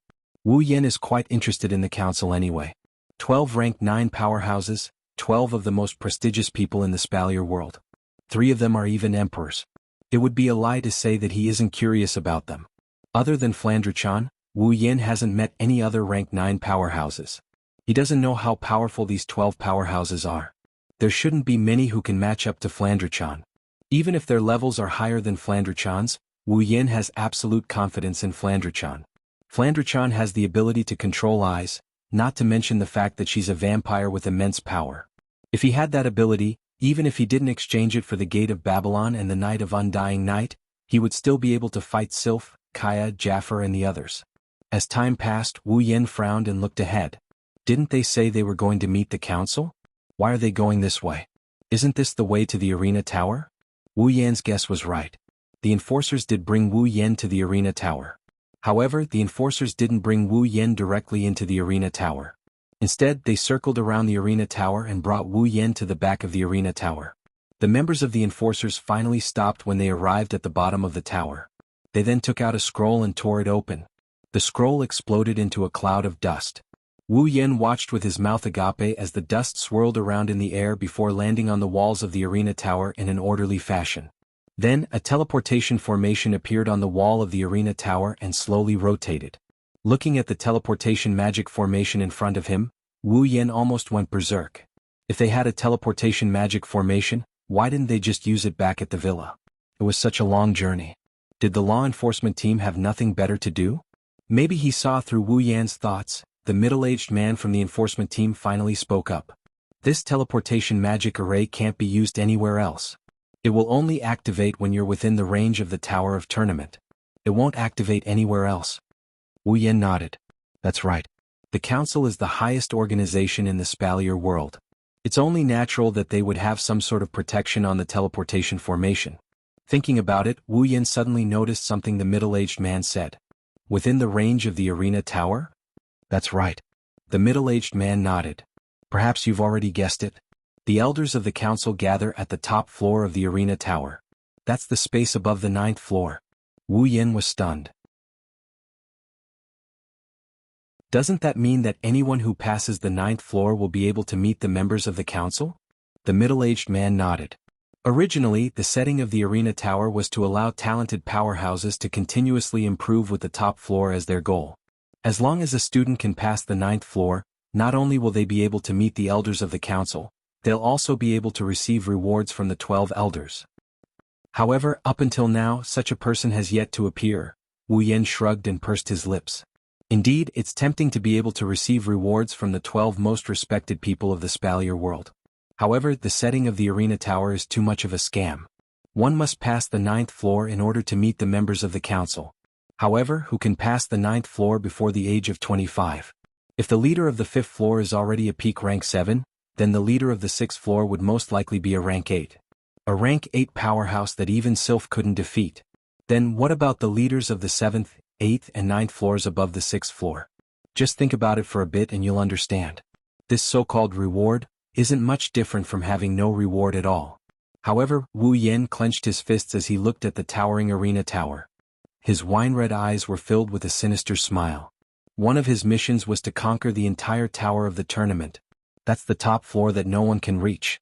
He must pass it with his own strength. Go on the top floor. Other than those who have passed the 9th floor, only those who have been summoned by the council are allowed to enter. Wu Yan nodded and walked towards the teleportation formation. The formation shone brightly and enveloped Wu Yan. Wu Yan's body turned into a ray of light and entered the teleportation formation. The formation disappeared as well. The top floor of the arena tower, this is an open-air arena. It's as big as any of the lower floors of the arena tower. However, there's no arena here. There's only a hard floor. Normally there was almost no one here. Even though it was an open-air place, the wind couldn't blow in and the rain couldn't get in. It was like a dead land. Today, however, a rare guest has arrived. Suddenly, a teleportation magic array appeared, breaking the silence. As the magic array rotated, it released a dazzling light. It didn't take long for a figure to appear in the teleportation formation, adding a touch of liveliness to the place. After looking around, Wu Yan walked out of the teleportation formation and looked around. Of course, there's nothing to look at. Aside from the 4 walls, there's nothing here. There's no arena, no spectator seats, not even a ceiling. It's hard to believe that this is the top floor of the arena tower. Wu Yan looked up at the blue sky. For a moment he didn't know what to do. Wasn't this the location of the Board of Governors? Where's everyone? There's not even a ghost. As soon as this thought popped up in his mind, the surrounding walls suddenly emitted a faint white light. It attracted Wu Yan's attention. The white light flowed on the walls and gathered together. Soon it formed 12 beams of light. Under Wu Yan's gaze, the 12 beams of light suddenly shot into the sky and formed 12 pillars of light. They revolved around Wu Yan in the center. Then Wu Yan saw silhouettes appear in the pillars of light. Directly in front of Wu Yan are the 3 thickest pillars of light. A total of 12 silhouettes undulated in the pillars of light. This caused Wu Yan to be a little dazed. For a moment, Wu Yan felt like he's looking at 12 incubators. If those 12 silhouettes were to be hung upside down, that would be even more interesting. Little guy, are you Wu Yan? It's hard to tell if it's a male or a female, let alone an old or young one. He could only vaguely sense that it came from the middle of the 3 thickest pillars of light. The voice echoed in the silent open-air space. Wu Yan hurriedly collected his emotions and looked at the pillar of light. He nodded and activated the system's perception to scan the 12 pillars of light. However, the information he received disappointed Wu Yan. The 12 silhouettes in front of him were just projections cast by the pillars of light. They weren't real people. Therefore, the system couldn't sense any information about them. Although he was disappointed, Wu Yan also heaved a sigh of relief. At least the 12 projections couldn't do anything to him. However, the next voice from the silhouette made Wu Yan's relaxed heart tense up again. Can you tell me where you're from?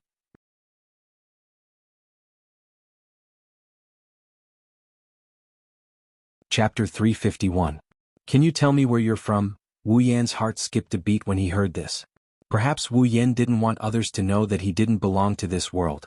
That's why Wu Yan panicked when he heard this. Wu Yan quickly bit his tongue to calm himself down. He frowned and looked at the figure in the pillar of light. What do you mean? The figure in the pillar of light seemed to be thinking about something. He didn't answer Wu Yan immediately. Perhaps he was watching his every move from afar through his projection. For a moment there was an eerie silence. This silence made Wu Yan's frown deepen. He began to feel anxious. Realizing that his state of mind could be seen through, Wu Yan closed his eyes and slowly adjusted his state of mind until he recovered. At some point, the voice sounded again. I'm very curious. No matter what method I used, I couldn't find out your exact origins, background, identity, or even whether your name is real or not. The only thing I know is that you first appeared in the Behemoth Forest. As for your previous deeds, I couldn't find out at all. It's as if you suddenly appeared in this world. Wu Yan's heart sank as he listened to the figure's words. Even his expression turned grim. Why are you investigating me? Oh? Little guy, you've got a temper. When he said this, his voice wasn't as flat as before. Instead, there was a hint of amusement in it. It hasn't even been a week since you entered the academy. You and your companions, one of you passed the 5th level of the Tower of Arena, one of you entered the top 10, and one of you is an angel. Isn't that reason enough for us to investigate your origins? When he heard this, Wu Yen fell silent. He felt a little helpless. It seemed like he and his companions were too high profile. However, when he heard the figure's straightforward explanation, Wu Yen felt a little better. At least, compared to those who like to play dirty, it was much better. Little guy, just treat it as satisfying my curiosity. Can you tell me where you're from? Wu Yen raised his head and looked at the center of the pillar of light. He scratched his face and spread his hands. If I told you that I'm from another world, would you believe me? When he finished speaking, the 12 pillars of light surrounding Wu Yen all laughed. Some of them even laughed disdainfully. Wu Yen found it funny. I've already told you the truth. You're the ones who don't believe me. Little guy, if your background is clear enough, it's one of the ways to gain people's trust. If possible, it's better to be clear. After all, we're not the only ones in this world who are curious. When he heard the figure's words, Wu Yen didn't know what to say. Clear background is one of the ways to gain people's trust. However, if I tell you, it'll only make you more suspicious. Moreover, it's more likely that I'll be sliced into pieces. Seeing Wu Yen fall silent, the figure seemed to want to say something. At this time, another voice that sounded a little old came from one of the pillars of light. Everyone, let's forget about it. This little guy seems to have something that he can't say. If we continue to ask, we'll be the ones forcing him. You can't say that. A voice of objection came from another pillar of light. It's hard to guarantee that he didn't come to the academy with other motives, right? The voice from before immediately rang out again. Motives? What was the purpose of this? If there really is, old man, are you afraid? Afraid?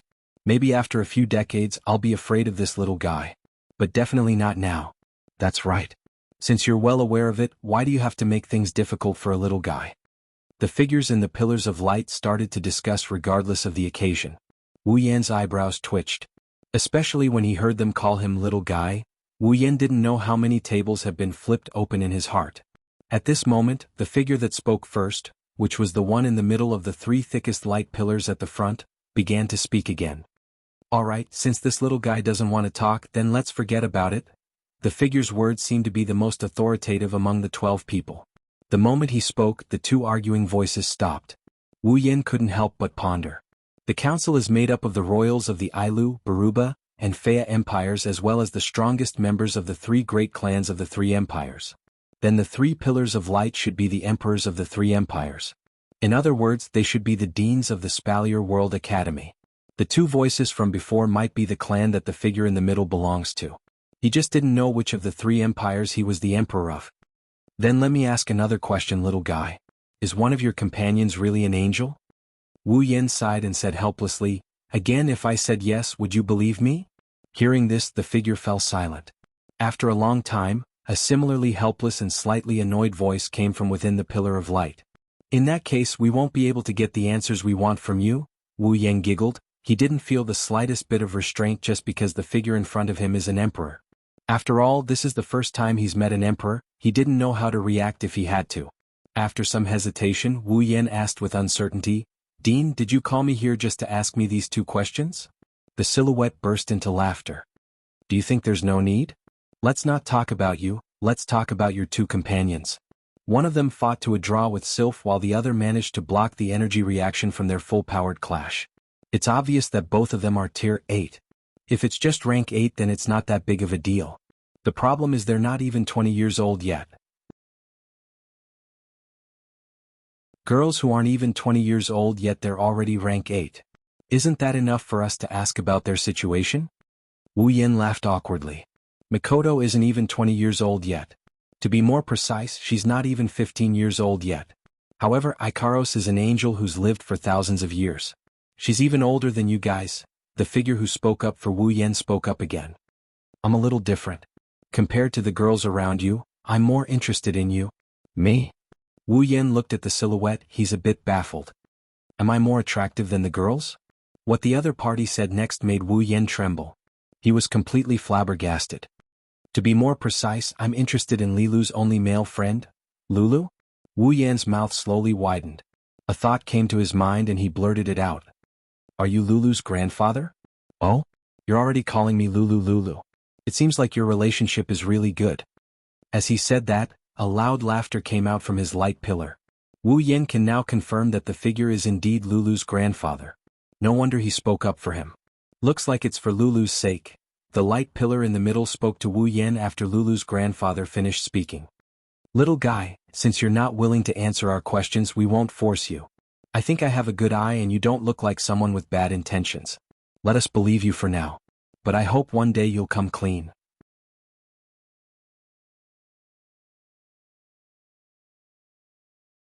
Chapter 352. On the way back to the mansion, Wu Yan furrowed his brows as he pondered about something. He didn't even notice the students pointing at him as they passed by. It's obvious that Wu Yan's mind was wandering. Through his conversation with the Board of Elders, Wu Yan knew that he and the others, whether they like it or not, are now in the sights of the other party. Before coming here, it wasn't that he didn't think that he would run into the people from the Board of Directors sooner or later, that he would become the eyes of these top powers in Silveria, but he didn't think that it would come so soon. It's also because Wu Yan took it for granted. He already has Ikaros, Astria, and Mikoto at his side. As for Tier 7, he has Chuju and Shokuho Misaki at his side. He even has a Tier 9 at his side. That's why Wu Yan didn't think this level of strength was anything special. However, reality proved that a rank 8 was nothing in the eyes of those old fellows in the academy. However, a young rank 8 was a completely different story. Being young meant that one's potential had yet to be fully unleashed. Under the condition of being young, and being able to become a powerful being that even the council couldn't afford to neglect, it was only natural that the council would pay attention to it, or rather, attach importance to it. Come to think of it, the entire Spalier World Academy has 10 million students under the age of 25, but only 3 of them are at Tier 8. As for Ikaros, she might even be stronger than Sylph and Mikoto. The members of the council would definitely want to meet her. Ikaros, on the other hand, seemed to be even stronger than Mikoto and Sylph. Wu Yan stopped in his tracks. He was puzzled. That's right, Ikaros and Mikoto are the ones in the limelight. Why did the Board of Governors call me instead of Ikaros and Mikoto? Do they know about my relationship with Mikoto and the others? Or do they think I'm easy to bully? Fei, Lulu. Standing at the entrance of his villa, he saw Fei and Lulu chatting with Hinajiku, Mikoto, and the others in the living room. Wu Yan was surprised. After all, he just met their parents and now he's seeing Fei and Lulu. Wu Yan couldn't help but feel a little guilty. Why am I feeling guilty? Master. Chuju, Mikoto, and Ikaros immediately stood up and came to Wu Yan's side. They kept looking at Wu Yan's body, trying to see if there's anything missing on Wu Yan's body. Wu Yan laughed awkwardly. Yan. Lulu didn't realize it until Mikoto, Chuju, and Ikaros were already messing around with Wu Yan's body. That's when she called out, making Wu Yan feel weak all over. I say. Wu Yan tried his best to resist the urge to complain. He knocked Chuju and the other girls on the head and said in an annoyed tone, "What are you girls doing? I'm going to meet my parents.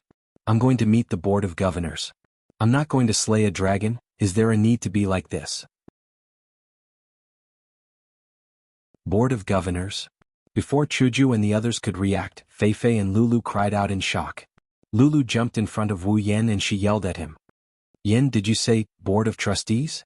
Being so close to Lulu, Wu Yan's ears almost started ringing when Lulu yelled at him. He quickly pushed Lulu's face away from him. "Is there a need to be so surprised?" "So," Lulu said. "You saw Grandpa?" "I saw him," Wu Yan said in an annoyed tone. Although it's just a projection, Wu Yan looked at Chuju, Mikoto, Lulu, and Fei. He was a little speechless when he saw the surprised look on their faces. "Why are you girls making such a big fuss?" Chuju held her head awkwardly. "We don't know what the Board of Governors is, of course we're worried." Yeah. Mikoto chimed in with Chuju. She looked at Wu Yan again and asked hesitantly, "Are you sure you're fine?" "I'm really fine." Then, Chuju looked at Wu Yan. "Why are the Board of Governors looking for you? Let's talk about that later." Wu Yan waved his hand at Chuju, Mikoto, and Ikaros before looking at Fei and Lulu. "Fei, Lulu, why are you girls here?" Fei giggled and she gestured at the table beside her with her lips. She wanted Wu Yan to look over there. Wu Yan turned his head in confusion. When he saw what was on the table, Wu Yan's face froze. On the table was a stack of red invitation cards that covered the entire table and piled up to about half a meter high. Flandre-chan was sitting on top of it, fiddling with the cards with great interest as if she was playing house. Wu Yen cried out in shock. What's going on? Fei Fei covered her mouth and coughed. She said in a serious tone. These are all challenge letters. Challenge letters? Wu Yen scratched his head in confusion as he looked at the challenge letter that almost fell to the ground. His mouth twitched as he said in an uneasy manner. When did I offend so many people? Choju and Mikoto couldn't help but complain. It's only been a few days since you entered the Spalier World Academy. How many people did you offend? Fei Fei also found it funny. It's not that you've offended many people. It's just that the Academy's first event, the inter-school tournament, is about to begin. The inter-school tournament is about to begin? Wu Yen, Choju and Mikoto, who didn't know what was going on, were all stunned. Mikoto cried out in excitement. The inter-school tournament is about to begin? That's great. Mikoto clenched her fist. Sparks of electricity flashed across her fist. Mikoto's lips curled into a smile. The last duel with Sylph wasn't decided yet. This time I must defeat her. Wu Yen wasn't as excited as Mikoto, but he also curled up his lips. After all, Wu Yen really wanted to complete his ranking quest. However, it's been a few days and he's still at 25th place. Wu Yen wasn't satisfied with this progress. If he were to let those who had to train hard for years just to get a spot in the rankings know what he is thinking, they would disregard the difference in strength and come at him with everything they have. However, Wu Yen was puzzled again. What does the inter-school tournament have to do with these letters of challenge? Of course it has something to do with it. Fei Fei explained, in the entire academy, there are a total of 10 million students. If they were to be paired up and dueled one by one, then how long would this academy grand tournament take? Fei Fei smiled when she saw the realization on Wu Yen and the others' faces. Therefore, the academy has long made a rule that only the top rankers are allowed to participate in the academy tournament. Fei Fei picked up one of the letters of challenge and waved it in front of Wu Yen. In order to obtain the qualifications to participate in the academy tournament, those who aren't ranked will challenge those who are ranked before the academy tournament starts and seize the others' ranking. Wu Yen clutched his head in pain when he heard Fei Fei's explanation. But isn't this a little too much? Since you're a newbie, many of them are hoping for a fluke. They think that you're just trying to be mysterious.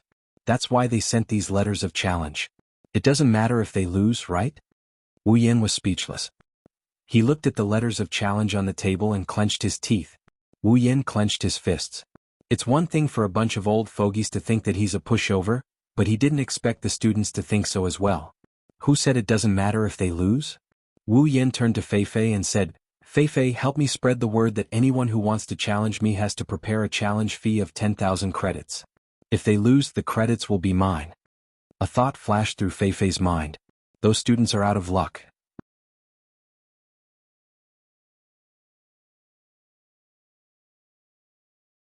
Chapter 353. Spalier World Academy Villa District.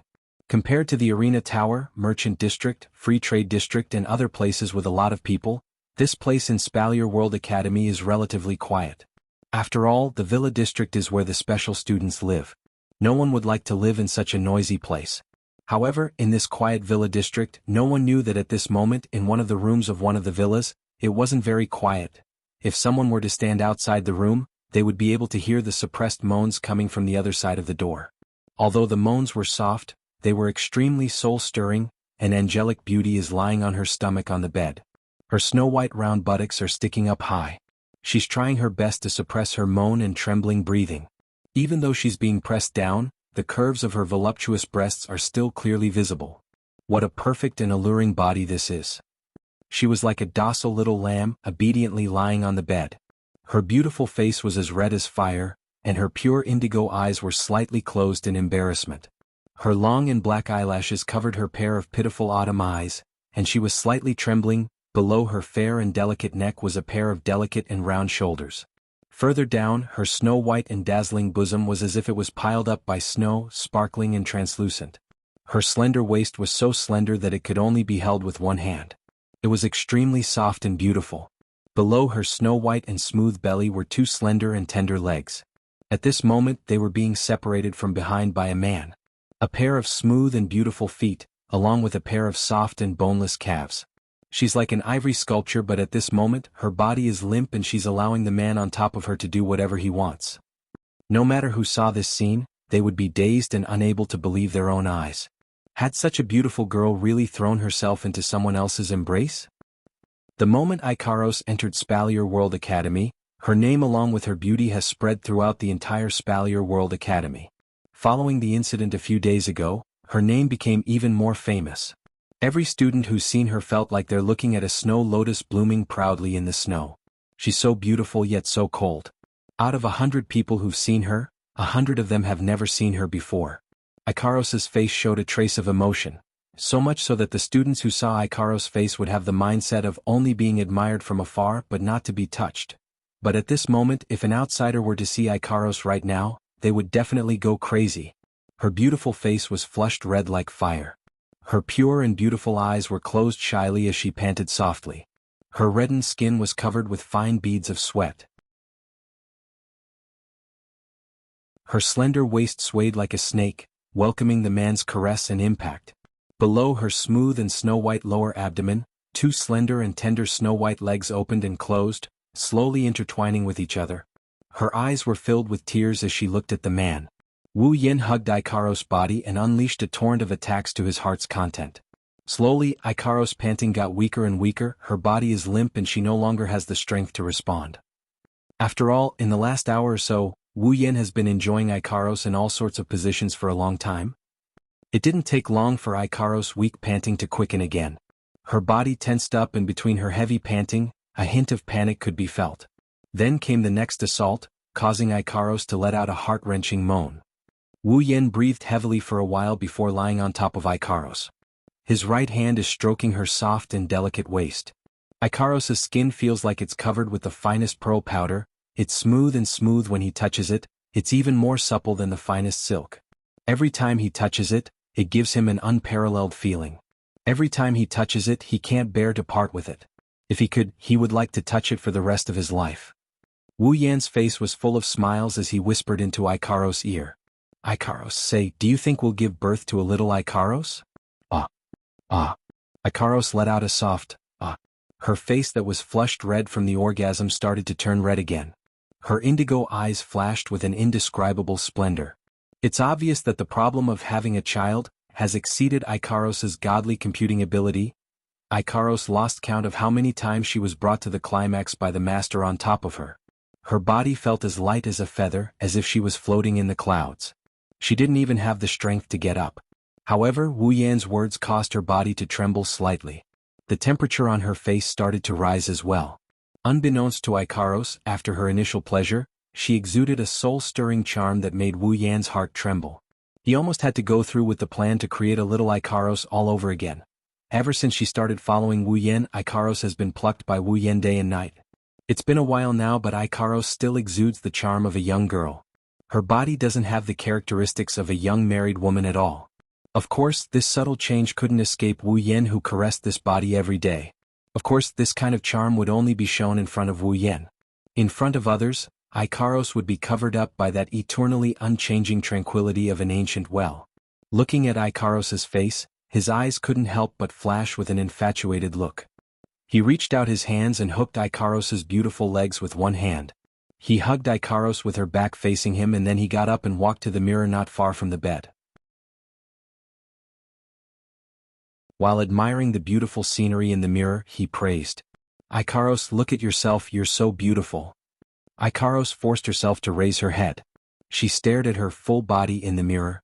Her legs are spread wide open over Wu Yan's arms. Her rosy body is covered in a thin layer of sweat. A few drops of sweat trickled down her body seductively, making her look even more alluring than ever. Coupled with the lingering arousal, it's not only showing on her face and the corners of her eyes, it's also seeping through her sweaty skin. Ikaros' snow-white jade-like skin is covered with a thin layer of blush that's tinged with shyness. On top of a pair of snowy peaks, pink buds of early spring blossomed. Along with Ikaros' breath, they trembled beautifully. That unparalleled beauty is so enchanting that it's almost impossible to describe it with human words. Ikaros stared blankly at her reflection in the mirror. She couldn't believe it was her. At the same time, a trace of shame and indignation slowly crept onto her face. "Master." Ikaros' body wriggled on top of Wu Yan's body. Her face got redder and redder. She didn't know what to do with Wu Yan's naughty actions. She wanted to refuse but she couldn't bring herself to do so because her master looked like he was having a good time. Therefore after a short struggle Ikaros gave up. Eyes closed, face red, she allowed Wu Yan to position herself in this shameful position, greedily admiring it in the mirror. Wu Yan couldn't help but lower his head and lightly rubbed his lips against Ikaros's pink lips. Two thin lips, the pleasure kept flowing into Wu Yan's mouth. Wu Yan's heart started surging again. With a lift, Wu Yan squeezed his doppelganger into Ikaros' body, causing the shy Ikaros to let out a sudden moan. This is the signal to start the battle. Wu Yan is once again assaulted by a storm. Standing in front of the mirror, he grabbed Ikaros' body and tossed it around. Moans and moans are heard again.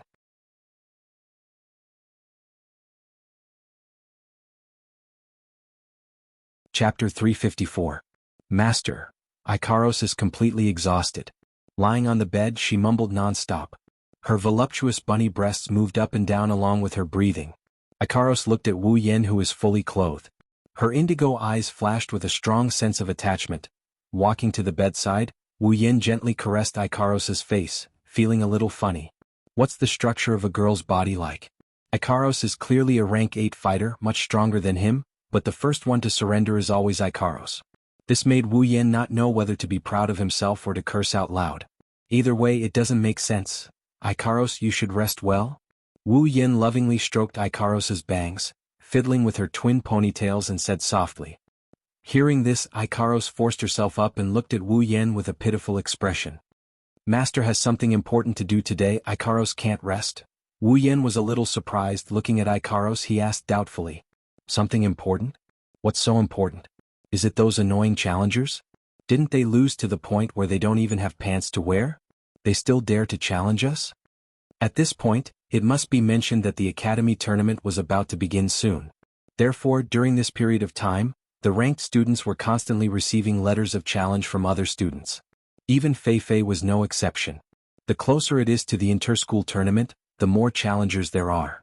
In just a few days the rankings are constantly changing. A student who just got into the rankings will be pulled down very quickly. This phenomenon is repeated over and over again in the past few days. Those who aren't in the rankings are challenging those who are lower in the rankings. Those who are lower in the rankings are also challenging those who are higher in the rankings in an attempt to consolidate their position. Those who are higher in the rankings are dealing with those who are lower in the rankings, forming a bad cycle. It's to the point that Spalier World Academy is more chaotic than a battlefield. Fei Fei is also running between the arena and Fatal Forest HQ. She's very busy. As for Wu Yan, who was originally seen as deliberately mystifying, and was challenged by the students who thought he was a rookie, after a couple of days of fighting, he became the most leisurely person in the entire academy.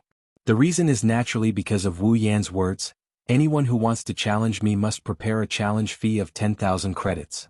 If they lose, the credits will be mine. When the challengers excitedly ran over to challenge him, they were slapped out of the arena by Wu Yan. Then, with tears in their eyes, they looked at the 10,000 credits on their record cards and ran away scared witless. As the number of losers increased, their credits decreased while Wu Yan gained more credits. After a while, no one dared to challenge him anymore. They finally understood that they can't rely on luck because their opponent is a big bad wolf and they're just fat lambs that don't have much to gain. But it's too late for regrets. Because Wu Yan gained a lot, not only did he fill his wallet, the flies also went to eat other meat. He won the best of both worlds. It is worth mentioning that this phenomenon has already started to be used by Fei Fei. Similarly, it has also been used by the other students who are extremely annoyed by the rankings. Thus, the nightmare of the bitter students is gradually progressing. When Ikaros said something important, Wu Yan thought she was talking about this matter. He was wondering which rich young master came knocking on his door. Who knew Ikaros would shake her head? No, Master said it himself. Today is an important day. Master was afraid that he would forget, so he asked Ikaros to remind Master today. I told you to remind me? Wu Yan couldn't help but frown and ponder. Even though Wu Yan has perfect memory, Wu Yan's memory isn't very clear. After all, being able to remember is one thing, being able to recall it at a crucial moment is another. Wu Yan's eyes lit up when he found this memory fragment. He nodded in realization and his lips curled into a small grin. Ikaros, you rest for a bit, I'll go find Mikoto. Yes, Master. Wu Yan ran out of his room and knocked on Mikoto's door. Mikoto, are you there? Yes. A lazy voice came from the other side of the door. From the sound of it, it seems like she just woke up. That's not strange, the sky is still hazy with only a few rays of light shining through the clouds. The sun hasn't even risen yet. No matter how early Mikoto woke up, she wouldn't wake up at this hour. The door opened softly and the image of Mikoto in her pajamas rubbing her eyes appeared in front of Wu Yen. Wu Yen couldn't help but stare blankly, he almost fell for her cuteness. Mikoto didn't have the slightest bit of self-awareness and yawned lazily.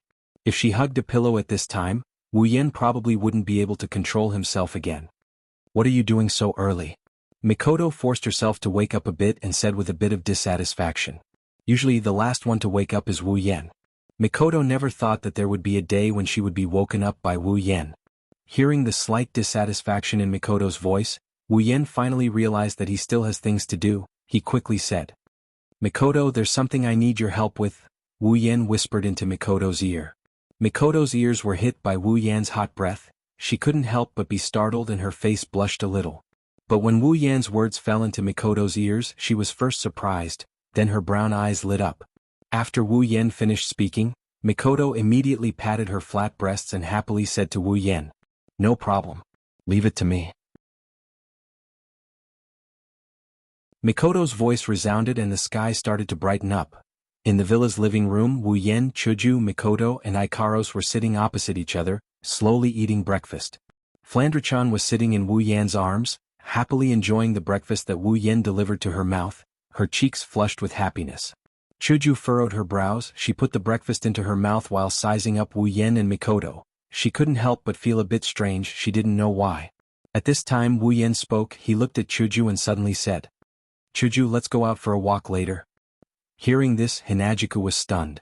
She pointed at her own nose and said uncertainly, "Me?" Wu Yen nodded, this made Chuju feel even more strange. It's not that Wu Yen didn't invite her out before, but every time, Mikoto and Ikaros would be brought along as well. This time, Mikoto and Ikaros were clearly beside her but Wu Yen only called her out. "Something's wrong." Chuju wanted to say something but she was interrupted by Flandre-chan's excited voice from Wu Yan's arms. "I want to go too." As soon as Flandre-chan said that, Mikoto scooped her up and lifted her up in her arms. Mikoto laughed dryly and said, "Flandre-chan, you should go with Mikoto-ne-san, don't disturb Oniai-san and Chuju-ne-san." "Something's wrong." Chuju narrowed her eyes and raised her hand. I think I'll pass." Just as she finished her sentence, Wu Yen, who appeared out of nowhere, grabbed her hand and pulled her up from the chair. "Ma, don't say that, it's just a walk, let's go." "Wait." Mikoto released a sigh of relief after Hinagiku was dragged out. She exchanged glances with Ikaros and smiled at her.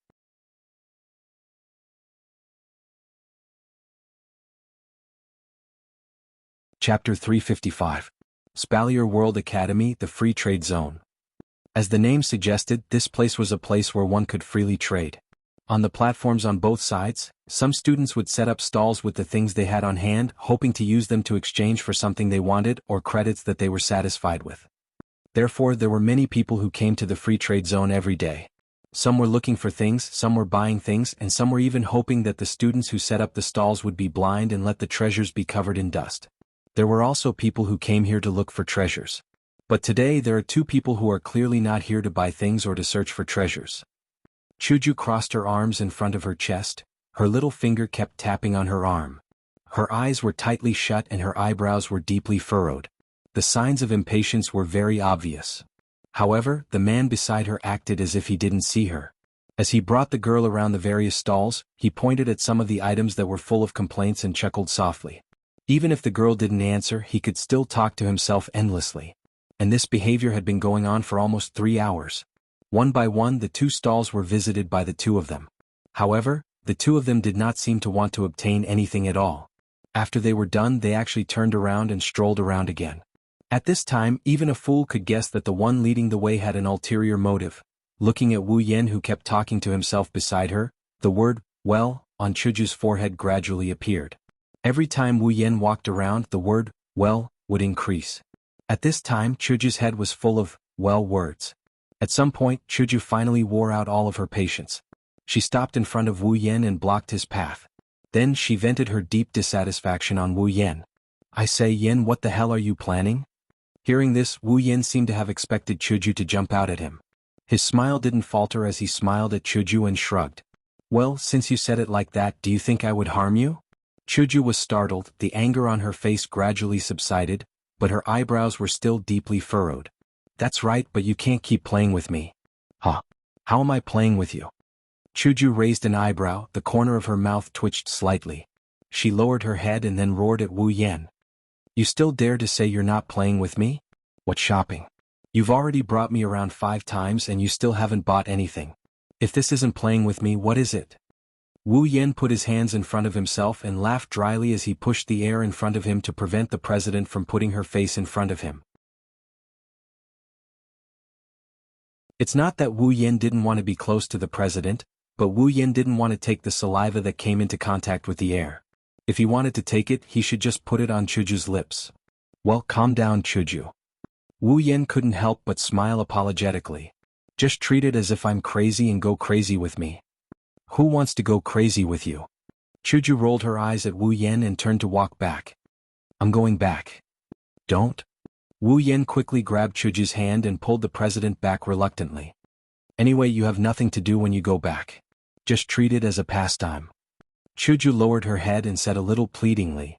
I say, Yin, can you stop fooling around? If you have something to say, just say it. What's the point of doing so much? Wu Yan awkwardly scratched his face and tightened his grip on Chuju's hand. Anyway, you're not doing anything wrong, right? Is it that difficult to walk around with me? Looking at Wu Yan's pitiful appearance, Chuju was both angry and amused. At that moment, she could only helplessly let Wu Yan pull her away and continue their long shopping trip. And this time, they walked until the sky turned dark. On the way back to the villa, Chuju's face was full of anger and her footsteps were much faster than usual. It's obvious how angry Kaisha-sama is. Wu Yan angrily followed behind Chuju. From the looks of it, they look like a couple throwing a tantrum. It's normal, anyone would be a little angry after being dragged around for an entire day, let alone Chuju who doesn't have much patience to begin with. It's natural for her to be angry. However, when Chuju angrily pushed open the villa's door, the scene that appeared in front of her left her completely stunned. Happy birthday. Following Mikoto, Flandre-chan and Ikaro's voice, the sound of firecrackers followed. Colored ribbons were hung on the stunned Chuju's head. Wu Yan couldn't help but smile. On the walls of the living room, there's a banner saying, Happy Birthday Chuju. There's also colorful magic lanterns all around. It looks like Christmas. Laughs. It's very dazzling and full of joy. Mikoto smiled and walked up to the stunned Chuju and gave her a hug. Chuju, happy birthday. Chuju finally reacted. She looked at the smiling Wu Yan, Flandre-chan and Ikaros in surprise. She asked with uncertainty. Today is my birthday? Wu Yan couldn't help but laugh. Today is the 3rd of March. Don't tell me you've forgotten your birthday as well? Hinajiku flinched before looking at Wu Yan. Don't tell me you've been running around with me all day just to help me celebrate my birthday? Wu Yan smiled but didn't say anything. Chuju lowered her head, her eyes were filled with warmth and affection. Chuju thought that after becoming Wu Yan's summon, she wouldn't have the chance to celebrate her birthday anymore. Who knew that Wu Yan would give her such a big surprise today? At this time, Ikaros had already pushed the cake onto the table. At the same time, she handed a small gift box to Hinajiku and said softly, Happy birthday. Hinajiku hurriedly accepted the gift and smiled at Ikaros. Thank you. Me too. Me too. Flandre-chan was holding a gift box in her hand, shouting and jumping, causing Hinajiku to smile brightly. Thank you, Flandre-chan. Chuju, your gift. Mikoto also handed over a gift. Chuju smiled and accepted it. It's clear that Chuju is really happy right now. At this time, Hinajiku's heart couldn't help but feel a trace of satisfaction towards this foreign world that wasn't her home. This was also the first time Hinajiku felt such a sense of satisfaction towards this foreign world. Even if her family isn't by her side, her best friend is by her side. What's there to be dissatisfied with? Not to mention, Chuju turned around and looked at Wu Yan, who was also looking at her. She clutched her chest, her yellow-green eyes flashed with a hint of tenderness. Because the one she loves the most is also by her side. Suddenly, the sky above Spalier World Academy was filled with the sound of a cannon. At the same time, dazzling fireworks bloomed in the sky. Everyone in the Spalier World Academy was shocked. Looking at the fireworks in the sky, countless people were baffled. Who made such a scene? Who dares to set off fireworks in the Spalier World Academy? But the academy didn't seem to have any rules that forbid people from setting off fireworks. Chuju looked at the fireworks in the sky with a smile on her face. Her heart warmed up as the fireworks bloomed. A pink crystal necklace suddenly appeared in front of Hinajiku and landed on her neck. At the same time, a warm voice came from beside her ear, "Happy birthday." Chuju held the crystal necklace tightly. She looked at the fireworks in the sky and felt the warmth of the person behind her. She smiled and closed her eyes.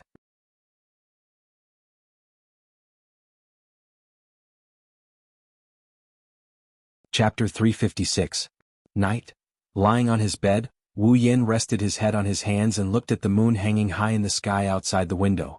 The corner of his mouth couldn't help but curl into a smile. Wu Yin was satisfied. Yes, very satisfied.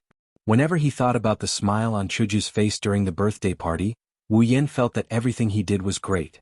For a long time, Wu Yin had a small worry in his heart. He was afraid that the girls following him wouldn't be happy. After all, it's normal for a person to feel uncomfortable in a foreign land, let alone transmigrating to another world. Mikoto was fine. She was someone who didn't want to live a peaceful life. In Academy City, she was always looking for bad people, looking for excitement. She even participated in Shiroi Kuriko's work as a disciplinary committee member many times. This wasn't only because of her sense of justice, but also because that kind of life was a good spice for Mikoto. Coming to this spalier world filled with strong fighters and endless battles, Mikoto felt a sense of unfamiliarity. However, she's more excited because she's the kind of person who loves adventure and excitement. Ikaros is even more so. Living in an environment like Synapse and being used as a weapon, it would be strange if Ikaros felt a sense of belonging. Plus, before Ikaros was summoned by Wu Yin, her emotional system was in a sealed state, so she didn't feel anything. For Ikaros, Master is her everything. In the original work, she recognized the main character as her master, and she really liked that kind of life because the most important person in her life is by her side. Now she's following Wu Yin and it's the same. That idiot Astria probably doesn't even know what a sense of belonging and unfamiliarity is, so she doesn't have to worry about it. As for Shokuho Misaki, she has seen so much darkness in Academy City since she was young. To her, Academy City is just a place to live. She doesn't have any feelings for it.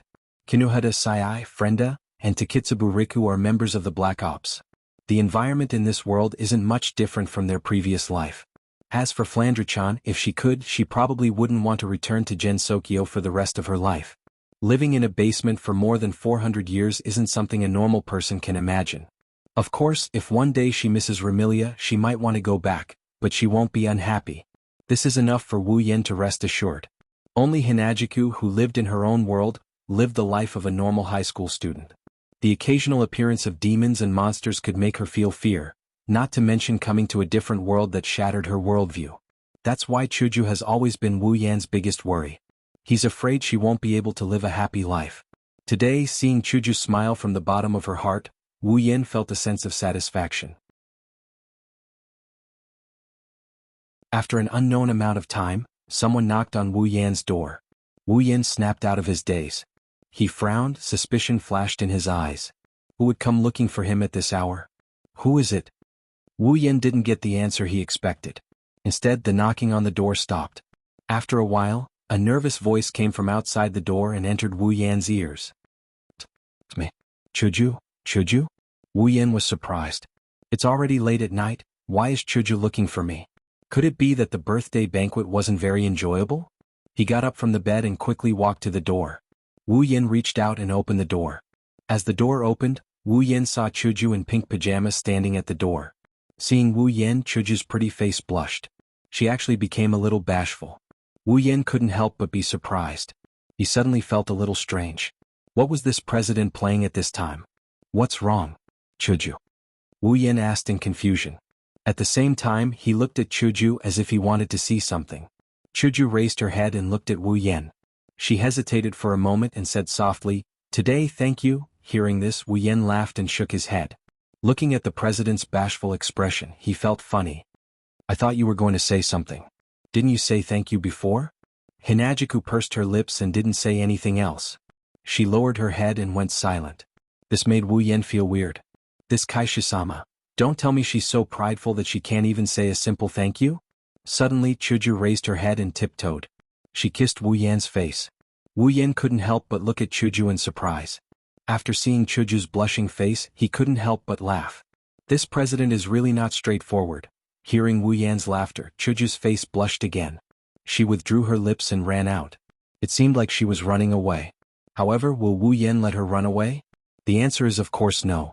He grabbed Hinajiku and pulled her into his embrace. Then, Kaishisama saw a face with a mischievous smile, magnified in front of his eyes. When the soft touch entered their heads, both of them trembled. Before Chuju could react, her teeth were pushed open by a big tongue. Her little tongue was also captured by the other party in the next moment. Chuju whimpered. Her eyes started to blur. She gently closed her eyes. Chuju reached out her hands and wrapped them around Wu Yan's neck. She was immersed in the pleasure brought by the intertwining of their tongues. Wu Yan hugged the president's soft body and lifted her up. He pressed her against his chest and brought her into his room. With a stretch of his leg, the door was closed by Wu Yan. Almost the moment the door was closed, Chuju's body was thrown onto his bed by Wu Yan. She fell heavily on the sheets. Then a heavy body pressed down on Chuju's small body. Woo! Chuju only had time to make a shy woo sound. Then a thin pajamas left her. A shiny ivory body appeared in front of Wu Yan. Wait, Wu, her lips were sealed again. Chuju knew that at this time, no matter what she said, the person on top of her wouldn't stop. She could only close her eyes and feel a pair of big hands caressing her body back and forth. After some time, Chuju's body was lifted up high by Wu Yan. She straddled his body. Then as Chuju panicked a little, he pressed her into his chest. Wu, a crisp sound was heard. Chuju's body was immediately penetrated. An indescribable and strangely familiar feeling spread through Chuju's body. Chuju's tightly shut lips opened uncontrollably. A seductive moan was also heard. Looking at Chuju's rosy cheeks, Wu Yan licked his lips. He stood up from the bed and directly strung the president on top of his body. Chuju let out a heavy moan. Then Wu Yan rubbed Chuju's small butt and began to toss it up and down. Chuju's hands were wrapped around Wu Yan's neck. She was passively tossed up and down by Wu Yan. She could only let out moans to please him. She was immersed in the pleasure of the hell. She opened her yellow-green eyes. Her misty and watery eyes looked at Wu Yan, who was enjoying her body. Chuju moaned and put her head on Wu Yan's shoulder. She wholeheartedly felt the joy and love that Wu Yan brought to her. For a long time she was unable to extricate herself. In the room, moaning sounds reverberated. A few dark clouds floated in the sky and covered the moon. One could only vaguely see two figures struggling with all their might in the room. They were constantly moving.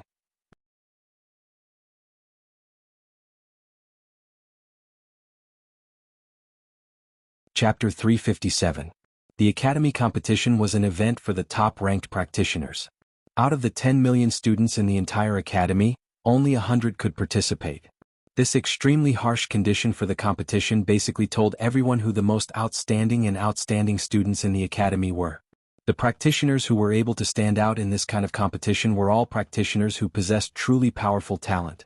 Although the conditions to participate in the Great Academy competition were extremely harsh, this did not hinder the other students within the Academy from crazily chasing after the baton. Those experts who were rarely seen on a normal day were now all gathered together and began to fight in a carefree manner on the stage.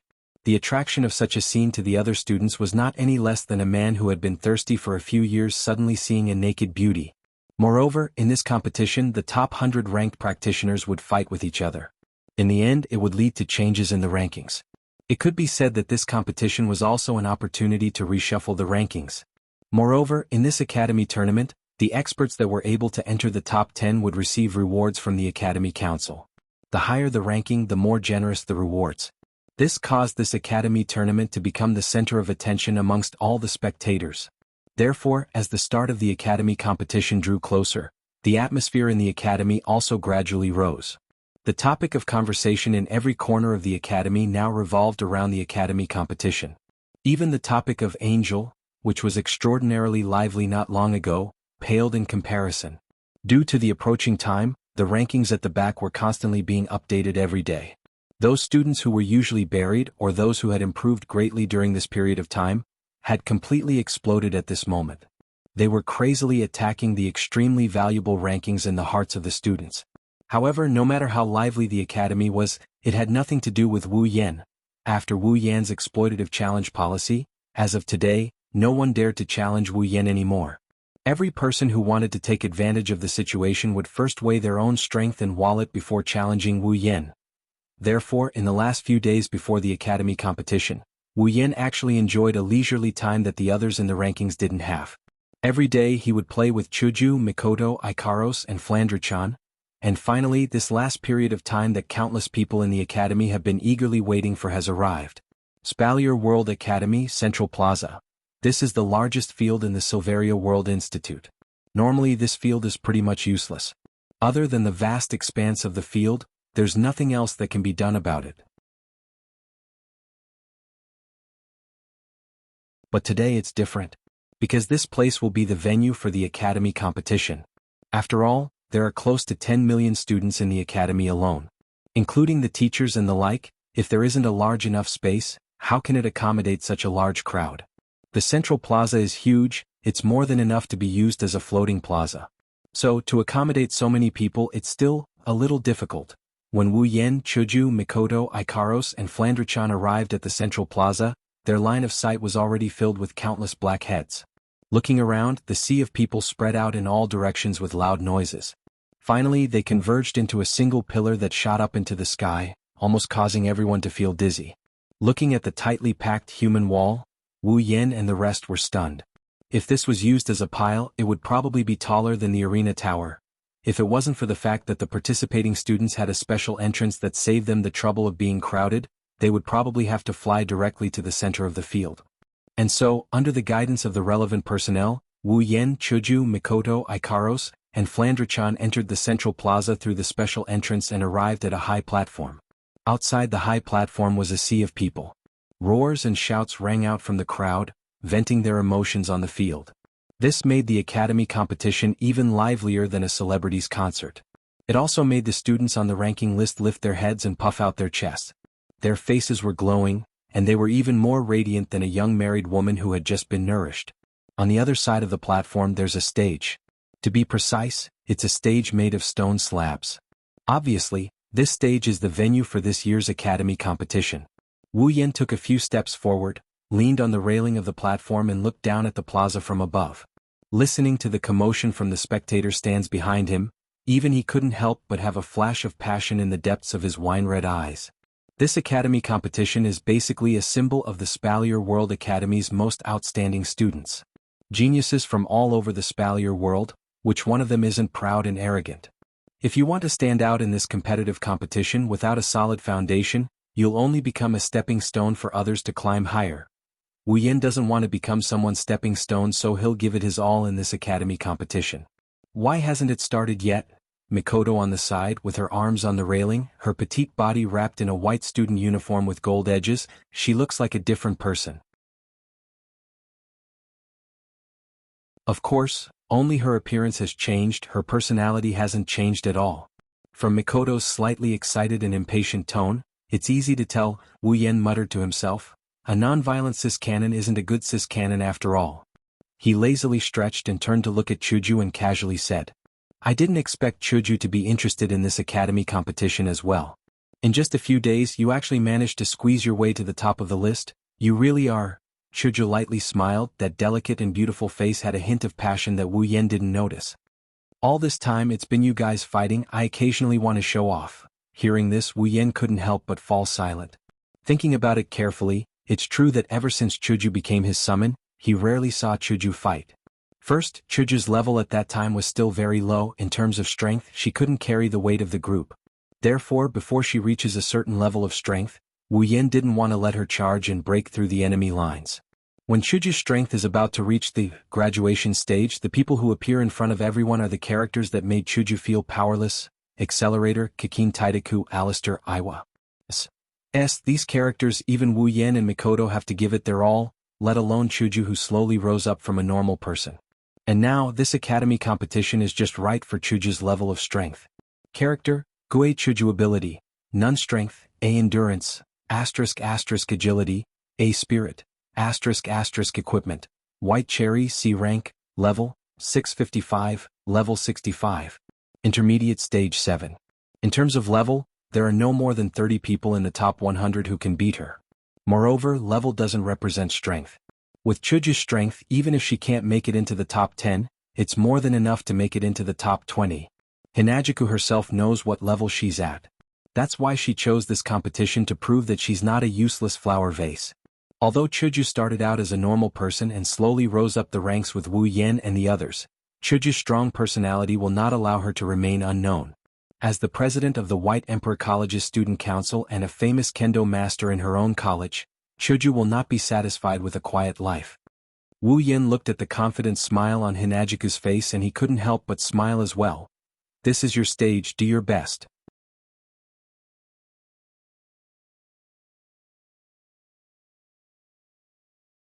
Chapter 358. As time elapsed, the number of people on the tall platform gradually increased. These people were the top-ranked experts and were also the participants of the Academy's season trial. Of course, there are a few exceptions. They're the ones who are basking in the limelight of the participants. Flandre-chan is one of them. After an unknown amount of time, Wu Yan sensed that the stage has quieted down. At the same time, Mikoto narrowed her eyes and turned her head to the side. Then, 3 people walked in from the entrance of the stage. The 3 of them walked straight onto the high platform. Their appearance actually caused a burst of loud cheers from the audience present. Other than Sylph, Kaya, and Jaffer, the 3 strongest students of Silveria World Institute, who else could receive such treatment from the other students? Unlike the other faction leaders who came with their guards, Sylph, Ka, and Jaffer didn't have anyone behind them. However, who would think that their presence was lacking? Their clean and direct approach not only showcased their refined temperament, it also showcased their unique charisma. Even without guards, they're still the most eye-catching. Sylph's indifferent gaze swept across the stage. She stopped when she saw Wu Yan's group. Ka and Jaffer did the same. The 3 of them stared at Wu Yan's group. To be more precise, they were looking at Mikoto and Ikaros. After a while, they started walking towards Wu Yan's group. As Sylph's group of 3 approached Wu Yan's group, the stage gradually quieted down. Everyone's gaze was focused on both sides. Sylph and her party finally arrived in front of Wu Yan's group. They stopped in front of Wu Yan's group. Sylph glanced at Wu Yan, Chuju, and Flandre-chan before looking at Ikaros. Then her icy blue eyes landed on Mikoto. At this moment, the atmosphere had changed a little more. At some point, Sylph finally spoke. She looked at Mikoto and said softly, "I'm looking forward to our next battle." Wu Yan wasn't stupid enough to respond to Sylph's words.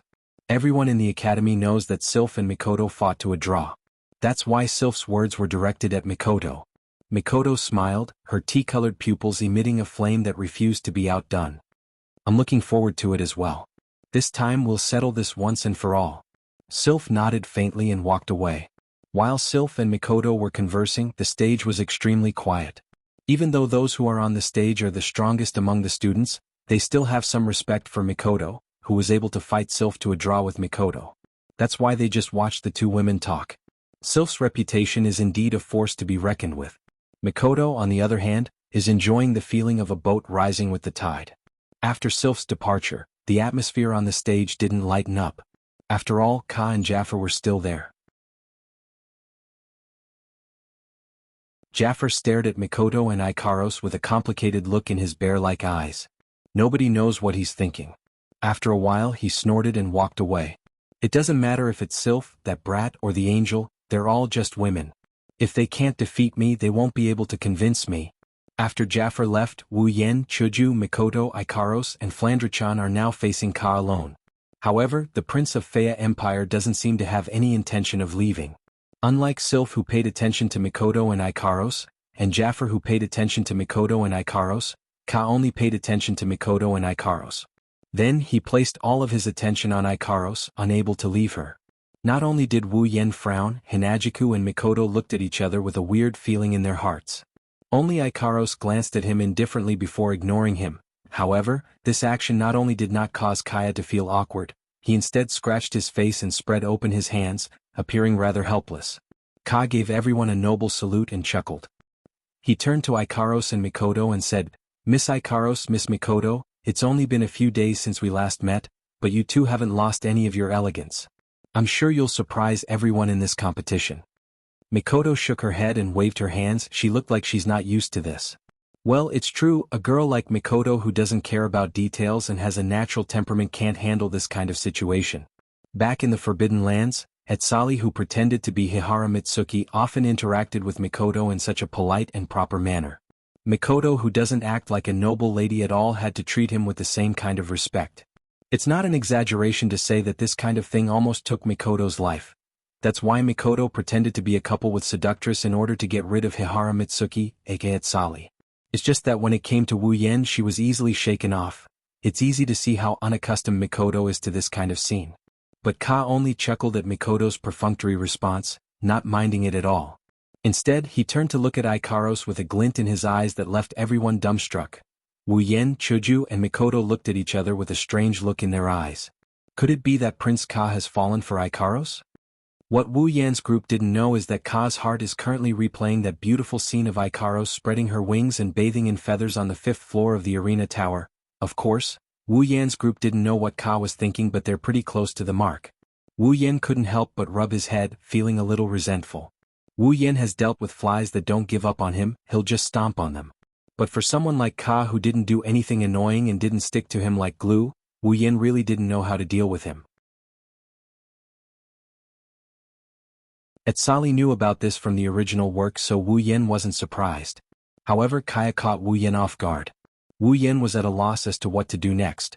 Should he stomp on him like usual? As for Chuju and Mikoto, they're looking at Ka with a trace of pity in their eyes. What kind of person is Ikaros? She's a little girl who sees Wu Yan as her sky, Wu Yan as her ground, Wu Yan as her everything. When it comes to love Wu Yan, no matter in the past or in the future, no one can compare to this pure and innocent girl. Even Chuju and Mikoto admit that they can't compare to Ikaros when it comes to love Wu Yan. It's not that Chuju and Mikoto don't love Wu Yan, it's just that Ikaros's love is extreme.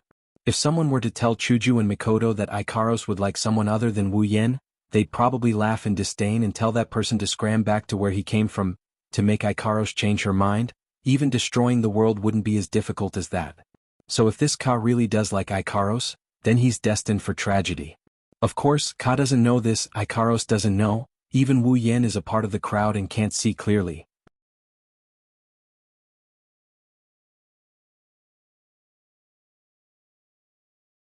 Chapter 359. Ka stared at Ikaros, but Ikaros didn't even spare him a glance. Her indigo eyes only had Wu Yan's silhouette in them. Just like that, the atmosphere froze. Seeing how Ikaros ignored Ka, Wu Yan couldn't help but sigh in relief. After all, this is a very awkward situation. To prevent the atmosphere from getting too awkward, Wu Yan quickly stepped forward. Ikaros has no intention of participating in the academy tournament, so I'm afraid I'm going to have to disappoint Prince Ka. Ka finally retracted his gaze. Only now did he realize how out of place he was. But when he heard Wu Yan's words, Ka was stunned. Miss Ikaros, you're not going to participate in the academy tournament? With Miss Ikaros' strength, you shouldn't have to worry about not getting a good ranking, right? Ka didn't know how strong Ikaros was, but a few days ago, Ikaros easily blocked the energy storm that even he had to be wary of. It's clear that she's stronger than him. Ka isn't the only one who doesn't believe that. Anyone who saw what happened that day wouldn't believe it either. In response to Ka's question, Wu Yan only smiled faintly. Ikaros likes peace and quiet, she doesn't like noisy situations like this, so... Wu Yan didn't just want to explain why Ikaros isn't participating, he also wanted to tell Ka not to pester her too much. But Ka didn't seem to get it. Is that so? That's a shame. Ka said in disappointment. Of course, this disappointment was genuine because Ikaros isn't participating. That means the scene from that day won't happen again. Wu Yan chuckled dryly, he didn't know whether to laugh or cry. No matter how popular he is now, a few months ago he was still an otaku who didn't even touch a girl's hand. Towards an admirer like Ka, the low EQ Wu Yan really didn't know how to deal with him. Fortunately, his savior appeared at this time. Feifei and Lulu led the Fatal Forest students in from the entrance of the stage. They saw Wu Yan's group right away and hastened their steps towards Wu Yan's group. Yeah. Lulu cheered and pounced on Flandrechan, who's in Wu Yan's arms. Flandrechan's panicked expression made Lulu pull Flandrechan into her arms and rub her face. Flandrechan is no stranger to this scene since she often visits Fatal Forest headquarters to look for Liren. Flandrechan also knows that Lulu doesn't mean any harm, so she could only whimper pitifully and accept Lulu's rub. Kai's feeling awkward. As the second strongest student in Spalier World Academy, the Prince of Fea Empire and the next Emperor, he's never been ignored like this before. Of course, Kaya had already ignored Ikaros. But just because Lulu didn't notice doesn't mean Feifei didn't as well. Feifei made a knight's salute towards Ka instead of a noble's salute. This shows that Feifei doesn't view people based on their social class. Greetings, Prince Ka. Ka seems to admire Feifei quite a bit. Maybe it's because of the knight's salute from before, but Ka returned the salute. Greetings, Miss Feifei. Ka swept his gaze across the crowd and lightly pinched Ikaros before continuing. Looks like Miss Feifei and Miss Ikaros are old acquaintances. Ka won't disturb you guys any further. Let's hope we don't run into each other during the tournament. Ka can't bring himself to lay his hands on these beautiful ladies and will have to admit defeat. After saying that, Ka laughed, waved his hand and left in a carefree manner. Everyone couldn't help but laugh. However, they also knew that Ka was only joking. If they really met, he definitely wouldn't admit defeat. Only Wu Yan is gnashing his teeth in anger. What do you mean, beautiful ladies? I am a real man. Let's hope we don't run into each other. Even if I can't beat you to death, I'll disgust you to death. Just as Wu Yan made this grand ambition in his heart, the Sea of Icicles also appeared on the stage. Their leaders were naturally Bing Ling and Bing Mian. Bing Ling gave Wu Yan a long look, then glanced at Mikoto and Ikaros before turning away.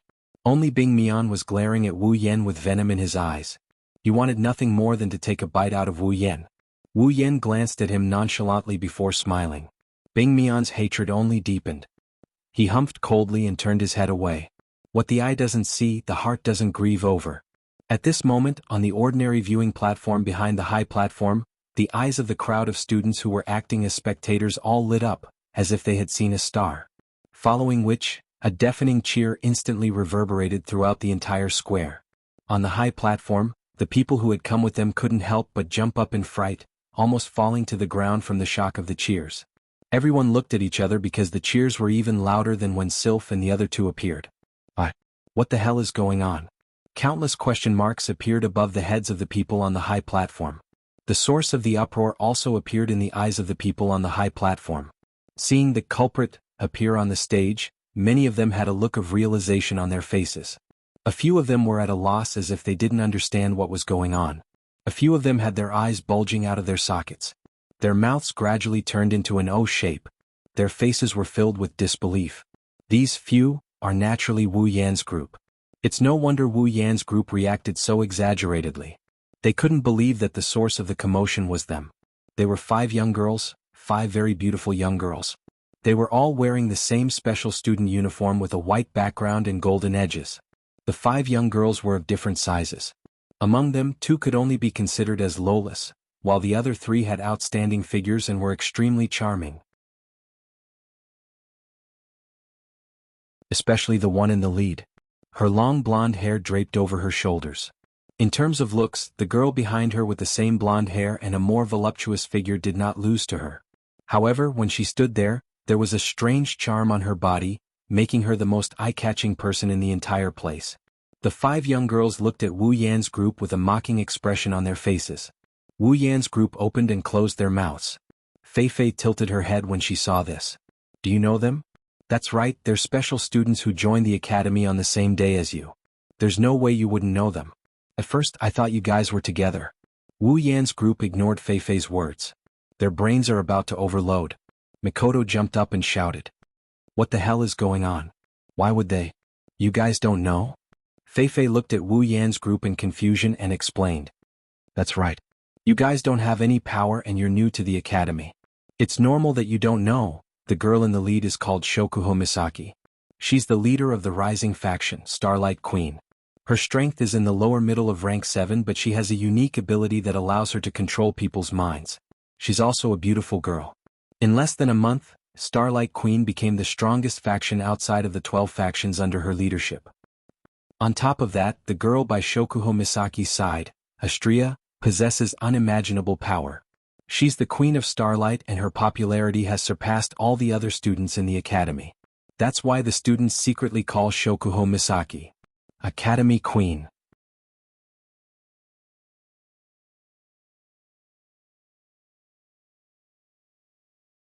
Chapter 360. Wu Yen, Hinajiku and Mikoto gawked at Shokuho Misaki, Astria, Kinohada Sayai, Frenda, and Takitsubu Riku as they slowly ascended the stage amidst the cheers of the students. They almost went berserk. A rising faction? Starlight Queen? Academy Queen? Shokuho Misaki in less than a month, managed to reach this level in the Spalier World Academy? What the hell? Wu Yan and Co felt dizzy as they listened to the cheers that pierced through the clouds. They are crying inside. They knew Shokuho Misaki must have a plan for leaving them, but they didn't expect it to be something like this. The strongest faction other than the top 12 factions? She managed to bring a faction to this level in less than a month. Should they say she's the queen who's good at this? It's no wonder she's so popular. Anyone who can bring a faction to the top 13 in the Spalier World Academy would be treated like this. Plus, the queen and the others are top-tier cute girls, like the sun in the sky. Like the sun in the sky. Compared to Her Majesty the Queen, he and the others were simply too weak. Mikoto's face turned green, then white, then purple, and then black. She clenched her fists tightly. I knew that woman would definitely do something. As expected, she still can't leave the cheers. If that was all, Mikoto wouldn't be jealous of Shokuho Misaki. However, Feifei's next sentence sent a bolt of lightning through her head. Speaking of which, the first batch of Starlight Queen members all looked exactly like Mikoto. Plus, they were all elite students. Not only that, they left the bottom rung of Starlight Queen and became Shokuho Misaki's personal guards. Where did they find such a large number of students who looked exactly the same and were all so powerful? Asterisk crack asterisk Mikoto's nerves snapped. She turned her head stiffly and looked at Feifei. She forced a smile and said with a trembling voice, "You're saying that Shokuho Misaki's bodyguards all look exactly like me?" "Yeah. I can't believe it either. But it's true. Maybe it's caused by some kind of sexual activity." Asterisk beep beep beep asterisk Mikoto's body suddenly flashed with electricity, scaring Feifei, who was the commentator. Mikoto's face was full of anger. She gathered all the electricity around her body and was about to charge forward. Wu Yin and Hinajiku panicked and quickly pulled Mikoto back. Hinajiku even hugged Mikoto's body and forcefully stopped Mikoto from rushing forward. "Mikoto, calm down. Let go of me." Mikoto is furious. Wu Yin and Hinajiku hugged her body. She kicked at Shokuho Misaki with her little legs as if Shokuho Misaki is standing right in front of her, waiting for her to kick her. "Let me CK that woman. Damn it. How dare you make my sisters her bodyguards? This is a provocation. This is a provocation." "Mikoto, don't be rash. That's Shokuho Misaki, not a delinquent. You can't CK her." Wu Yin and Hinajiku tried their best to hold on to Mikoto. Since Mikoto's body is still covered in electricity, Wu Yin has the same ability, so he didn't do much. However, Hinajiku got electrocuted to the point where she almost kneeled down before Mikoto.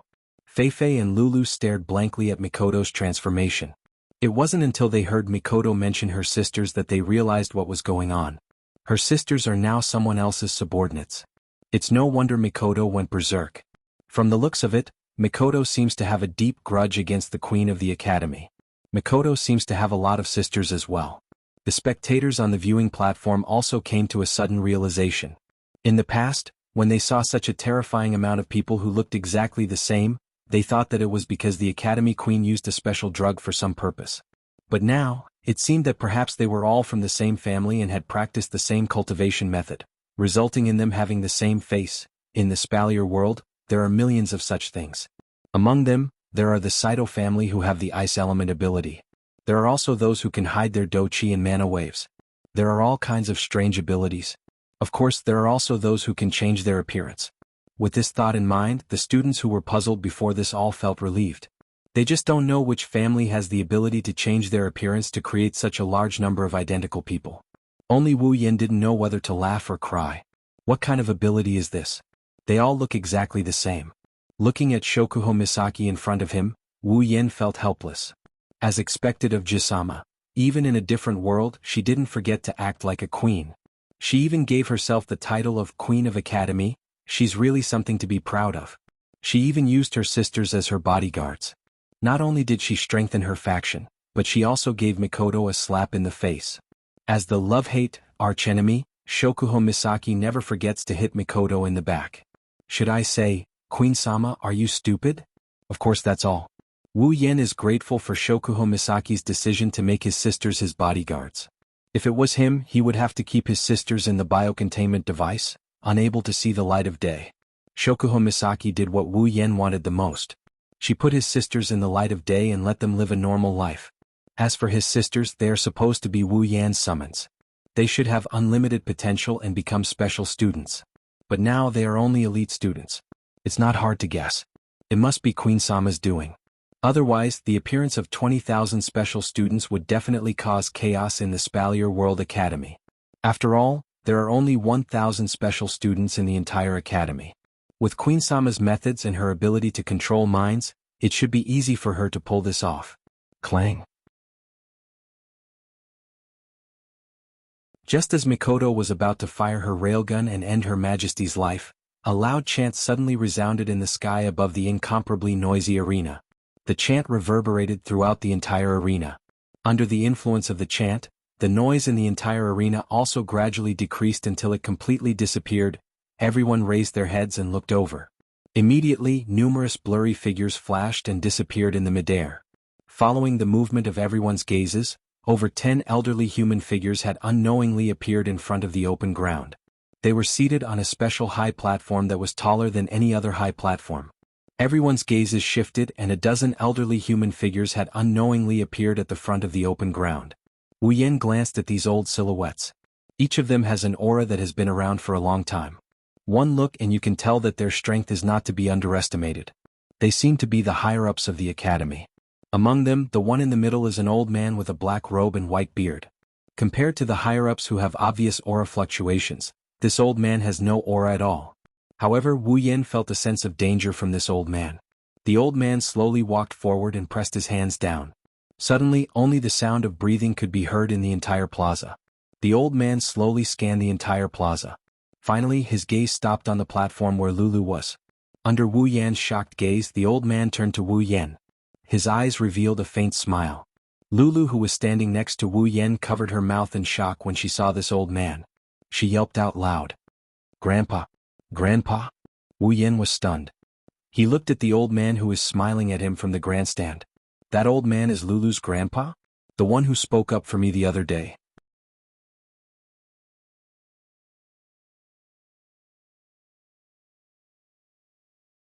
Chapter 361. Thunder King? Lowly, level 84, Lulu's grandfather, the Thunder King, looked down at the crowd from above. He tilted his body, and without any sign of his lips moving, his voice rang out in the air above the plaza. The Spalier World Academy tournament begins now. The tournament rules are as follows. Swords have no eyes and so does the tournament. However, students are only allowed to injure others and are not allowed to kill. Violators will not only lose their right to participate in the tournament, but in serious cases, they may even be expelled from the academy for life. For this year's academy tournament, we will use a random pairing method to determine the two sides of the battle. The 100 participants will duel according to the name list randomly selected by the crystal ball. The winner will advance to the next round, while the loser will leave the stage.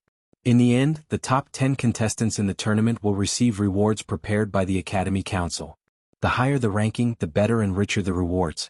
This is to encourage the students to improve together. Students, you don't have to worry. If you meet a strong opponent, your ranking will be affected after you leave the stage. After this tournament, the changes in the ranking will be personally reviewed by us. After each battle, we will decide the final ranking. Therefore, students, feel free to fight to your heart's content. When the Thunder King's words reached everyone's ears, many of them secretly heaved a sigh of relief. Wasn't that right? If they met an opponent ranked in the top 10 in the first round and lost, their ranking would drop to the bottom. At that time, they wouldn't even have a place to cry. The Thunder King smiled faintly. With a wave of his hand, a crystal ball appeared in front of him. At the same time, a huge projection shot up into the sky from the crystal ball and lit up. On the crystal ball's projection screen were the names of the 100 contestants. After it appeared, it started stirring like a lottery machine. Well then, it's time to start the matchmaking. The Thunder King waved his hand and the various name lists that had been stirring intensely suddenly stirred even more intensely. The hearts of all the participants and spectators were also raised to their throats. At this time, many of them were silently praying that they would not meet a top 10 contestant. Otherwise, if they were eliminated in the first round, it would not look good. Thinking of this, the crowd couldn't help but turn their gazes to Wu Yen. The list of people praying in their hearts had increased by another. Until a certain moment, the results were finally revealed.